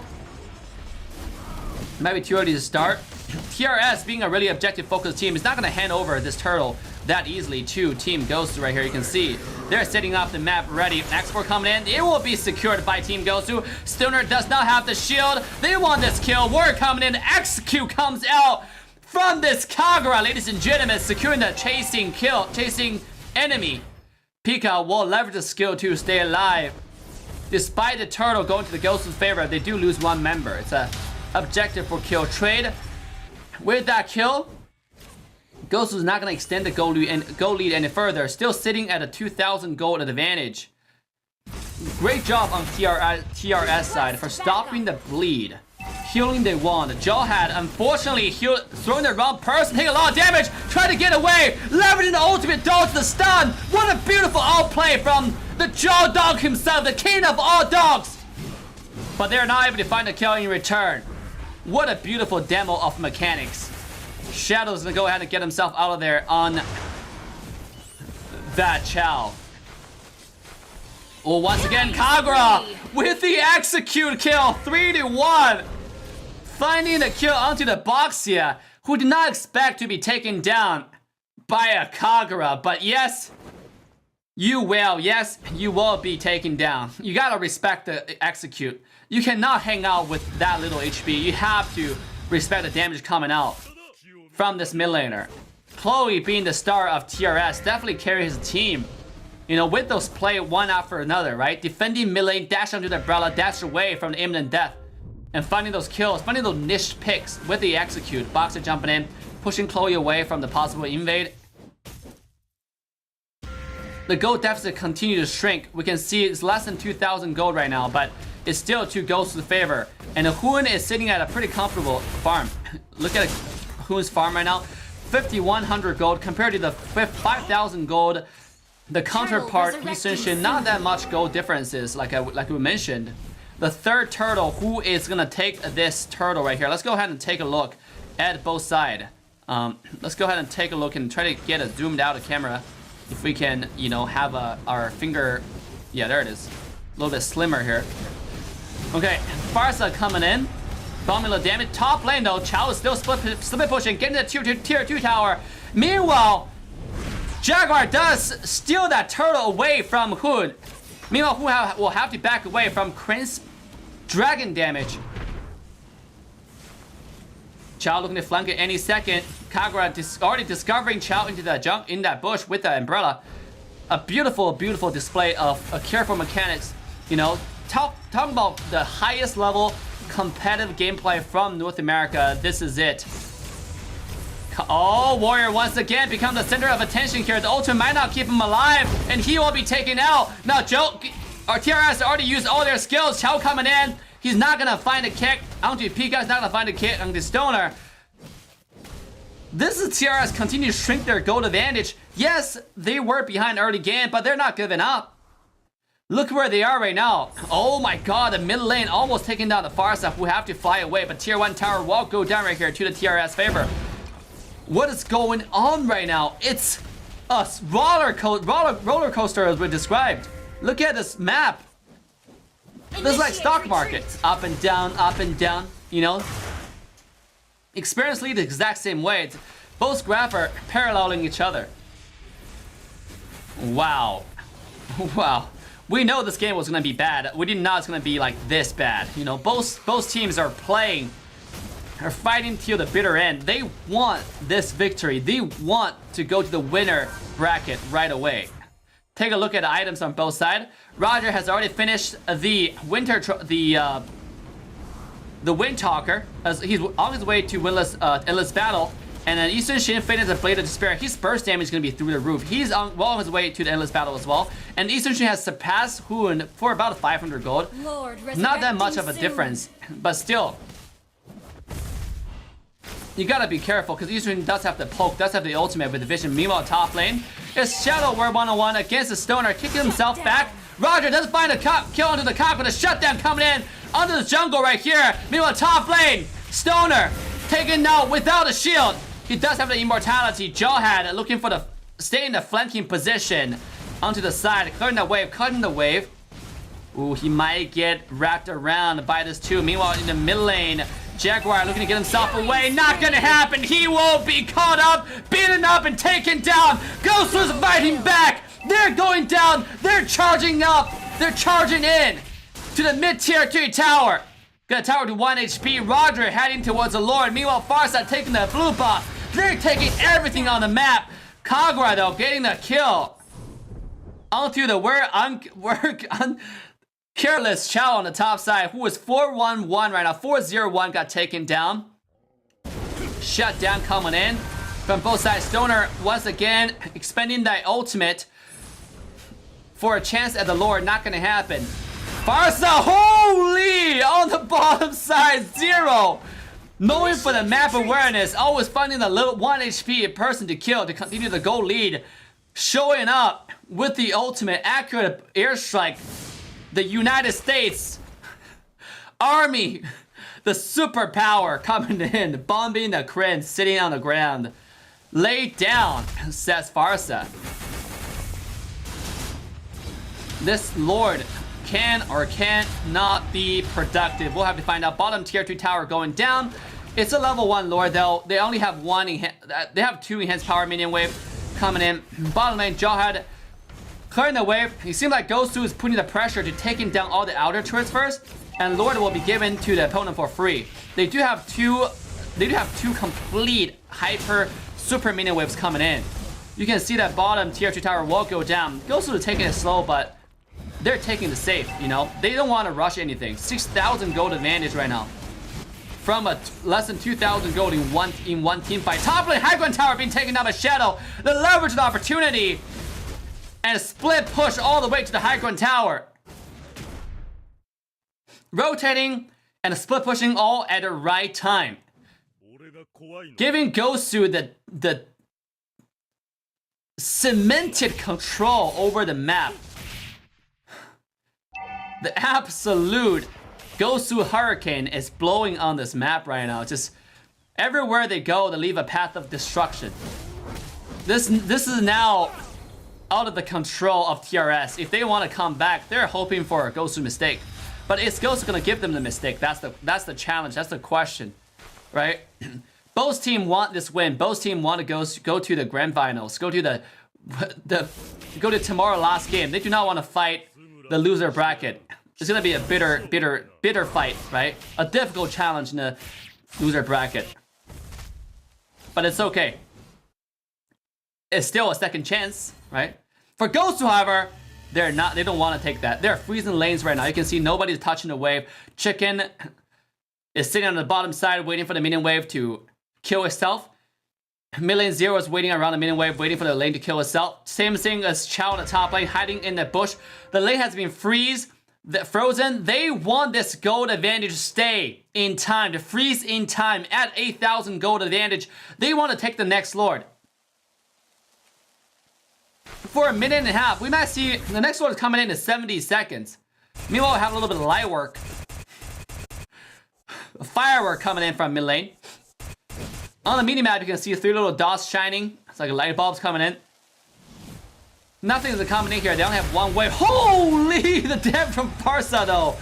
Chloe didn't even know what happened. He's got bombed.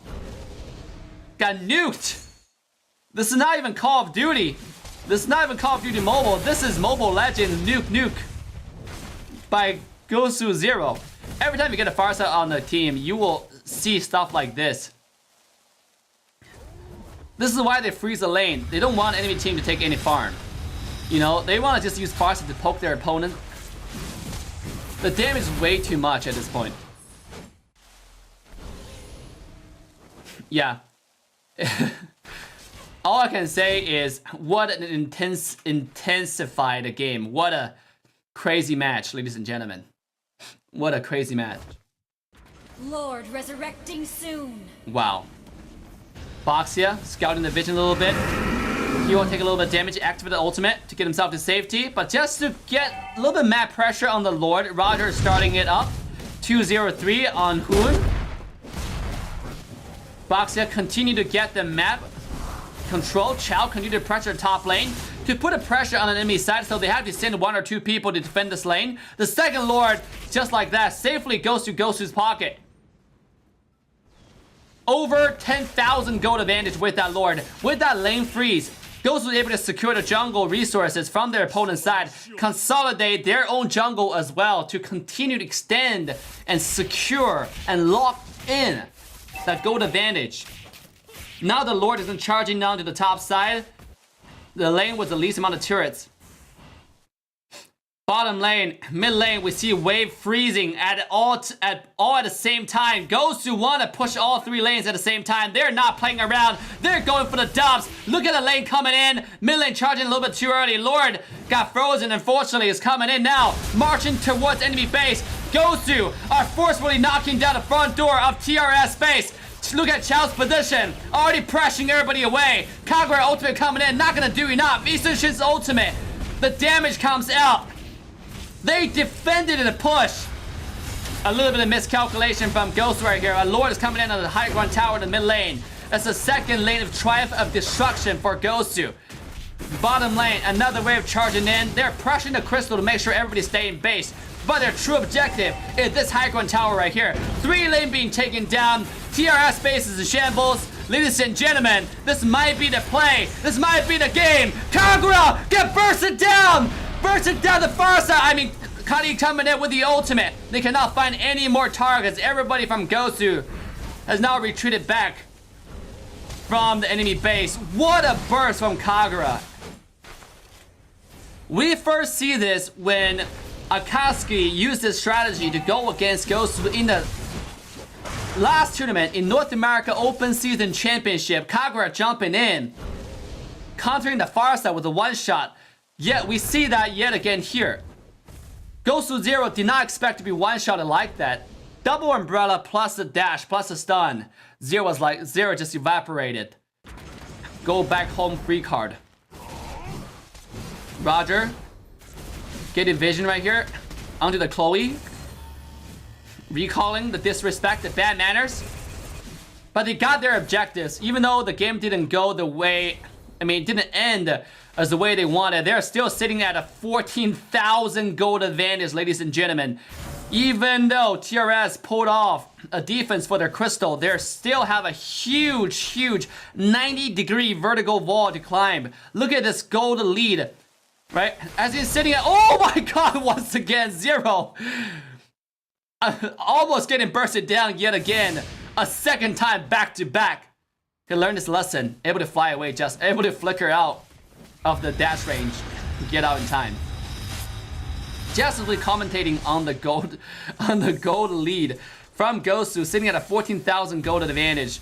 0 almost got bursted down by Chloe once again. Kagura, remember, you have to respect this Kagura's damage because she does have to execute.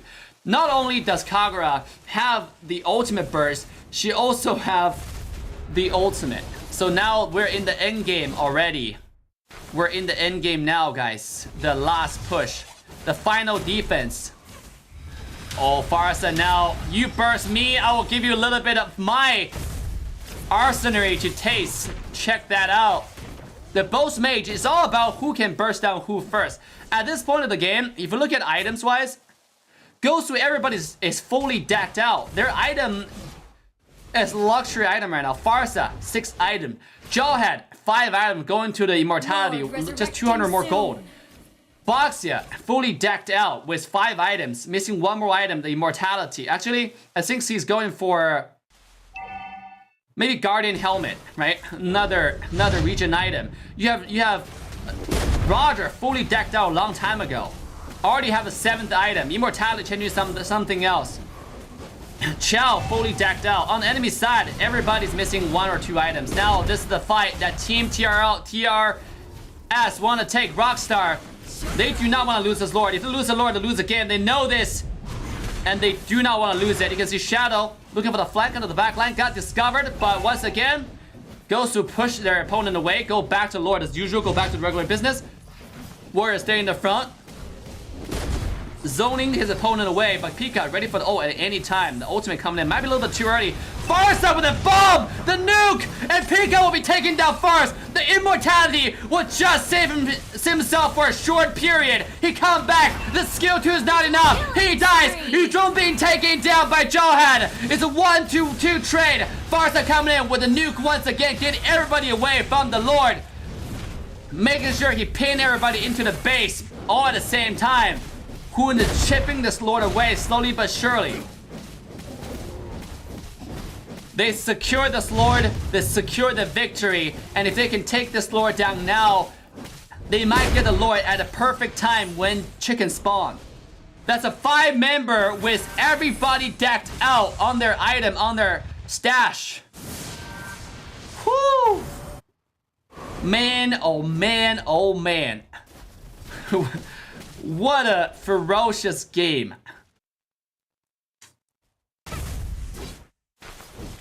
Bottom lane. Just defense. Just defense. 0-1 for Eastern Shin. Not able to get the advantage that they wanted. But look at that epic skin. The bow. Whew, that looks sick. Now, the Lord coming in. GOSU paralleling the wave. Managing the wave. Freezing the wave. All lanes are coming in. All eyes are in this space, ladies and gentlemen. This is it. This is the last defense for TRS. GOSU are charging in. Yuzhong acting the ultimate. Trying to save the base. But Chloe's already been bursted down. Yuzhong gonna follow shortly after. The base is wide open. And just like that, GOSU will take the win. And secure the ticket to the grand finals.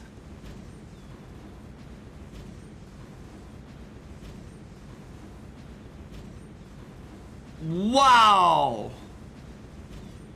The power of wave management, the power of making sure your opponents are locking the base. Don't give them the farm. Even up the minion waves all at the same time. It's like a swamp of zombies charging towards your base, looking to bite your heads off. That's exactly what happened. everybody wanted the GOSU to take the win, and they delivered a clear domination tonight in the game 3. It might be a little bit of emotional roller coaster in the beginning, but they took a deep breath, relaxed, calm and collected, take the win in their pocket. GOSU has now become the first grand finalist member, ladies and gentlemen. What an evening. What a night, huh? If you have not liked, subscribe, and turn that bell on, make sure this is your chance to join the family. This is your chance to show your support for your favorite team. Remember, tomorrow is the grand finals, and grand finals will be streamed exclusively on our sponsor, Trovo. So make sure you go to trovo.live with the link in the chat to follow the platform to support your favorite streamers. Let's take a look at our current standing for everybody right now. Let's take a look at the current results. You can see GOSU being the first team making to the grand finals, and we have TRS in the loser round 2, waiting for Simp and BB to decide the winner. Once the winner has been decided, they will face TRS, and the winner of that match will then take on GOSU in a North America Invitation Show match brought to you by Trovo. Wow. Once again, welcome everybody to the stream, to the channel, to the fam. I'm your streamer, AssassinDave. I hope everyone had a fun night tonight. Hope everybody enjoyed the show match. Enjoy the North America all-round band pick invitation show match. With $1,000 on the line, guys. The winner will take $1,000. The winner takes all. Remember, this is a show match, so there's no cash prize for the second or third place. There's only cash prize for the first place. If you win, $1,000, all yours. It's not $1,000 in here, but you know what I mean. Take the money. The second place and third place get some money, get some diamonds. The fourth place get an honorable mention. Nobody want to get the honorable mention. Everybody want to go for the $1,000. Tomorrow we'll find out the details. Tomorrow we'll know who is gonna be the king of the invitation show match. With that, have a wonderful rest of your day. Wonderful rest of your evening. Remember to like, subscribe, turn the bell on to all notification bells. Do not miss tomorrow's live stream. Do not miss the live stream on trovo.live with a link in the chat. AssassinDave signing off. We'll see you guys all tomorrow. Bye now.